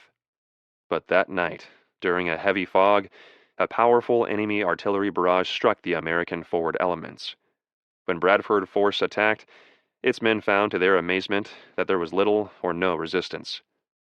Under cover of the fog and the bombardment, the wily Ushijima had ordered a general retreat to preserve his remaining strength. For 5 days since April 19th, the Japanese had fought a dogged defensive battle, limiting the Americans' gains to yards and at Kakuzu, stopping them in their tracks. But by darkness of April 23rd, the line had been pierced in so many places that it was in danger of collapsing with a consequent loss of many men, either by enemy action or suicide. So General Ushijima withdrew to his next chain of defenses. In effect, the battle for southern Okinawa had advanced but a single, solid step, with many more steps to follow. Kamikaze Bases Scourged. Kikisui 4. Chapter 17. Major General Curtis LeMay had been in command of the 20th Air Force since the summer of 1944. At 39, this burly flyer, so big he could barely fit into a fighter cockpit, was anxious to apply his theories of incendiary bombing with a new B-29 Superfortress bomber then coming off the production lines. It was not until February 1945, however, that he had enough of these gigantic aircraft to stage a major firebombing raid, this time on Kobe, and with such excellent results that an ecstatic LeMay prepared for the monster March 9th strike at Tokyo that became the most destructive air raid in history. Now believing, like all those bomber barons so detested by Dwight Eisenhower, that his command alone might bring Nippon to her knees, LeMay was not happy to be ordered to concentrate on the enemy air bases on Kyushu in support of the Okinawa operation. From April 16th onward, the superforts hammered the kamikaze airfields, while their chief, speaking in language customarily garbled by the cigar or pipe clenched between his teeth, appealed to General H. Hap Arnold, chief of the U.S. Army Air Force, for permission to resume strategic bombing. It was not granted, if only because Fleet Admiral Nimitz had been able to convince the Joint Chiefs that the immediate short-range effects of punishing the suicider bases would in the long run prove more valuable than the long-range results of strategic bombing. So the superforts continued to strike the Kyushu fields, even though Admiral Ugaki frequently used all the late-model fighters at his disposal in an effort to destroy them. This was not quite possible, for his interceptors had neither the speed nor the firepower necessary to take out a superfort. Nevertheless, some vicious aerial duels developed high in the skies. One of the most fierce erupted on April 27th, when 100 B-29s attacked Kanoya and 5 other airfields. There were so many Japanese fighters aloft and buzzing the big bombers that Lieutenant Kenneth Hornbeck later told war correspondents, "The milk run is over. The cream is curdled." Lieutenant Philip Van Schuyler reported, "They must have made 100 attacks on the 11 B-29s that I saw, and 30 on our 4-plane section. One crippled superfort flying out of formation was pounced on by 4 enemy fighters, releasing white phosphorus bombs across its path. By skillful maneuver, the stricken aircraft broke clear. 4 fighters fell, and 1 superfort was lost. On the following day, American gunners using their electronic computing gun sights claimed to have shot down 36 Japanese fighters, together with 13 probables. Again, a B-29 was lost. Using the tactics of pattern bombing, the Americans blanketed the Kyushu fields with fragmentation and demolition bombs, cratering runways and taxiways, riddling everything erect and destroying revetments. They also struck at hangars and shops filled with planes under repair while mangling irreplaceable tools. Japanese fighters compelled to land wherever they could on Kyushu became so scattered that Ugaki and Sugahara found it almost impossible to assemble them for concentrated flights intended to clear the Okinawa skies for the following kamikaze. Thus, many more suiciders than usual were exposed to the stuttering guns of naval and marine flyers off the carriers, and more frequently, the marine corsairs based at Yantan and Kadena. Nevertheless, Ugaki and Sugahara managed to put together Kikasui 4, scheduled for 2 main attacks April 27th and 28th, and a preliminary on April 22nd. LeMay's attacks continued into May, and although a total of 24 superforts were lost, with 233 damaged, the enemy's losses in fighters, though never known exactly, were certainly astronomical. Moreover, the superforts achieved their objective in crippling the aerial fleets of Admiral Ugaki and General Sugahara.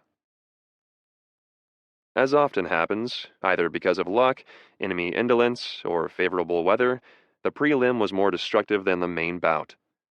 20 Navy and 46 Army kamikaze came diving out of a haze concealing them from the gunners on the Hagushi ships. One crashed and sank a landing craft, and another capsized the minesweeper Swallow. A third struck destroyer Isherwood among its depth charges aft, setting off a monster explosion that mangled the tin can stern and sent it crawling slowly toward Kerama. 2 other destroyers suffered minor damage. There might have been much more destruction at Hagushi, but for the Marine pilots at Kadena and Yantan. They reported 36 kills, mostly among unskillful young suiciders unable to evade their attacks. Major George Axtell, on his first combat mission over the Great Lu Chu, became an ace in one flight, shooting down 5 Vals. On April 27th and 28th, the tireless Ugaki and Sugahara managed to put 100 kamikaze into the air. 4 of them were Baka bombers. On the first day, they struck at dusk with fighter escort, inflicting only minor damage on 4 near-miss destroyers. But at 8:41 p.m., the hospital ship Comfort, sailing southwest of Okinawa with a full load of patients on a clear night and during a full moon, with the ship lighted according to the Geneva Convention, which by policy and preference the Japanese never observed, was deliberately dive-bombed by a kamikaze. The pilot was well aware of the privileged status of his target, having dived at it in a preliminary run, before pulling up and banking to dive again. His plane and bomb crashed through 3 superstructured decks before exploding in the surgery compartment. Comfort did not sink, nor was there any panic. By a miracle of exemplary calm and the efforts of firefighting and repair crews, and despite casualties of 30 killed and 33 wounded, some of these either sick or wounded patients, the hospital ship was able to remain seaworthy, while the repair crews dealt successfully with fire and flooding. Captain Aidan Tooker took all precautions, swinging out undamaged lifeboats on weather decks and deliberately darkening his ship against the possible onslaught of another predatory kamikaze, and was thus able to make Guam in safety 5 days later. The next day, the B-29s, in vengeance, it is to be hoped, scorched and scourged enemy fighters on Kyushu, leaving few escorts for the 33 suiciders bound for Task Group 58.4, one of 2 fast carrier groups still off Okinawa. Finding the Americans, 2 Zero suiciders dove out of the sun on destroyers Haggard and Ullman. By bad luck, a 40mm shell from Ullman hit Haggard's main gun computer, leaving its 5 inchers useless. Fortunately, both Zeros missed, but then another kamikaze crashed Haggard's starboard side, detonating a 550-pound bomb against her forward engine. A second suicider missed Haggard by 10 feet, but then as Hazelwood came to her assistance, a third scored a direct hit on her main deck that killed Commander Volkert Dow and 45 officers and men. Hazelwood remained afloat, but Haggard had to be towed to the Karamas. Upon its arrival, Haggard's skipper, Lieutenant Commander Victor Sobol, and all other hands on deck gaped in amazement and dismay at what they beheld in the anchorage. If not exactly a graveyard of ships, it was at least a hospital emergency room stuffed with every category of floating cripple. Destroyers and all types of smaller ships, minesweepers, tenders, destroyer escorts, LSMs, LCTs, in every stage of wreckage or disrepair were everywhere. Some had lost their masts. The smokestacks of others were either crumpled or missing. Twisted guns hung over gunwales like broken teeth or were pointed uselessly upward. Superstructures were caved in, while in the sides of dozens of other vessels were gaping, jagged black holes, some of them covered by makeshift cofferdams looking like blisters, while missing bows were sometimes similarly protected against flooding, or else had been jammed up against sagging bridges like steel accordions. Commander Sobal's heart sank when he saw how many damaged vessels were in line for repairs ahead of his own. It could be weeks or more, and then, by the time Haggard would be ready to enter the floating dry dock, it might be discovered that she could not stand the floating of just one more compartment, and thus could not be repaired at all.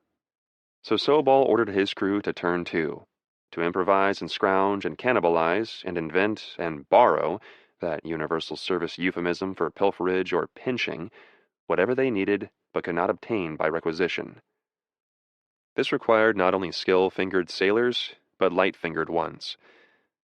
There were enough of the first kind among Haggard's welders, electricians, steam fitters, carpenters, and the other technical mates needed to run a modern warship, and a superabundance of the second kind among bosun's mates and ordinary deckhands.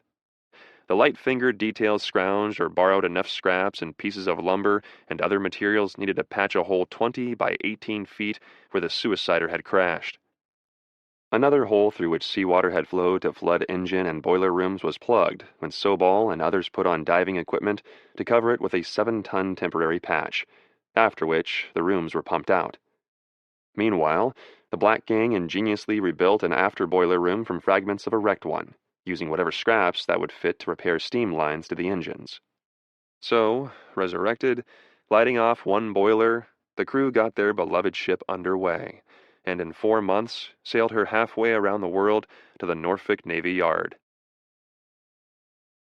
Last Gasp of the Samurai Cho. Chapter 18. On April 29th, Emperor Hirohiro's birthday and the most important holiday in Japan, Lieutenant General Mitsuru Ushijima summoned his top commanders to his headquarters in a tunnel underneath Shuri Castle. For days, they had been privately arguing over Isamu Cho's proposal for a massive counterstroke against the Americans. Now, Ushijima wished them to discuss whether or not this strategy for defending Okinawa should be changed. Some historians say Ushijima was not present. Others insist that he was. It does not seem likely, however, that the 32nd Army commander, even though it was not his custom to attend staff discussions, would ignore such a momentous meeting called by himself. Ushijima's chiefs sat on canvas camp chairs at a rough flat table covered with maps. Around them, the stones of the tunnel glistened with sweat. Water from the moat surrounding medieval Shuri seeped through crevices in the wall or dripped incessantly on the floor of beaten earth.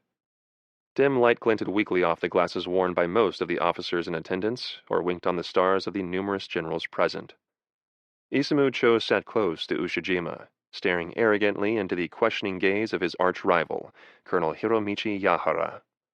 Just as he had predicted the debacle of General Cho's abortive counterattack of April 12th to 13th, the rigidly rational Yahara was now prepared to oppose what he knew would be a plan for an even greater and more disastrous counterstroke.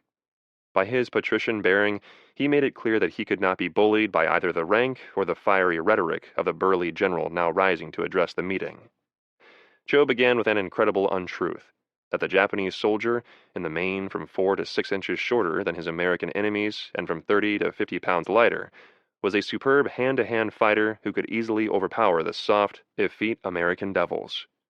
A general clearing of throats and grunts of approval followed this absurd remark, either born of the school of the Rosie Report or emanating from the sake bottles being passed freely around. Very quickly, most of the commanders present supported Cho's plan. Lieutenant General Takeo Fujioka, commander of the 62nd Division and also the plan's co-author. Lieutenant General Tatsumi Amamiya, swallowing his detestation of the boastful Fujioka in his eagerness to lead his untested 24th Division into battle at last. And Major General Kasuki Wada, chief of the 5th Artillery Command. Wada agreed with the others that the 32nd Army had made an achievement unprecedented in Pacific warfare. It had preserved its main body intact after a month of fighting.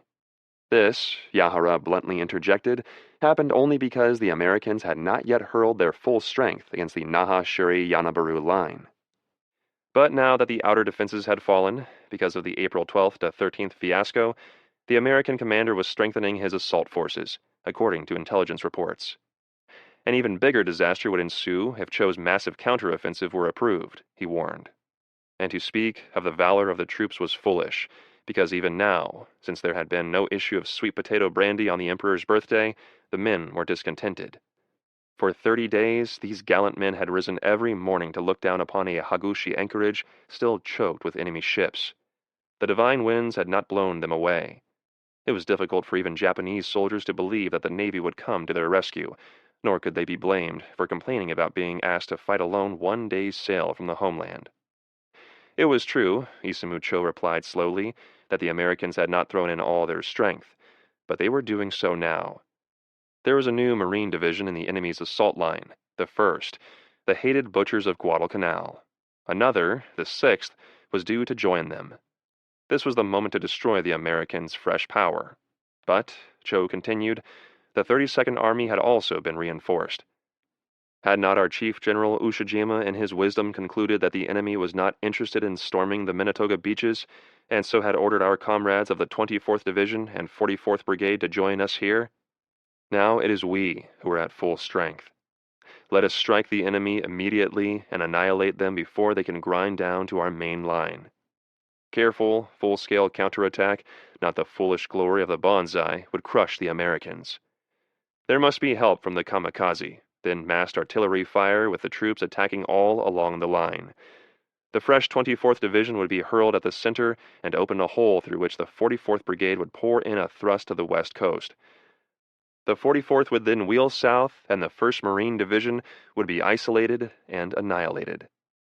The American 24th Corps would be rolled up. There should also be counter-landings on both flanks.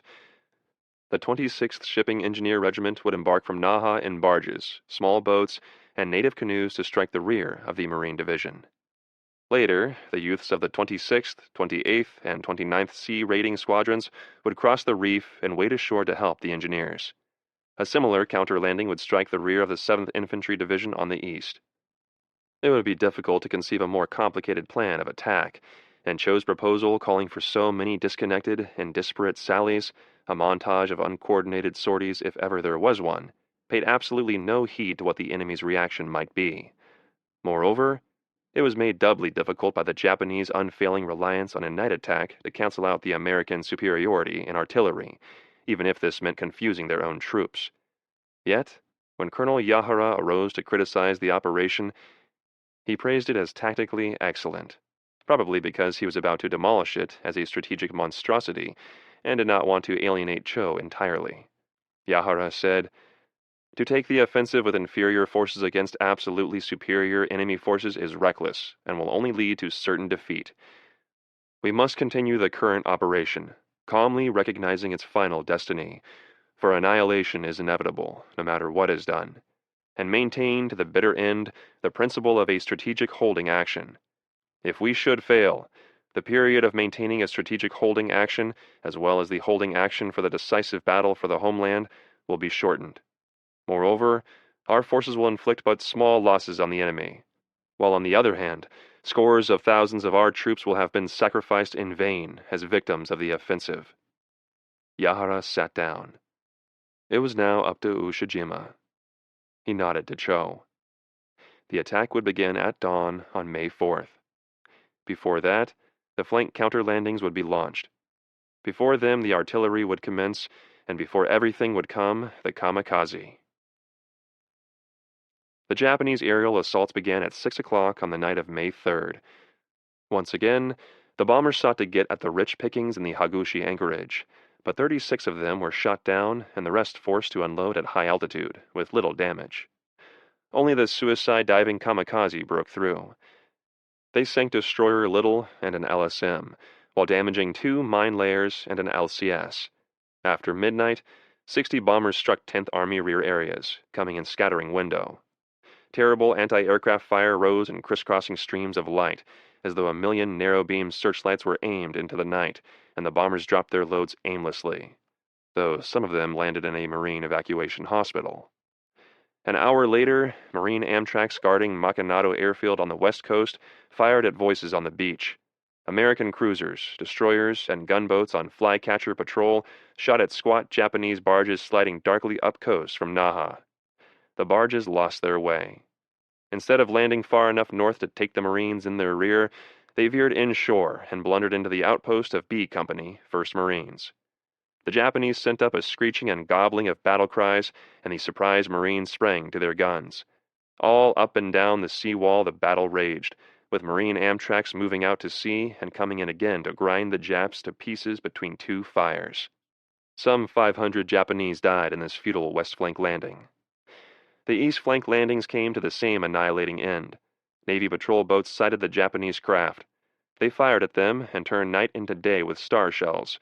Soldiers of the 7th Division's reconnaissance troops joined the sailors to complete the destruction of 400 men. At dawn, the main attack began. It went straight to the doom that Colonel Yahara had predicted. Wave after wave of the 24th Division's men shuffled forward to death in that gray dawn, moving among their own artillery shells, taking this risk in hopes of getting in on the Americans. But the soldiers of the 7th and 77th Divisions held firm, while American warships, 16 battalions of division artillery, and 12 battalions of heavy corps artillery, plus 134 airplanes, smothered the enemy in a wrathful blanket of steel and explosive. Ships as big as the 14-inch gunned New York and Colorado, as small as gunboats with 20-millimeter cannons, ranged up and down the east coast firing at the Japanese on call. Across the island, the kamikaze dove again on ships in the Hagushi anchorage, again falling on the luckless small vessels of the radar picket screen. With them were the Baka bombs. This May 4th, one of the Baka hit the light mine layer Shea and set it temporarily on fire. The kamikaze also sank 2 more destroyers, Luce and Morrison, as well as 2 LSMs, while damaging the carrier Sangamon, the cruiser Birmingham, another pair of destroyers, a minesweeper, and an LCS. Again, they failed to get at the cargo and transport ships, and they lost 95 planes. Ashore, Isumu Cho's massive counterthrust was being broken by that material power for which Mitsuru Ushijima had shown such profound respect. Much of the Japanese assault died aborting. Sometimes the Japanese closed, but rarely. There were seesaw battles up and down some of the ridges held by the 77th, but they ended with the GIs either in command of their previous position or holding new ground farther inside the Japanese territory. One battalion of the Japanese 24th Division got behind the 77th on the left, but it was annihilated by a reserve battalion of the 7th Division in a 3-day fight. Otherwise, the 24th Division never punched that hole through which the 44th Brigade was to race and isolate the 1st Marine Division. And the 1st began attacking on the morning of May 4th. Even as the GIs on their left bore the brunt of Cho's big sally, these Marines were battling southeast toward the key bastion of Shuri. They scored gains of up to 400 yards. The next day they attacked again, once more pushing the Japanese back, even though their advance was made more costly by the fact that they were up against rested battalions of the Japanese 62nd Division. By the night of May 5th, the Marines had picked up another 300 yards. By that time, Lieutenant General Isumu Cho's massive stroke had been completely shattered. Those 2 days of fighting had cost the Japanese 6,227 dead. The 7th and 77th Divisions had lost 714 men killed or wounded while holding the line. The 1st Marine Division had taken losses of 649 men in the more costly business of attack. The next day, the 1st gained another 300 yards and added a 4th Medal of Honor winner to its roll since coming into the line on May 1st. That day, Corporal John Fardy smothered a grenade with his life, as had Private First Class William Foster. Sergeant Albert Kinzer did it on May 4th. 2 days before that, Corpsman Robert Bush had risked his life to give plasma to a wounded officer, driving off a Japanese rush with pistol and carbine, killing 6 of the enemy and refusing evacuation, though badly wounded. There would be more Medals of Honor won in the days to come. The 1st Division by May 5th had come against Ushijima's main line, as had the GIs on their left. In front of the 1st was the western half of the Shuri Bastion. To their right was Naha, and this would be assigned to the 6th Marine Division the next day. In the sector of both these Marine divisions were systems of interlocking fortified ridges, such as those encountered on Iwo Jima. Nor would the way be made easy here by further counterattack. A change had taken place at Shuri Castle. In tears, Lieutenant General Ushijima had promised Colonel Yahara that from now on he would listen to no one but him. The Ushijima-Cho relationship had ended in the recrimination of a red and useless defeat. Isumu-Cho argued no longer. He became silent and stoical, convinced now that only time stood between the 32nd Army and ultimate destruction. Minatoga, a missed opportunity. Chapter 19. One of these still unexplained puzzlers of the battle for Okinawa is why Lieutenant General Simon Bolivar Buckner allowed 2 veteran Marine divisions to stand idle in the north, the 1st for a month, the 6th for nearly 2 weeks, instead of using them to relieve 1 or 2 Army infantry divisions badly battered in his 3-division assault on the Naha-Shuri-Yanaburu line. The answer, unpleasant though this speculation may be, seems to be that Buckner wanted the Army infantry to have the honor of crushing the Japanese 32nd Army. There is nothing especially biased or prejudiced in such an attitude, as it is actually much more common among commanders of rival services than is generally understood. A similar decision by a Marine general occurred when Major General William Rupertus, commanding the 1st Marine Division at Peleliu, hesitated much too long before relieving his crippled 1st Regiment with a regiment from the 81st Infantry Division. He did it only after ordered to do so by Major General Roy Geiger, who was commander of the 3rd Marine Amphibious Corps. But Buckner's reluctance was somewhat more surprising in that the 1st Marine Division was probably the most experienced fighting formation in the American Armed Forces. 70% of the 6th, though new to battle as a unit, was composed of veterans from other divisions and other campaigns. It was not until April 28th that Buckner decided to put fresh troops into his renewed Down Island offensive. The 7th would remain in place on the left, and the 96th would be relieved by the 77th. The 1st Marine Division would relieve the 27th Infantry Division on the 77th's right, with the 6th Marine Division holding the western flank. Thus the line 7th, 77th, 1st, 6th, 24th Corps, 3rd Corps. Almost simultaneously with this realignment, there arose a dispute over a proposal made by Major General Andrew Bruce of the 77th. Just before Cho's counterattack, Bruce had suggested that his division envelop Ushijima's rear by storming the Minatoga beaches below him. On Leyte, Bruce's 77th had made a strikingly successful landing behind the Japanese line at Ormok, where the 77th rolled a pair of sevens, and he was confident he could do the same on Okinawa. Once ashore, his division could either move inland to take Iwa, a road and communications center on the island's southern tip, or push north to join the 7th near Yanabaru. Buckner gave no serious consideration to the suggestion after his supply officer, Brigadier General David Blakelock, reported that though he could supply food for the operation, 10th Army had not enough ammunition to spare for it. On the last count, Blakelock's analysis was correct, for even 10th Army's splendid service of supply had not yet been able to compensate for the loss of those 2 ammunition ships on April 6th. Buckner was also aware that 10th Army planners had rejected the Minatoga beaches before L Day.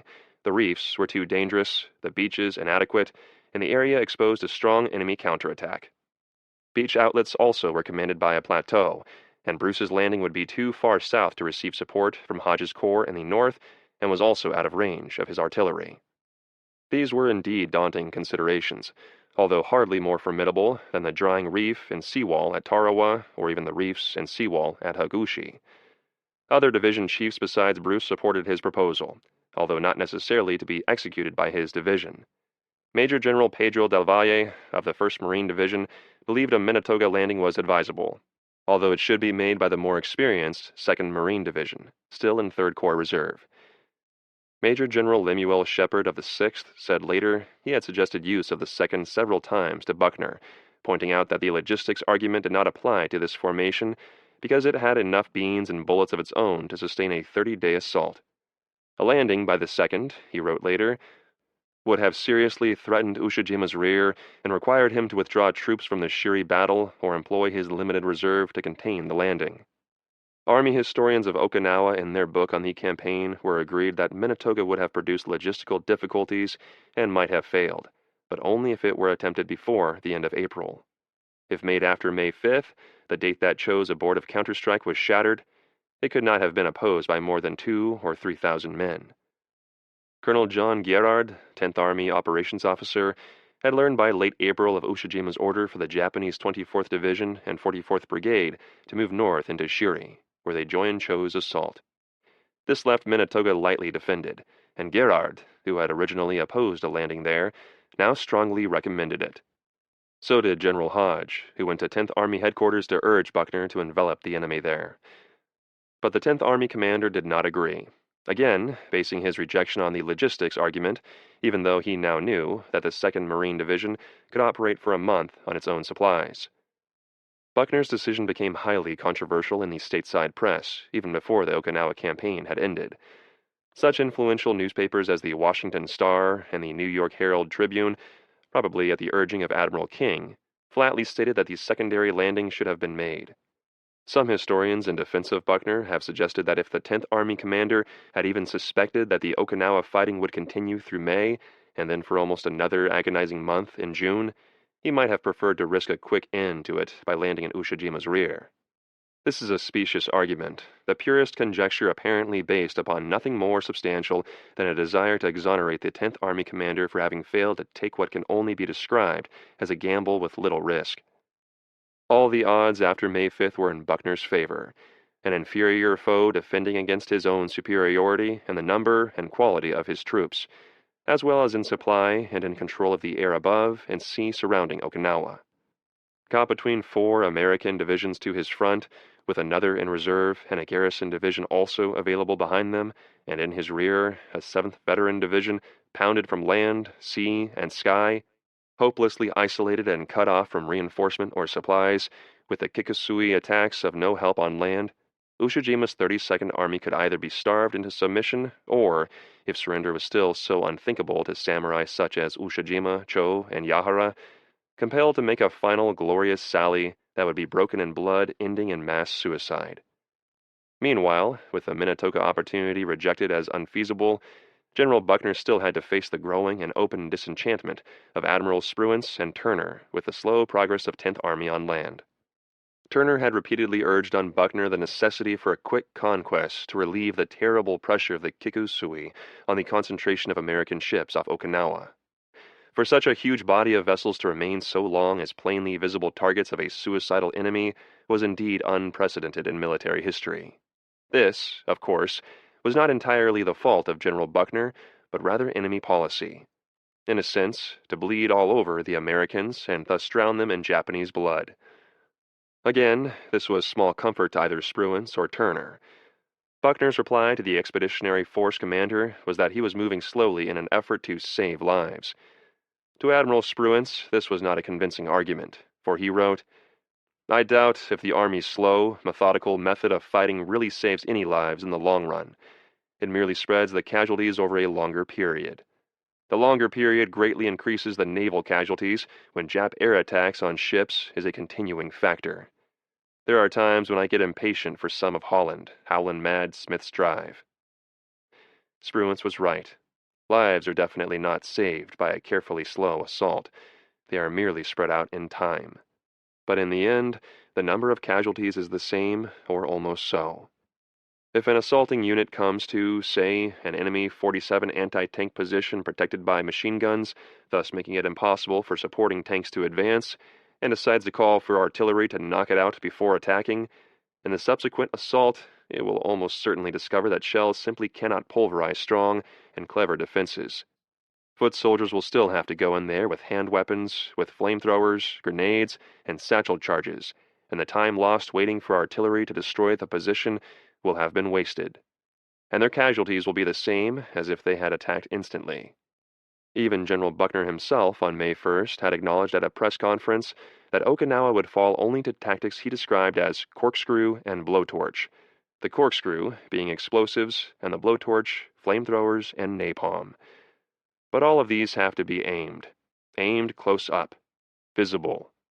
They cannot be fired from a mile or more to the rear in an arc, which would be like skipping stones on water, because every defensive position has a mouth or aperture through which its weapon can be fired. Bullets, grenades, satchel charges, or flame have to be hurled, thrown, or squirted through these openings. Again, close up. Even napalm will skid, and because it is always dropped from an airplane, it has about as much chance to enter a foot-by-foot or even a 2 feet by 2 feet opening as has a camel to pass through the eye of a needle. Go ahead. Ask the question. What's the difference, slow or speedy, if the results are the same?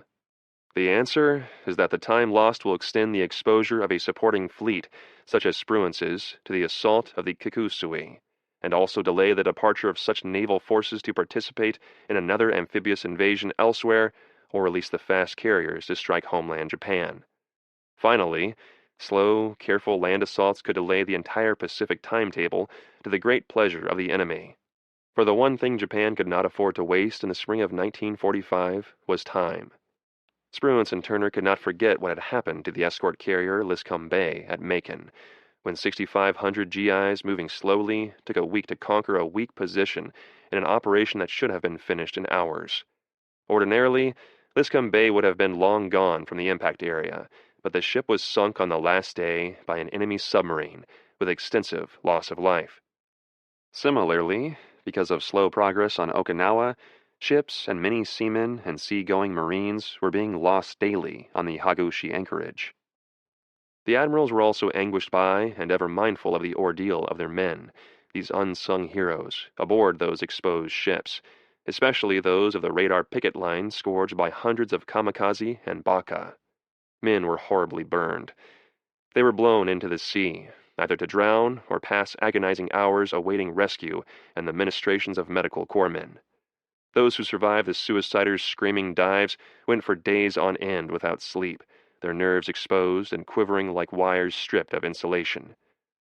Lying wide-eyed on their bunks, they waited to hear the dreaded telltale click and static of the ship's bullhorns being activated, like a starter's gun sending them leaping erect and running so that they were already in motion when the shrill, strident notes of general quarters burst in their ears. Men in the boiler rooms worked in intense heat. The superheaters, built to give the quick pressure needed for sudden high-speed maneuvering under aerial attack, were often kept running 3 or 4 days at a time, though they had been made for intermittent use. But it had to be that way, for war off Okinawa was war at a moment's notice. Very little time separated that moment when radar screens became clouded with pins of approaching bogies and the shrieking suiciders came plunging to the attack. An attempt to give the crews more warning of enemy approach had to be abandoned, one war correspondent reported. The strain of waiting, the anticipated terror, made vivid from past experience, sent some men into hysteria, insanity, breakdown. Similar reports reaching Admiral Nimitz led him to request from MacArthur the return of most of the ships of the Seventh Fleet he had so generously loaned the Southwest Pacific Chief at the start of the Leyte campaign. He wanted to relieve some of Spruance's ships.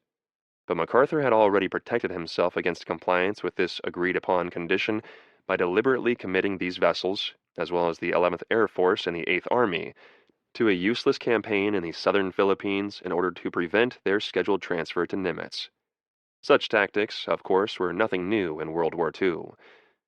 During the Battle of the Bulge, General George Patton deliberately committed his beloved 4th Armored Division to an unnecessary battle to prevent its being taken from him by General Omar Bradley, who had already commandeered his 10th Armored Division. But MacArthur's move was the soul of ingratitude for Nimitz's generosity, and it was compounded by the general's return to his old, discredited theme of minimal losses, by comparing the ease and low casualties of his southern Philippine campaign, again against mud and logs and fragmented troops, to 10th Army's higher losses moving through steel, concrete, and coral defenses manned by soldiers determined to fight to the death. Because of this typical MacArthurian selfishness, the scourging of the Fifth Fleet continued. In fairness to Buckner, the defensive complex into which he was plunging straight ahead could not be reduced in any other way than corkscrew and blowtorch. But the attack could have been more impetuous and spirited, less dependent on what General William Westmoreland in Vietnam a generation later excoriated as the firebase psychosis, i.e., a tendency to stop at every obstacle and call for artillery. But it also must not be forgotten that Buckner summarily rejected the one opportunity for maneuver on Okinawa, the envelopment of Ushijima's rear by a landing at Minatoga. Why will never be known, for this able, considerate, and dedicated soldier did not live long enough to write his memoirs, or at least an explanation of his position. But was the straight-ahead, annihilating attack the only solution to the destruction of Ushijima's remaining 60,000 men? 10th Army had already secured and improved all the air and port facilities on Okinawa. For the Japanese, there was no way out, around, under, over, or through. Did no one suggest cutting off the enemy to let him starve? Why not emulate Nimitz's island-hopping strategy in the Pacific, leaving enemy garrisons to wither on the vine by seizing the biggest and most useful islands while neutralizing those lying in between by aerial bombing? The Japanese could have been whittled and demoralized by constant aerial, land, and sea bombardment, even goaded into those desperation, back-breaking banzai attacks so attractive to the samurai character. Doubtless, they would not remain completely contained, but would sally forth in typical night forays aimed at spreading terror and destruction. But this could have only minor success. They could never have inflicted casualties among the Americans comparable to what they suffered in Buckner's final straight-ahead assault. Nevertheless, perhaps because of the importunate appeals of Spruance and Turner, who, after all, were his superior officers, General Buckner did quickly schedule another grand offensive for May 11th. The 96th Division back on line would be on the eastern or left flank, the 77th on its right. Next, 1st Marine Division, and then the 6th on the right or western flank. General Hodge would command his 24th Corps troops on the left and would be the tactical commander of the entire front, with Geiger leading the 3rd Corps Marines. It was typical of Geiger, whose courtesy matched Buckner's, that he did not protest the selection of Hodge as tactical chief, even though he was his senior and about to receive his 3rd star. This offensive was to be a continuation of the others, with the same tactics, including the capable General Bruce's innovation of concentrating on a limited objective from which fire could be brought to bear on the enemy's reverse slope. Just before the jump-off date, however, the great Lu Chu's gray, growling, and moisture-laden sky became the lord of the battlefield. May. Rain, mud, blood, and breakthrough. Chapter 20. On May 7th, the skies of the Great Luchu opened with prolonged and torrential rains that reminded 1st Division Leathernecks of the month-long monsoon they had endured in the New Britain campaign. During 17 days of intermittent storms, some 15 inches of rain fell on Okinawa. Nothing could stand against it. A letter from home in the sodden pocket of a GI or Marine had to be read and reread and memorized before the ink ran, and it fell apart in less than a week. A pair of socks lasted no longer, and a pair of cigarettes became watery and uninflammable unless smoked the same day, or else, along with matches, they were kept dry within a contraceptive inside a helmet liner. Pocket knife blades rusted together, and watches recorded the period of their own decay. Rain made garbage of the food. Pencils swelled into useless pulp. Fountain pens became clogged with watery ink, and their points burst apart. Rifle barrels turned blue with mold and had to be slung upside down to keep the raindrops from fouling their bores. Sometimes bullets in the rifle magazines stuck together, while machine gunners had to go over their belts daily, extracting the bullets and oiling them to prevent their sticking to the cloth loops. Everything lay damp and sodden, squishy and squashy to the touch, exuding a steady and musty reek that was the odor of decaying vegetation. To the Americans out in the open, unlike their enemies warm, dry, and snug in their underground warrens, there were only 3 things of value to be found in this gurgling, gushing, rushing, steaming, dripping, drenching downpour that turned Okinawa's numerous narrow and shallow streams into raging, boiling, white torrents of water. A dry place, hot and solid food, and most of all, most unbelievably important of all, a hot cup of coffee. At sundown before blackout, discipline would be in force. Among squads huddling together all over the island, tiny fires were made of the wrappings of cigarette packages and the waxed covers of K-rations, and water heated in a canteen cup containing grains of K-ration soluble coffee. Thus were the bellies fortified against another cold black rainy night. And the rain on Okinawa made Okinawa mud. It was unique because it was everywhere. In the ears, under the nails, inside leggings, or squeezed coarse and cold between the toes. It got into a man's weapons. It was in his food. And sometimes he could feel it grinding like emery grains between his teeth. Whatever was slotted, pierced, open, or empty received this mud. Wounds also. Men prayed not to get hit while rain fell and made mud. It embarrassed drivers of bulldozers and made pick and shovel coolies of those lordly tank troops. Some days it denied Americans the use of roads altogether, and GIs and Marines on the attack again often had to be supplied by airdrop. Frequently, it was hardly possible to walk in. A few strides and a man's shoes were coated and heavy with mud. 2 more, and they seemed as though encased in lead. A 3rd step, and it was easier to slip out of them before the mud sucked them off and walk in it barefooted. Engineers on the airfields actually put their shoes aside and worked in sacking drawn over their feet and tied around the knees.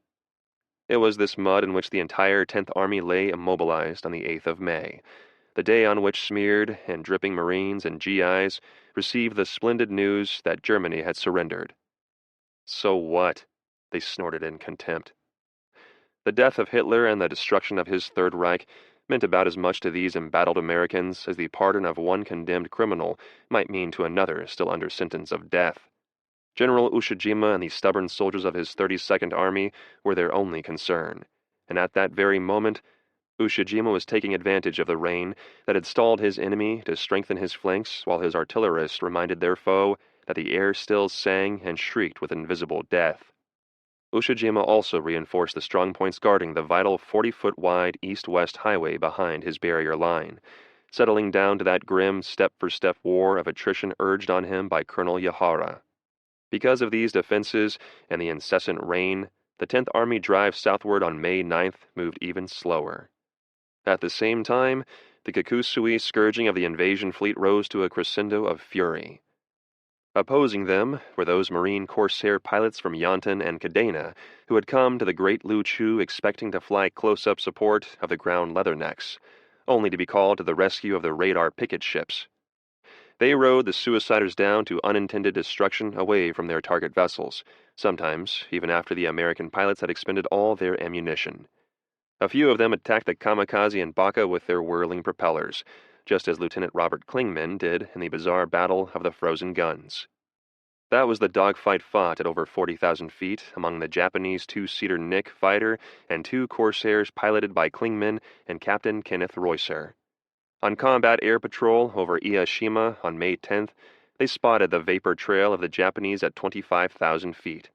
They chased him, climbing steadily from 10,000 altitude until, after a pursuit of 185 miles, firing off most of their ammunition to lighten their load, they caught up with the Nick at 38,000 feet. They closed. Reusser shot up all his ammunition and damaging the Japanese's left wing and left engine. Klingman bored in to within 50 feet and pressed his gun button. His guns were frozen. He drove in, his propellers whirling. They chopped up the enemy's rudder and left it dangling. In the Nick's rear cockpit, the gunner was banging his fist on his own frozen guns. The Corsair's big propellers chewed on. Klingman turned and came back for another pass. He cut off the rudder and loosened the right stabilizer. He was running out of gas. He decided he didn't have enough to make Okinawa anyway and turned for a third pass. He cut off the Nick's stabilizer. The plane went into a tailspin, and at 15,000 feet, it lost both wings and plunged into the East China Sea. Klingman started down, losing his oxygen at 18,000 feet, and his power at 10,000.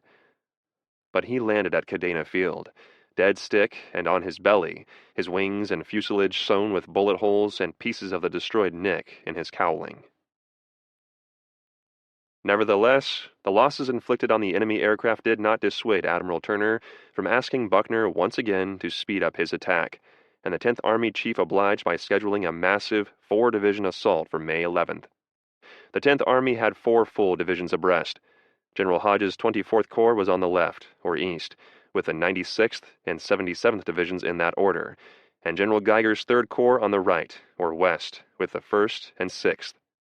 The 96th's objective was Conical Hill, the 77th would buck at Shiri Castle, the 1st strike the Takeshi Wanawana complex guarding Shiri, and the 6th at Sugarloaf Hill. Of these 4 objectives, those facing the Marine divisions were the strongest. Sugarloaf opposite the 6th was at least the formidable equal of the bloody meat grinder of Iwo Jima.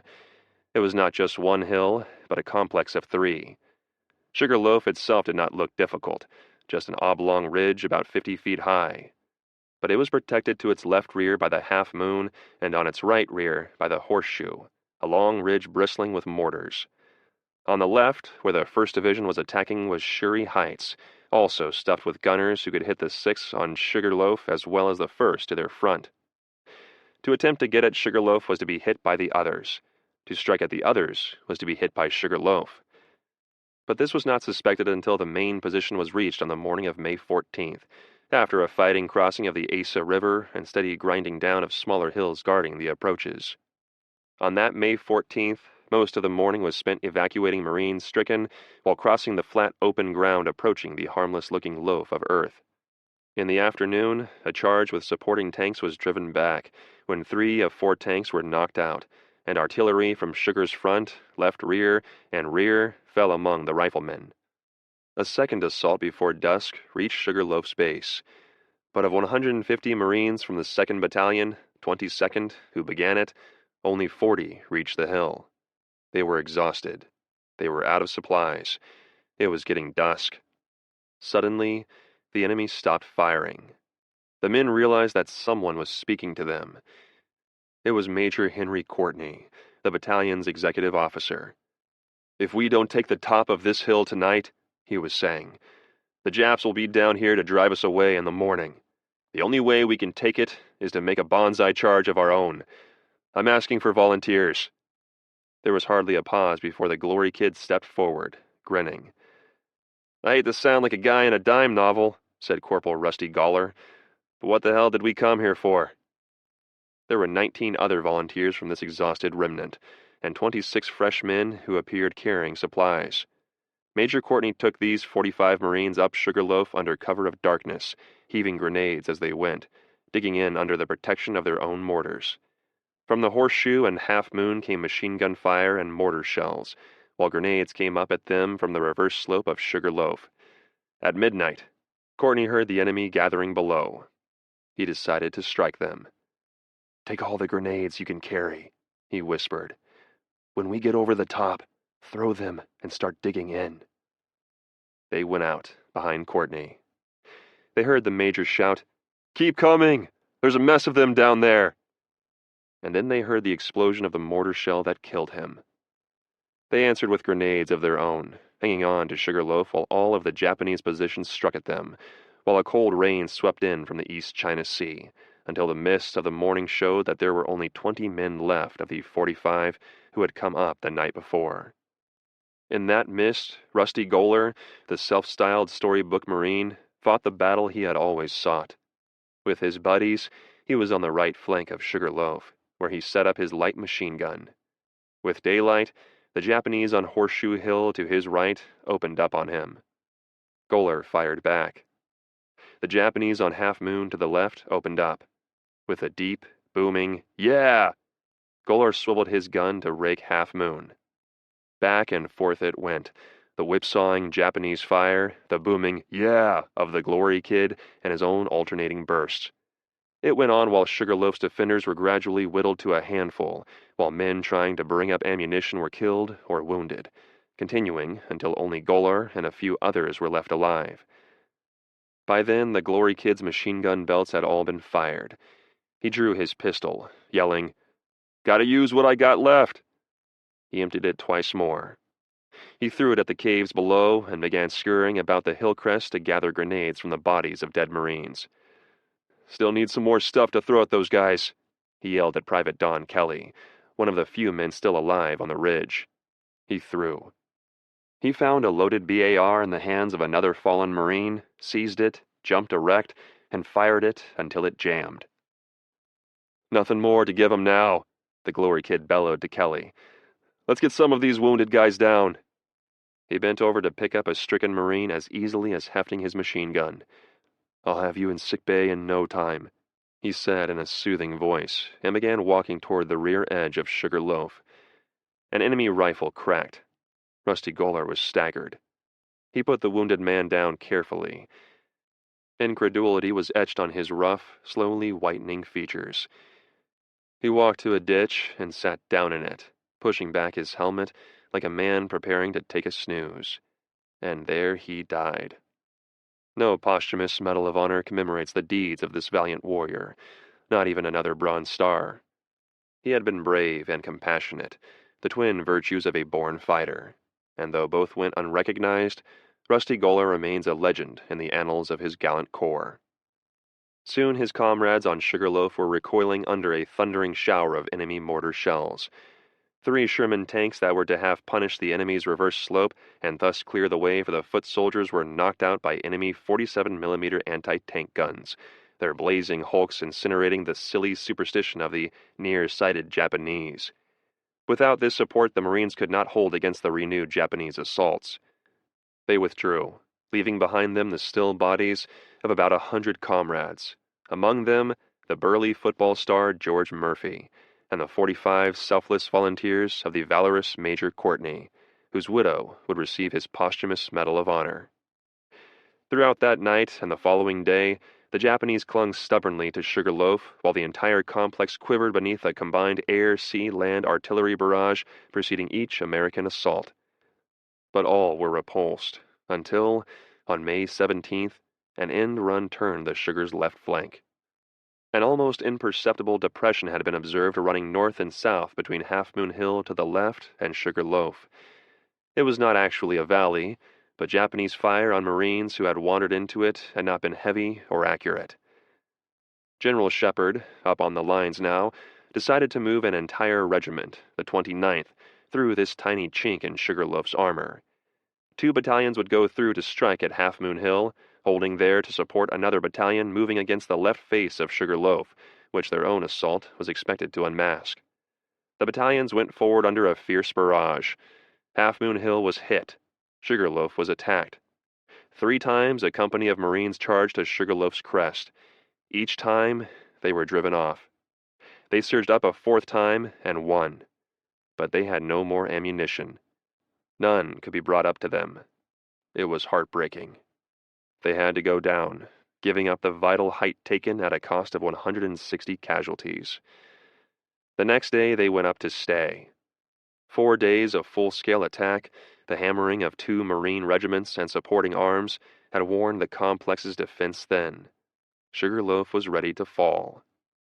Captain Howard Mabee brought his assaulting company up to the edge of the low ground opposite the hill. Artillery and mortars plastered the crest, while 3 tanks slipped around the left flank. The barrage stopped. The Japanese rushed from their caves below the reverse slope to occupy the crest. The tanks took them under fire, surprised them, and riddled them. Rocket trucks raced down from the north, bumping and swaying over a saddle of ground, stopped, loosed their flights of missiles, whirled and careened away with a whine of changing gears and a roar of wasted gasoline, just avoiding the inevitable Japanese artillery shells crashing in behind them. The rockets made Sugarloaf's hillsides reel and reverberate, as though a string of monster firecrackers had been set off. Artillery began again. The Marines sprinted over the field and up Sugarloaf, one platoon taking the right face, peeling off its fire teams, another sweeping up on the left. They met on the crest, formed, and swept down the reverse slope, killing as they went. Back came the message. "Send up the PX supplies. Sugarloaf is ours." It was, and it wasn't, for it took the fresh 4th Marines who had relieved the fought-out 29th 4 more days to drive deeper into the complex. The 6th Marine Division itself lost a total of 2,662 killed and wounded in this bitter battle, with another 1,289 felled by combat fatigue. In the end, after the Half Moon was taken and the 6th stood poised to drive down island into Naha, they came under plunging enemy artillery fire from the left on Shuri Heights. The 6th could not strike at Naha until the 1st destroyed the enemy on Shuri Heights. The 1st Marine Division was processing its way south. This was the cold, grim term coined by Major General Del Valle to describe the cold, grim warfare that his troops were fighting en route to Shuri Heights. Along that way lay Takeshi Ridge, Takeshi Town, Wana Ridge, Wana Draw, those now familiar formidable jumbles of stone, steel, and concrete that could only be made smooth by the processing of tank infantry flamethrower teams. These 4 places were the sentinel forts guarding the northwest way into the heart of the Naha-Shuri-Yanabaru line at Shuri Castle. Moving down against them, its regiments leapfrogging one another all along the pitiless way, the 1st Marine Division was exposed to almost constant fire from its left flank and struck unceasingly from its front. The deeper the advance, the more numerous and formidable became the defenses in depth, the more difficult the terrain. On May 11th, the 1st began bucking at Takeshi Ridge and Takeshi Town. Both fell after a seesaw 3-day battle, the Americans plodding forward by day, the Japanese counterattacking by night. Daylight sometimes meant a fresh attack to recover ground surrendered during the night. Platoons took a position at the cost of 3/4 of their men, then tried to hang on with the survivors. Sometimes they could not. In Takeshi Town, the Marines found a labyrinth of tunnels, shafts, and caves, with snipers everywhere among the ruins, crouching behind broken walls, hidden in wells or cisterns. But Takeshi Town also fell, and on May 14th, the 1st Marine Division entered Wana Draw. Wana Draw was a long, narrowing ravine running east to Shuri. It was formed by the reverse slope of Wana Ridge on its left and the forward slope of another ridge to the right. All its low, gently rising ground was covered by gunfire, from its mouth 400 yards wide to the point at which, 800 yards east, it narrowed sharply between steep cliffs under the heights of Shuri. Although neither Shuri nor Shuri Castle was in the zone of the 1st Marine Division, but rather in the 77th Divisions, the plunging fire that fell from them was meant for the 1st Division's left flank. It was necessary for the 1st to face left or east and attack up Wana Draw, both to remove that thorn from its flesh and to knock out those powerful positions menacing the entire western half of the 10th Army front. Any attack south past Shuri would be struck in both flank and rear. On May 14th, the day on which Major Courtney led the charge on Sugarloaf, The 1st Marine Division began processing Wanna Draw. A few tanks slipped into the ravine. They probed for the caves. Anti-tank fire fell on them. Supporting riflemen took the Japanese gunners under fire. Suicide troops rushed for the tanks, hurling satchel charges.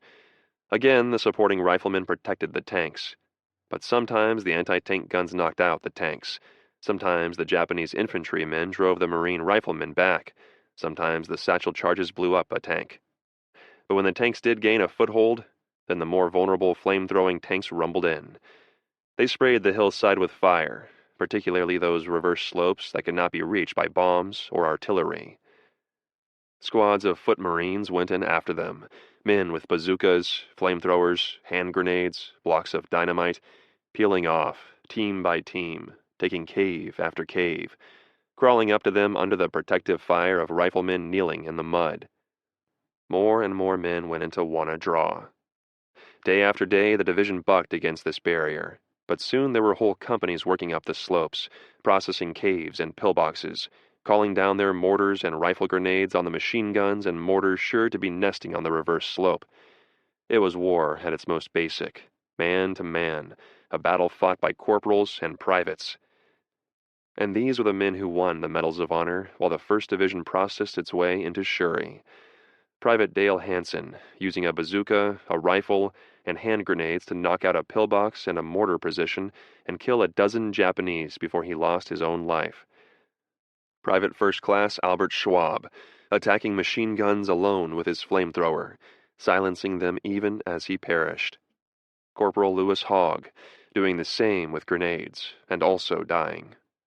With these men were their indomitable comrades of the Navy Medical Corps, men such as Corpsman William Halliburton, who deliberately shielded wounded Marines with his own body until his life leaked out of it. This was the fight for Wanna Draw, that pitiless blood-letting swirling inside a gully while the very elements howled about these men in muddy green floundering up the forward slopes, these men in smeared khaki sliding down the reverse slopes. At night, under cover of smoke screens, the men in khaki crept forward again to close with the men in green, to fight with bayonets and fists and strangling hands. But the men in khaki were losing the fight for Wanna Draw.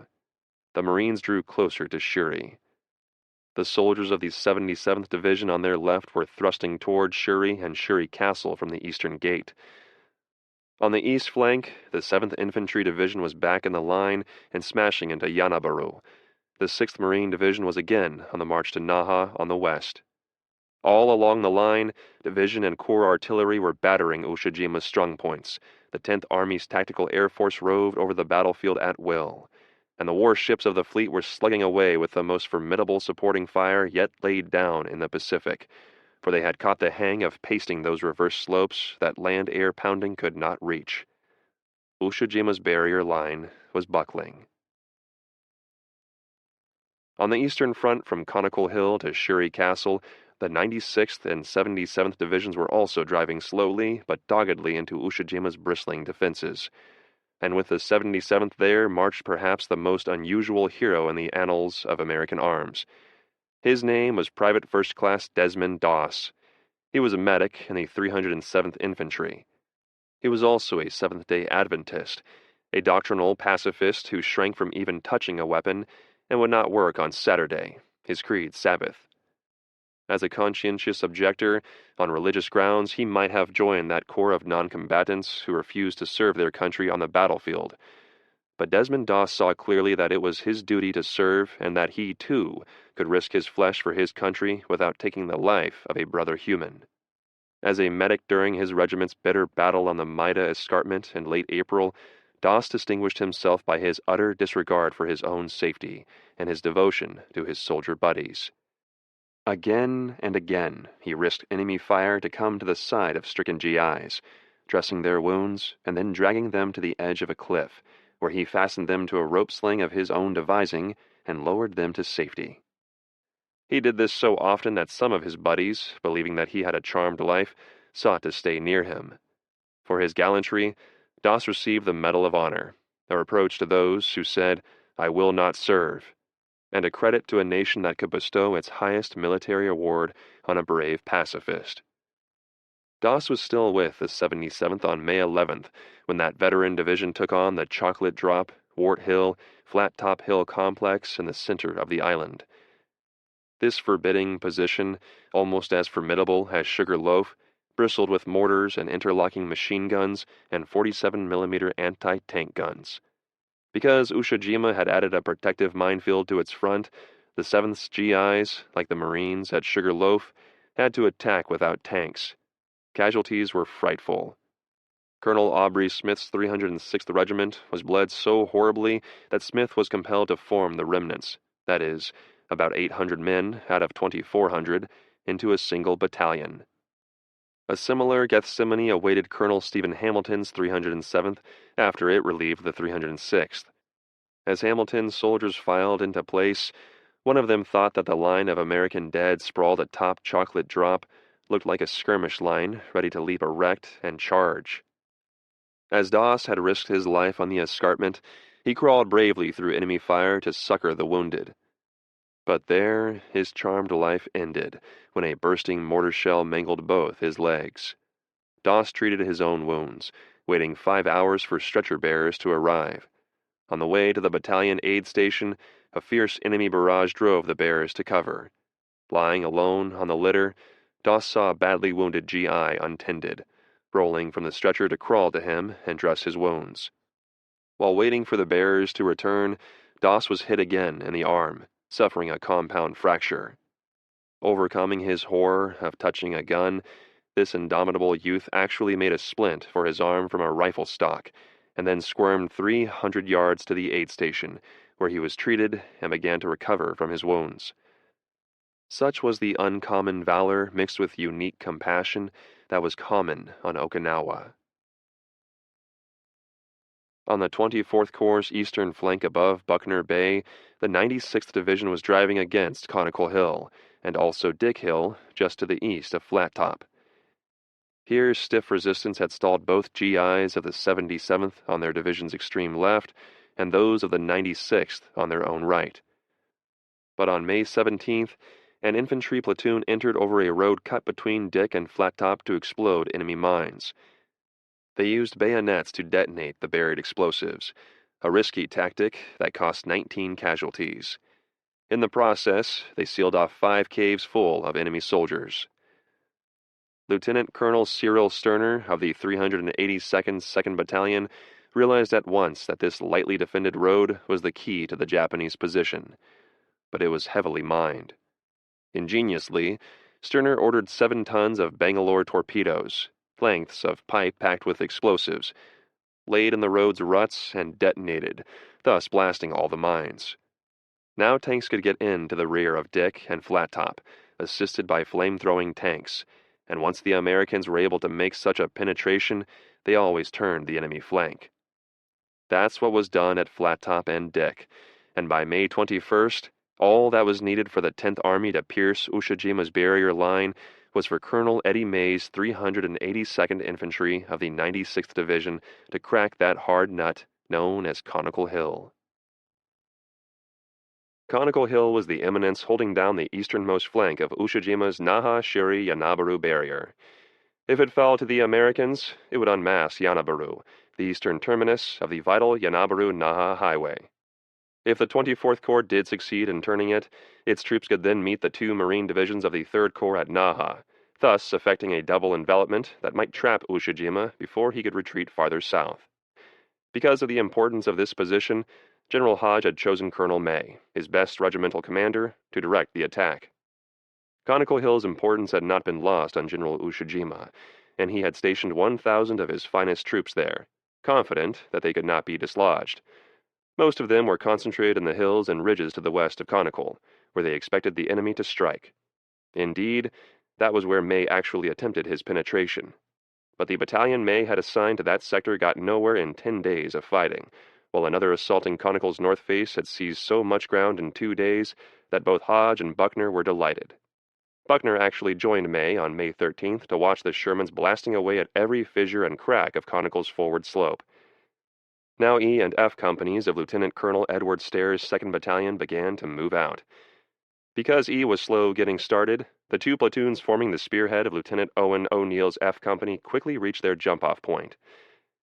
As an indication of the heavy casualties ravaging the 96th Company officers, these units were commanded by two technical sergeants, Guy Dale and Dennis Doniphan. They waited for O'Neill, unaware that his radio was not working. Unwilling to delay longer, they went up Conical on their own initiative. There was little resistance, but the Americans were not deceived. Forward slopes were always a waltz. The real dance of death came screeching out the back door. Yet, to their surprise, not a soldier was hit as they climbed to a point about 50 feet below Conical's high round peak. Here they began to dig in, for to attempt to take Conical's tiny, indefensible top would have drawn fire from every quarter. By one of those accidental strokes of luck that so often rule the battlefield, Doniphan and Dale apparently had caught the Japanese in an unguarded moment. Perhaps the enemy had been preoccupied with those western hills. Whatever the excuse, the Americans had been given time to entrench themselves, and it was the chink and clink of those entrenching tools that alarmed Lieutenant Colonel Kensuke Udo. At once he ordered a counterattack. Out of the reverse slope poured the yelling Japanese, coming full tilt down the forward slope to be hammered to the ground. Now Lieutenant O'Neill joined his men, visibly and vocally pleased by the actions of his alert sergeants, immediately calling for the tardy E Company under Captain Stanley Sutton to come up the hill and form a battle front on F Company's right flank. Two full companies safely entrenched and supported by mortars below now held a perimeter east of Conical's Peak. Oddly enough, the Japanese did not counterattack that night.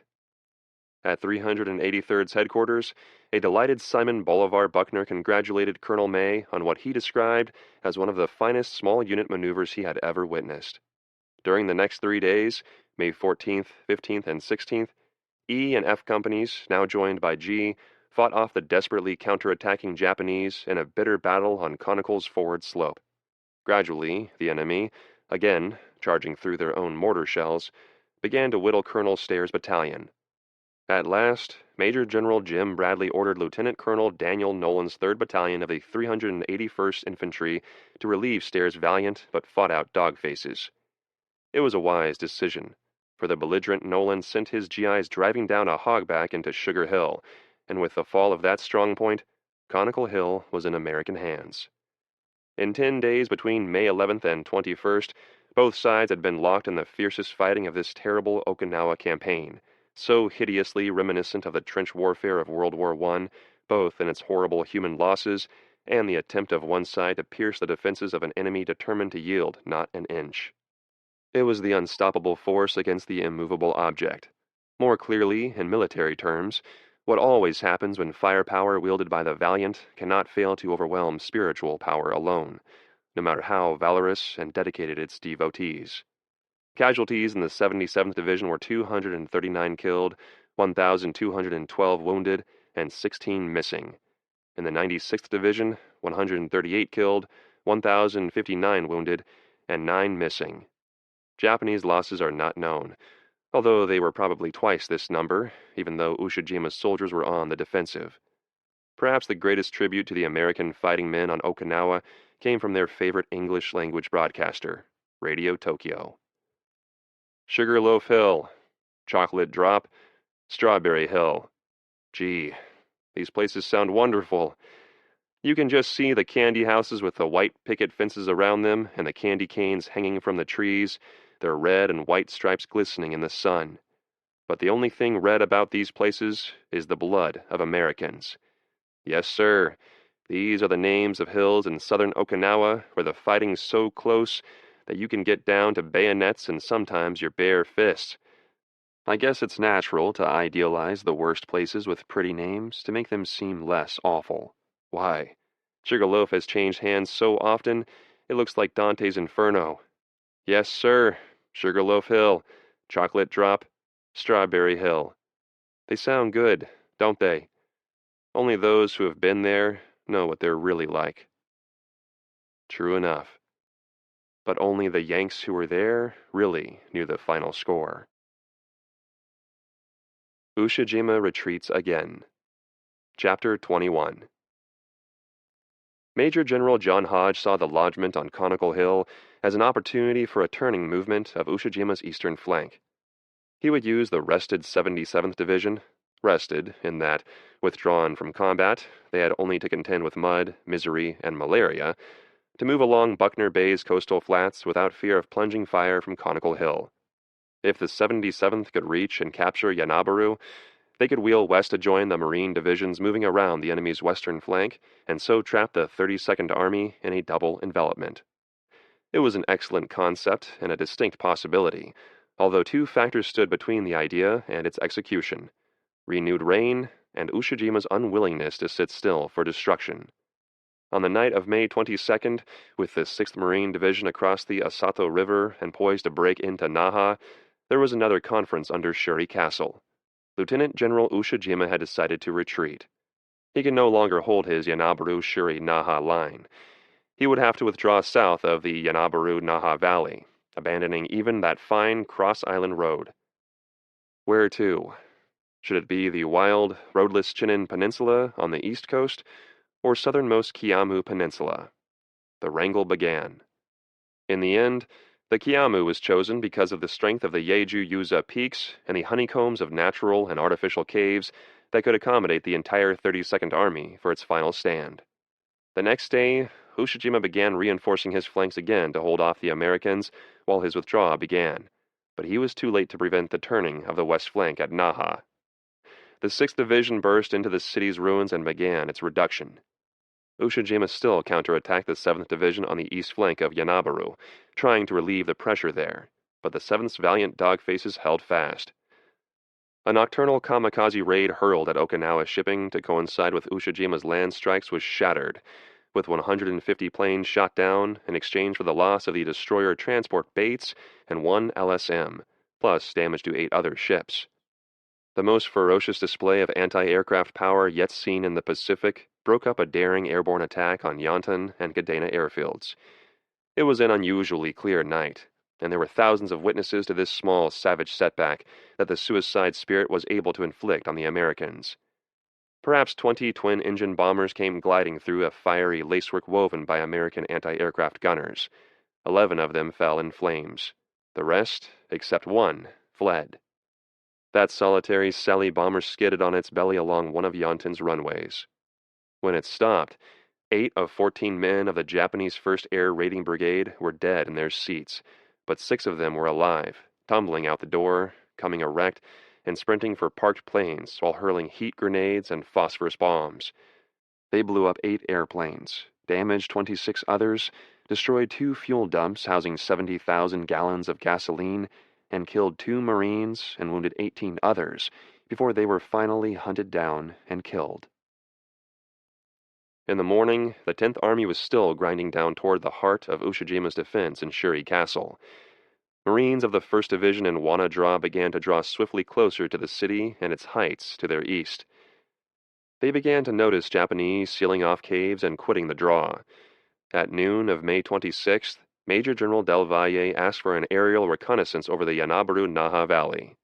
He had a hunch the Japanese were pulling back from Shuri, trying to sneak out under cover of heavy rain. A spotter plane from the battleship New York reported that the roads behind Shuri were packed. Between 3,000 and 4,000 Japanese were on the rear march with all their guns, tanks, and trucks. In 13 minutes, despite rain and bad visibility, the warships of the fleet were on the target. Soon 50 Marine corsairs were with them, rocketing and strafing, and every Marine artillery piece or mortar within range had its smoking muzzle pointed toward the valley. They killed from 500 to 800 Japanese and littered the muddy roadways with wrecked vehicles. 3 days later, the Marines took Shuri Castle. It was not supposed to be theirs to take. It was the objective of the 77th Division, the very plum of the Okinawa fighting, but the 1st Marine Division took it anyway. General Del Valle sent a battalion of the 5th Marines climbing into Shuri on May 29th. He wanted to get around and behind the Japanese still holding out and won a draw. The 1st Battalion quickly stormed Shuri Ridge to the east, or left, of the draw, so quickly that Lieutenant Colonel Charles Shelburne asked permission to go on to the castle 800 yards east. Del Valle granted it. The 77th Division was still 2 days hard fighting from the castle, and the chance was too good to ignore. The light defenses around Shuri might be only a temporary lapse. Company A of the 5th Marines under Captain Julius Dusenberry began slogging east in knee-deep mud. Inside Captain Dusenberry's helmet was a flag, as had become almost customary among Marine commanders since the Suribachi flag raising. While the Marines marched, Del Valle was just barely averting the 77th's planned artillery and aerial strike on Shuri Castle, and then Dusenberry's Marines overran a party of Japanese soldiers and swept into the castle courtyard, into the battered ruins of what had once been a beautiful palace with curving, tiered roofs of tile. They ran up to its high parapet, and over this, Captain Dusenberry flew his flag. Shuri Castle, the key bastion of the Okinawa defenses, was in American hands, and if the 77th Division was irritated, if the 10th Army was displeased, the soldier who commanded the Americans on Okinawa could not be entirely annoyed. The flag that Captain Dusenberry of South Carolina flew was the flag of Simon Bolivar Buckner's father. The stars and bars, not the stars and stripes, waved over Okinawa. 2 days later, Old Glory was in its rightful place. General Del Valle sent a party with the standard of the 1st Marine Division, the one that had flown over Guadalcanal, New Britain, and Peleliu. Now above Shuri Castle, not far from the spot where Commander Perry had hoisted the American flag a century ago, the most victorious flag of the Pacific was caught and flung in the breeze. The Japanese retreating to the south could see it. They fired on it, missing. They kept firing, for they understood that the terrible power it symbolized was already massing to come south and destroy them. Chrysanthemums Die in Sea and Sky. Chapter 22.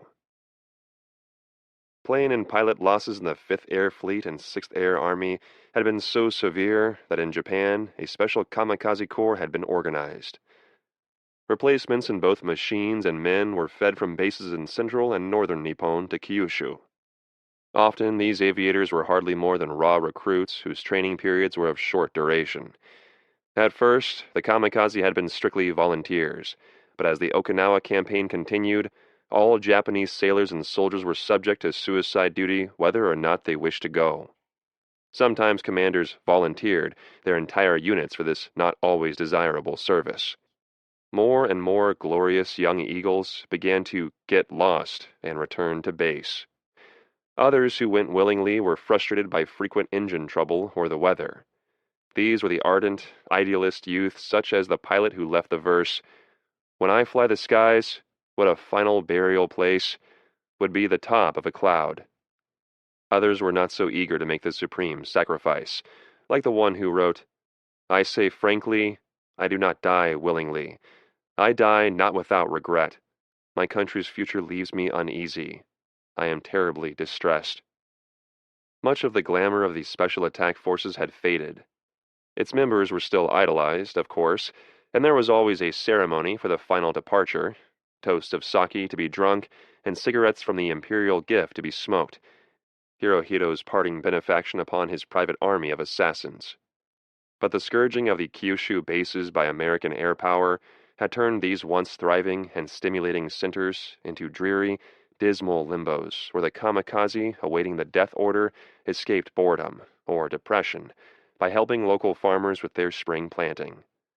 Rain, it seemed, always brought the kamikaze, and on May 11th, as the 10th Army assault slogged and slipped forward, the growl and grumble and whistling rain of the great Lu-Chu skies were a welcome sound to about 150 Japanese aircraft hurtling south from Kyushu. Those who were believing Shintoists said a prayer of thanksgiving to the sun goddess for having providentially averted her face, forgetting in their gratitude the disaster that had crippled their attack at its outset. A formation of Judy bombers climbing from Kokobu Airfield's airstrip 2 crashed into a formation of Val suiciders taking off from another runway, with a total loss of 15 planes. The remaining 135, however, continued to roar south for Okinawa and TF-58. Those that reached Picket Station 15 about 7:50 a.m. were delighted to sight 2 enemy destroyers clearly visible below them. They were the Evans and Hugh W. Hadley, commanded by Naval Academy classmates Commanders Robert Archer in Evans and Baron Mullaney in Hadley. They watched in apprehension as no less than 50 suiciders peeled off to begin orbiting above them, and when they began to dive, there ensued probably the classic ship-airplane battle of World War II. For an hour and a half without let-up, Evans and Hadley fought off 50 kamikaze. Hadley alone shot down 23 of them, while Evans claimed 15. The Marines from Yonton and Kadena knocked another 19 out of the skies. Commander Mullaney of Hadley called for Marines to help him. Back came the squadron leader's answer.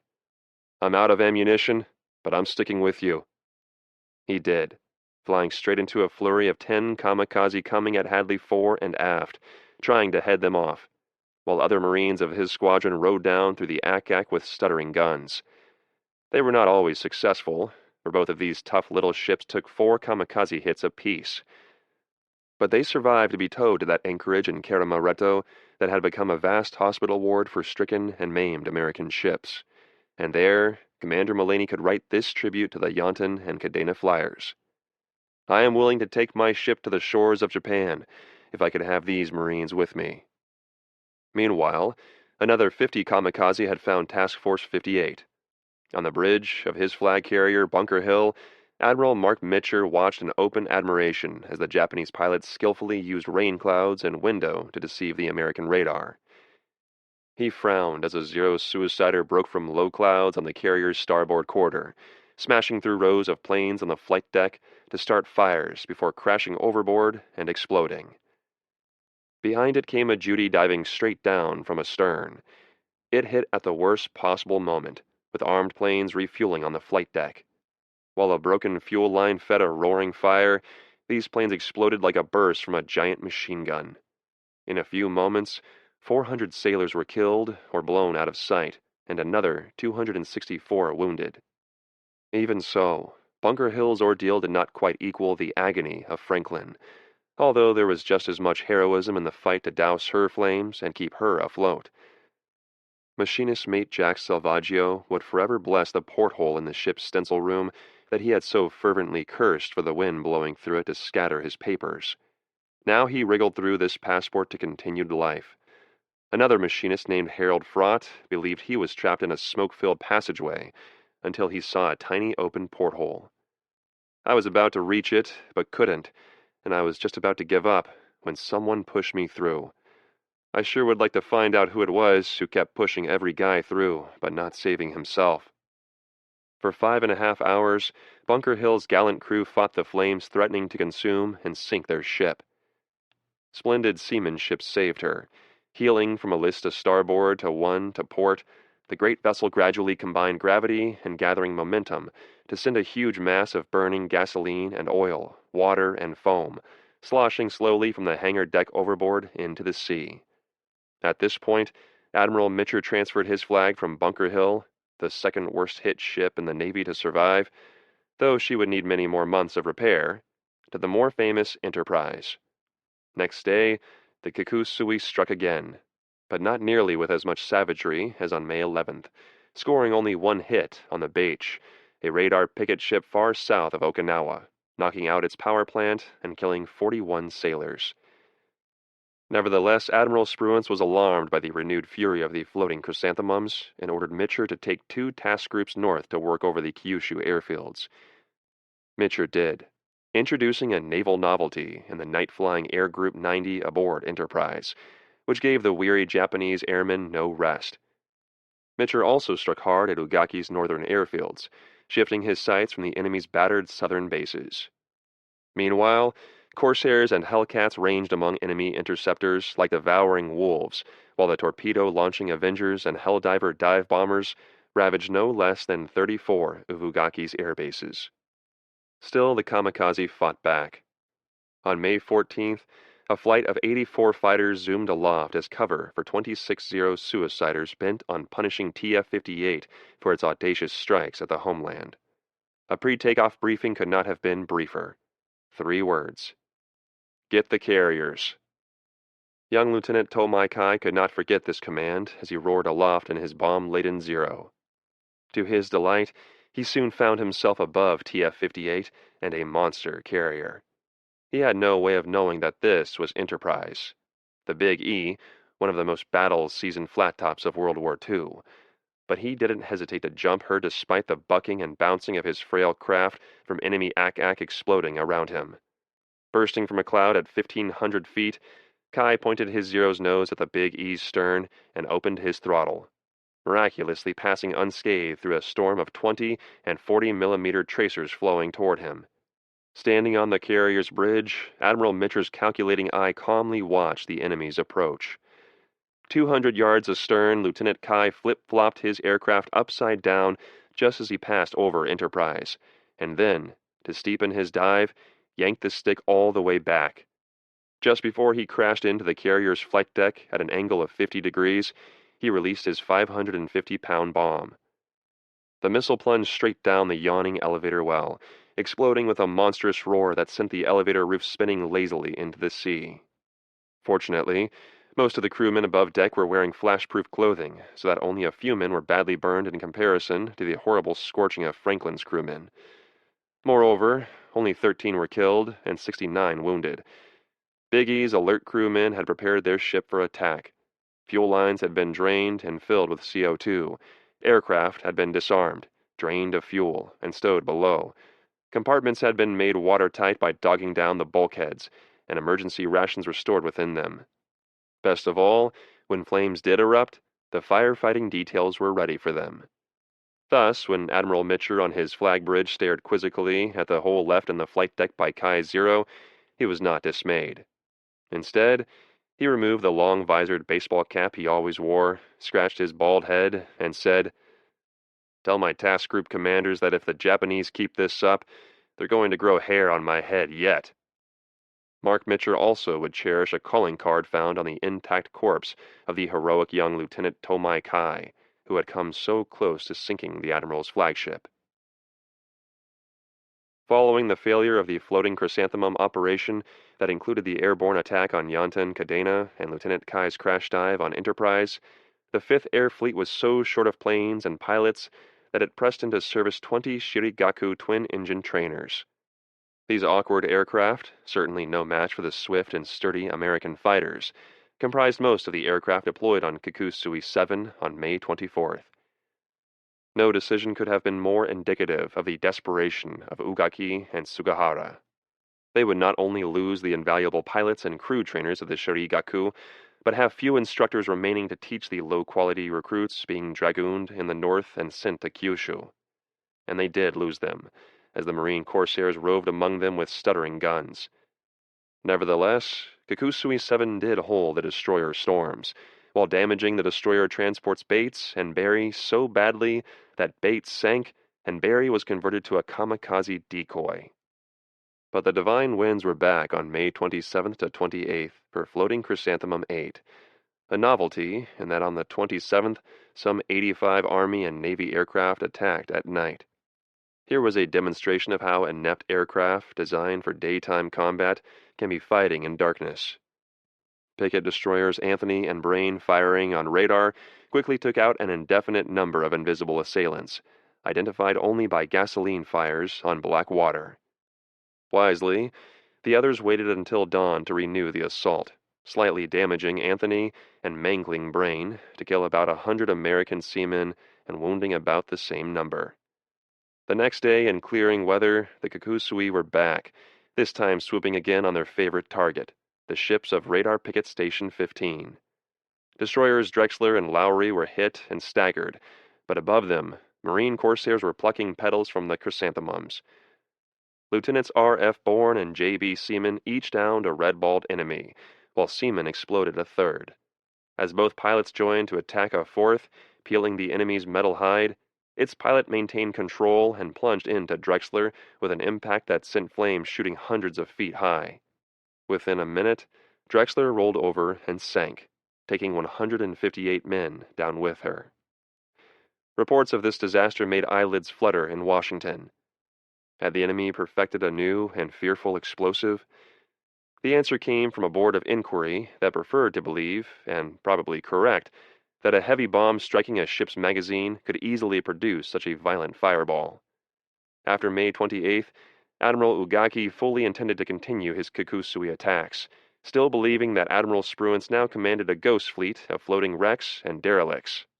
But then, bad weather and the Army's disenchantment with the floating chrysanthemums, the generals had always believed that Japanese air power should be husbanded for homeland defense, interfered with his plans. To his dismay, General Sugahara and his 6th Air Army were removed from Navy control.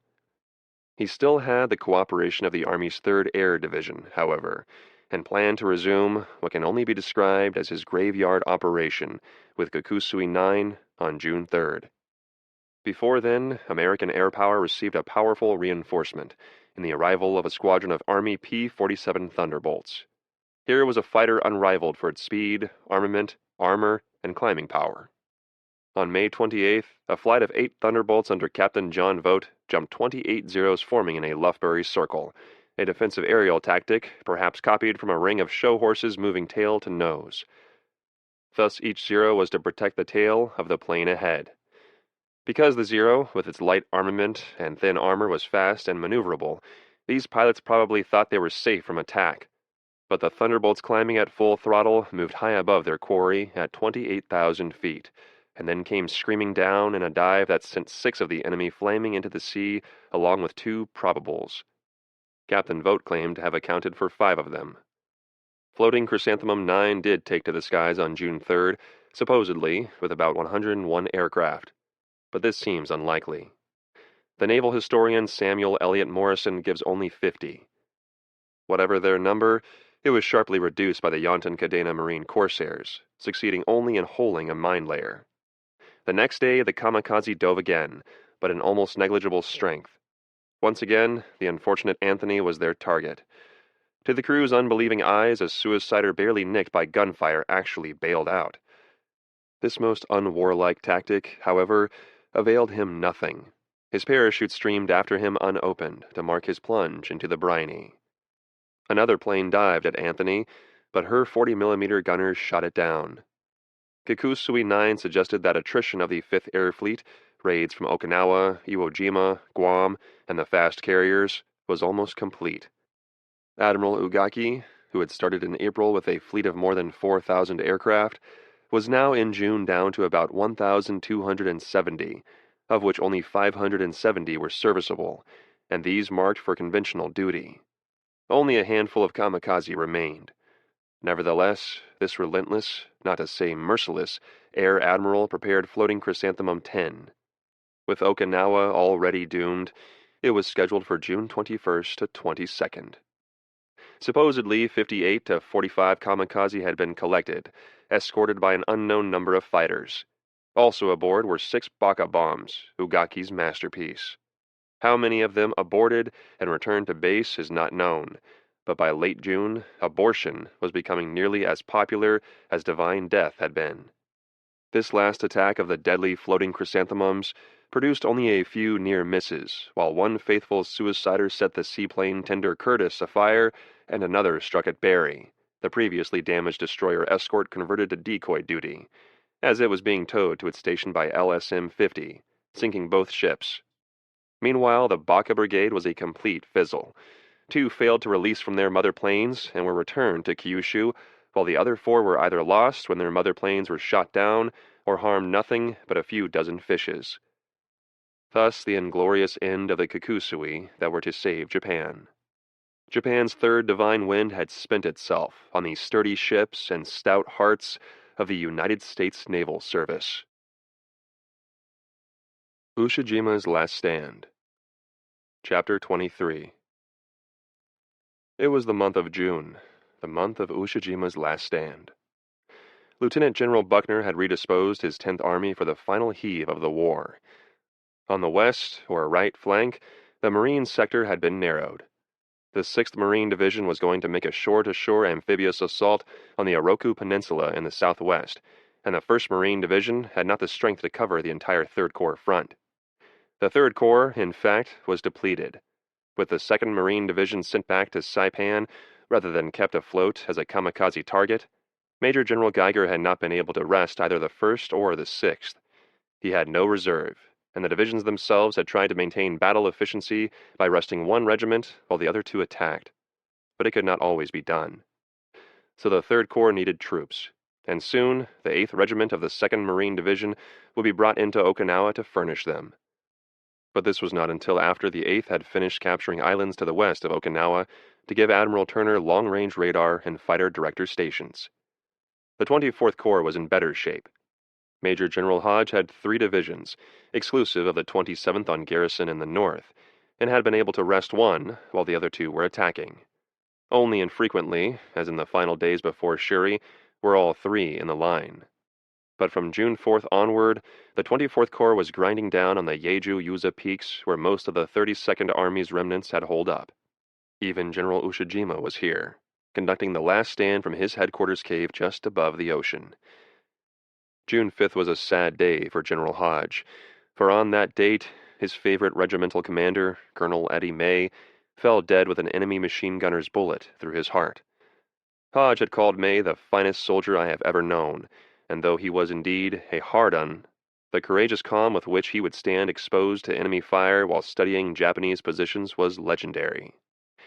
2 weeks later, the 96th Division lost another brave leader, Brigadier General Claudius Easley, Assistant Division Commander. As usual, this brave little gamecock was up front scouting the enemy, and just as he pointed out an enemy machine gun, a burst from that very weapon pierced his brain. On the same day that Easley was killed, the final Medal of Honor was won on Okinawa. Technical Sergeant John Meagher of the 77th 305th Infantry was mounted on a tank directing its fire when a Japanese soldier wielding a satchel charge rushed at him. Dropping to the ground, Meagher bayoneted his assailant, then ran back to his Sherman to fire a machine gun at a pair of Japanese machine guns. Emptying his gun's belt, Meagher seized his 35-pound weapon as though it were a baseball bat to club the remaining enemy gunners to death.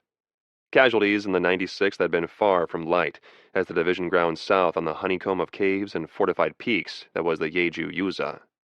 Its rifle battalions were so reduced in strength that General Hodge, to maintain the division's momentum, transferred the 77th 305th Infantry to the 96th. When the GIs of the 24th Corps began to penetrate the enemy cave strongholds, many of them were sickened with what they found. The caves were full of men and misery. There were many sick and dying. Some caves had become reeking pest holes. As many as 40 men lay in some of these hillside warrens. At times, a doctor or a corpsman came around to ask how they felt. They could do little more. They had no supplies. Men died from wounds not considered serious. Filth accumulated. The rain drummed outside. Water streamed into the caves, and the wounded nearly drowned. The smell was so overpowering that men could hardly breathe. Still, Ushijima was determined to fight on. He shared the fanaticism of those army diehards who were even then, in that month of June, attempting to wreck the peace party that the new premier, Baron Kantaro Suzuki, was forming with the secret encouragement of Emperor Hirohito. Tokyo had been savaged twice more, on May 23rd and 25th, and the emperor was now genuinely dismayed by the slaughter among his people. But General Ushijima and General Cho, resuming their old relationship, were capable of no such dismay. The fight was to be to the finish, and on June 4th, the 10th Army shuddered and drove forward. On that date, the 6th Marine Division spearheads shoved off from Naha to make the last Marine amphibious assault of World War II. Again, the Amtraks, wallowing in the sea waves, the naval gunfire thundering overhead, the shores of the objective winking and spouting smoke, and in they went to conquer 3x2 Hiroko Peninsula in a whirling 10-day battle. Again, beaches, coral pinnacles, caves, hills, tunnel systems, 5,000 last-ditch Japanese to be killed, an admiral to be driven to suicide, and again death and wounds for Marines, 1,608 of them. Hiroko was the Pacific War in microcosm, even in its medals of honor. Private Robert McTurius attacking machine guns firing on stretcher-bearers and losing his life to save his buddies. Corpsman Fred Lester continuing to treat wounded Marines while dying of his own wounds. But Hiroko ended in a rout after Admiral Ota committed harakiri. On June 13th, the Japanese threw down their arms and fled toward the mainland in the southeast. They could not escape. the 1st Marine Division had driven past the base of the peninsula and sealed it off. The Japanese began surrendering. Beneath Oroku, the 1st had broken through to the south coast. Okinawa had been sliced down the middle, but more important to those weary, hungry Marines who did it was the sea outlet to which Amtraks could now bring supplies. The men had been a week on reduced rations, slogging through the mud that made supply nearly impossible. On the eastern flank, the 7th and 96th Infantry Divisions were also nearing the southern coast. Lieutenant General Buckner had already made his surrender appeal to Ushijima. He had had a letter dropped behind the lines. It said, "The forces under your command have fought bravely and well, and your infantry tactics have merited the respect of your opponents. Like myself, you are an infantry general long schooled and practiced in infantry warfare. I believe, therefore, that you understand as clearly as I that the destruction of all Japanese resistance on the island is merely a matter of days." The letter was dropped on June 10th. It reached Ushijima and Cho on June 17th. They thought it hilarious. How could a samurai surrender? A samurai can only kill himself. Ushijima and Cho had already resigned themselves to harakiri by the 17th of June, for by then all was over. On the west flank, the 1st Marine Division was battling through Kunishi Ridge, while the 6th had again come into line on the right and was racing for Ara Point, the southernmost tip of Okinawa. In the east, the 96th Division was finishing off resistance in the Yeju-Yuza Peaks, and the 7th Division's soldiers were closing in on the 32nd Army's very headquarters. There was nothing left for Ushijima and Cho, save the satisfying news the next day that the American who had insulted them with a surrender offer was himself dead. Simon Bolivar Buckner had come down to Misato Ridge to see the fresh 8th Marine Regiment enter battle. The 8th had come to Okinawa on June 15th, after seizing Admiral Turner's radar outpost, and was attached to the 1st Division. As had happened in the beginning at Guadalcanal, when another regiment of the 2nd Division was attached to the 1st, so it was happening in the end at Okinawa.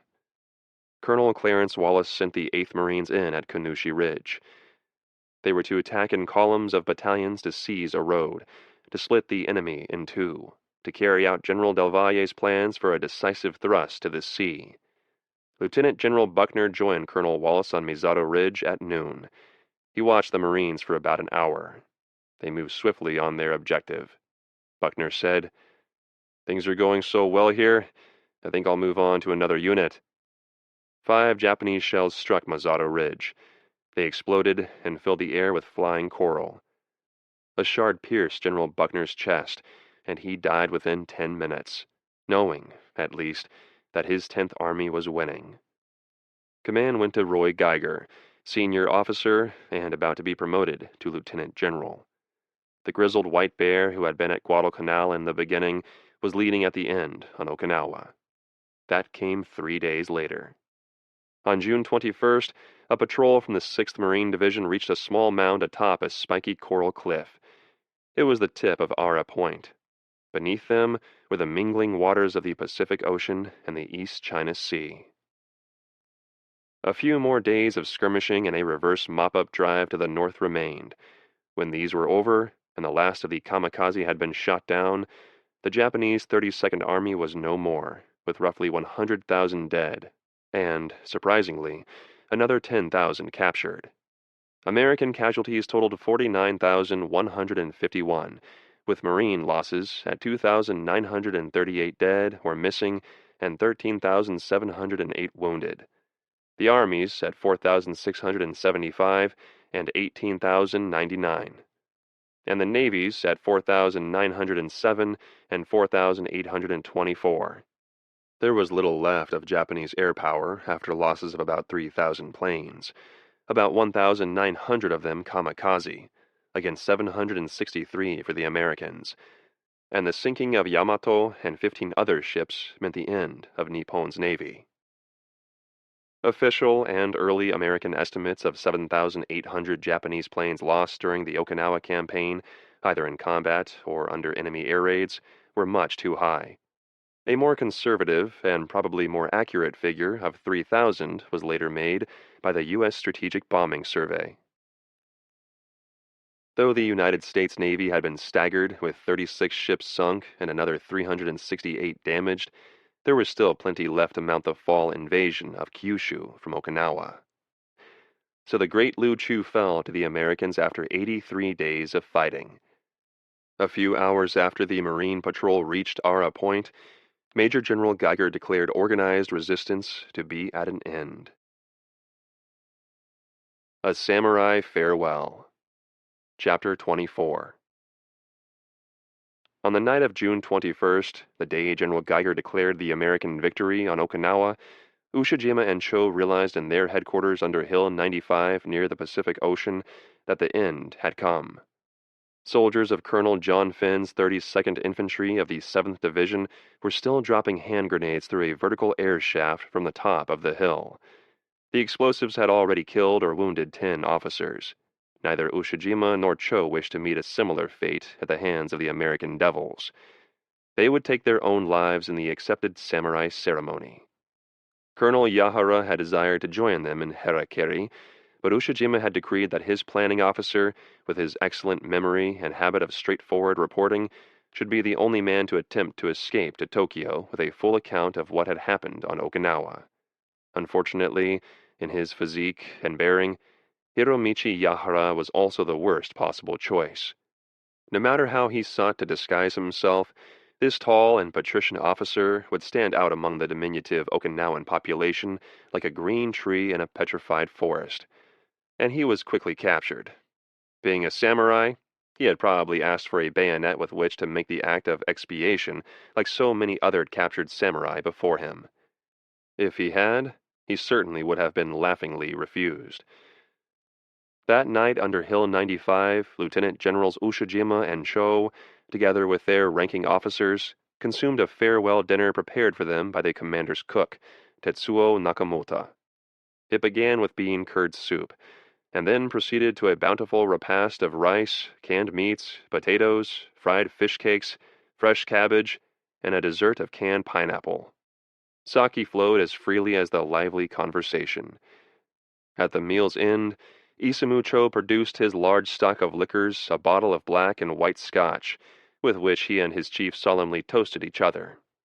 It was agreed that nothing should be allowed to interfere with the ritual suicide of Ushijima and Cho.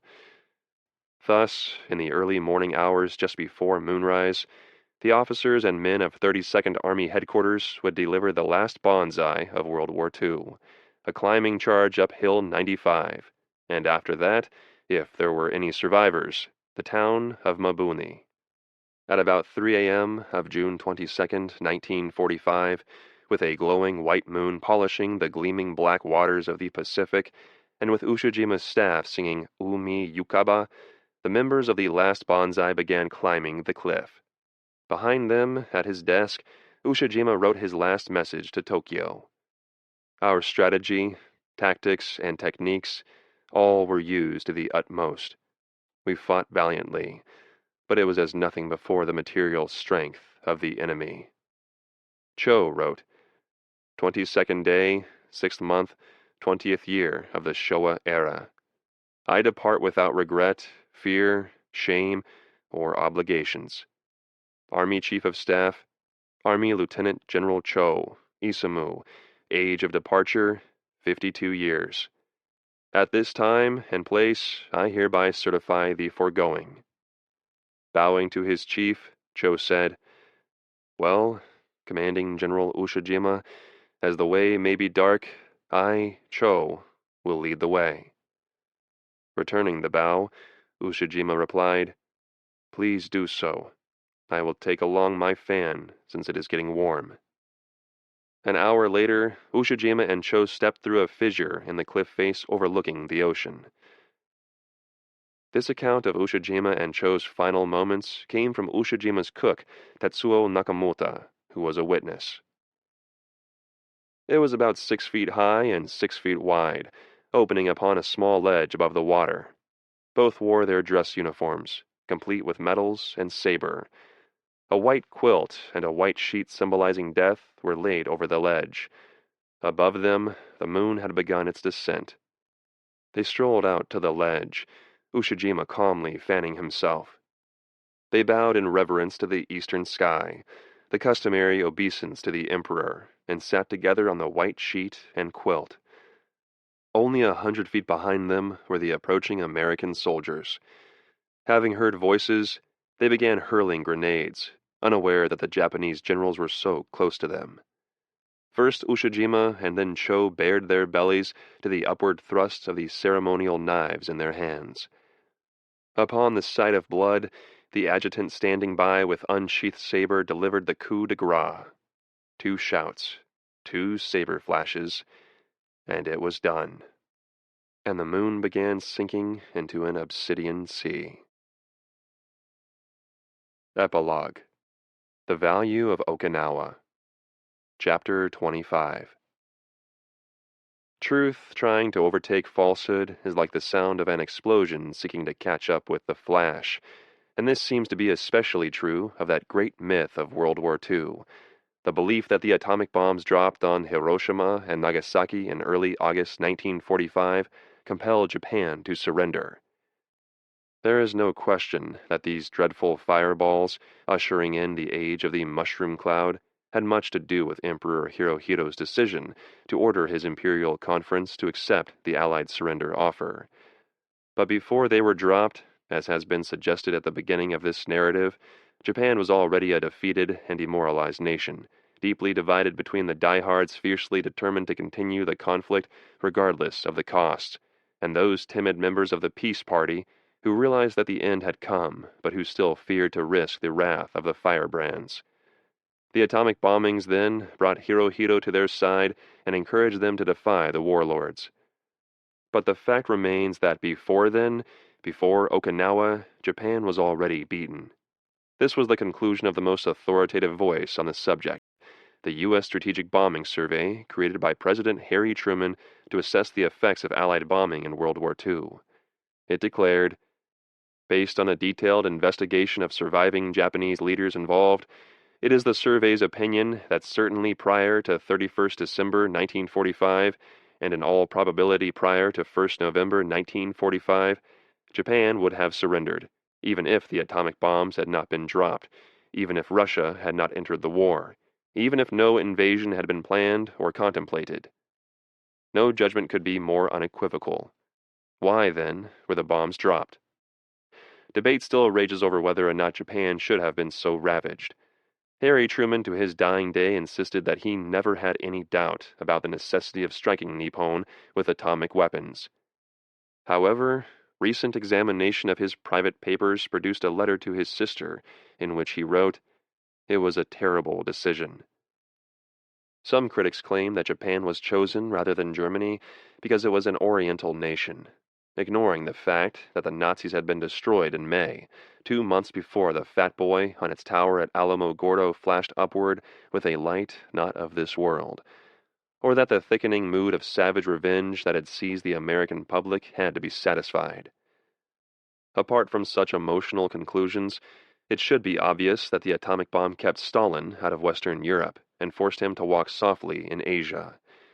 This was indeed a strategic consideration of the highest order, one that no sincere statesman could refuse to balance against the hideous loss of life and property that would ensue under the mushroom cloud, together with the certainty that American declarations of desiring peace and prosperity for all peoples would henceforth have to be read in the light of those terrible fireballs. Nevertheless, the atomic bombs did indeed keep the Soviet Union out of Western Europe, and curtailed its ambitions in the Far East, even though they also presented the Soviets with a powerful psychological stick with which to beat the United States and its free world allies. To these considerations must be added the convictions of many high-ranking naval and air commanders, none of them members of the Joint Chiefs of Staff, that Japan could be bombed, shelled, and blockaded into submission. This is probably true, but can never be proved. At best, such a policy would indubitably have saved many American lives, even though it would almost certainly have caused horrible and unimaginable suffering in Japan. Because it would have taken so much longer, It would have given the insatiably land-hungry Stalin the opportunity to enter the war for a much longer period than his actual 6-day contribution, and thus cloak him in the customary mane of the lion roaring for his rightful share of the spoils. Hiroshima, then, did save Japan from the brutal and selfish policies of her warlords, determined that the nation must die like a dutiful samurai. But Nagasaki was absolutely unnecessary, coming only 3 days after Hiroshima, and thus too close to influence any decision. Probably it was dropped to show Japan that the United States possessed more than one bomb. Actually, it had only 2, and presumably could produce many more. From all this speculation, only 2 probabilities seem to emerge. One, that Japan was already beaten and would have surrendered before the monster Operation Olympic invasion began 3 months later. 2, that Harry Truman dropped both bombs as much to frighten Stalin as to finish off Japan. Where, then, does this leave Okinawa?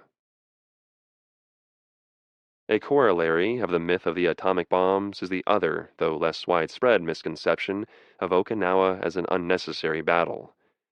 Here is one more instance of that cart before the horse thinking common to those facile minds so well described by Aristotle. Contemplating little, they have no difficulty deciding. The battle for Okinawa was begun on April 1st, 1945, more than 4 months before the bombing of Hiroshima, and 3.5 months before the first bomb was exploded at Alamogordo. The Americans wanted Okinawa for a staging area only 375 miles from Kyushu. The Japanese hoped, through its kamikaze corps, either to cripple or destroy the enemy's sea power that had brought the Americans so close to Japan proper. Because Imperial General Headquarters had not the slightest suspicion that the Americans were close to producing an atomic bomb, General Ushijima and his 32nd Army expected to defend Okinawa with conventional weapons, while General Buckner intended to seize the Great Lu Chu with the same instruments of war. Not until just before Hiroshima were Fleet Admiral Nimitz and General of the Armies MacArthur, the officers who would command the invasion of Japan, informed that their country now possessed atomic weapons. By then, of course, Okinawa had fallen, and when it did, it so shocked Emperor Hirohito that he could echo what Fleet Admiral Osami Nagano, his personal naval advisor, had cried when he learned of the loss of Saipan. "Hell is on us." Until Okinawa, Hirohito had been an accomplice of the warlords. If not a willing one, then, in the words of MacArthur, who came to know him better than any other Westerner, a figurehead, but not quite a stooge. After its fall, he was ready to challenge them, and the atomic bombs gave him that opportunity. So Okinawa was indeed decisive, for if the Japanese had won in this biggest battle of the Pacific War, the hold of the warlords upon the nation of Nippon would have been so strengthened that even the influence of Hirohito could not have persuaded the Imperial Conference to accept the Allied surrender offer. Thus, the war would have been prolonged, hopelessly for Japan, of course, and only the production and use of more atomic bombs would have avoided that titanic clash of arms upon the Tokyo plain.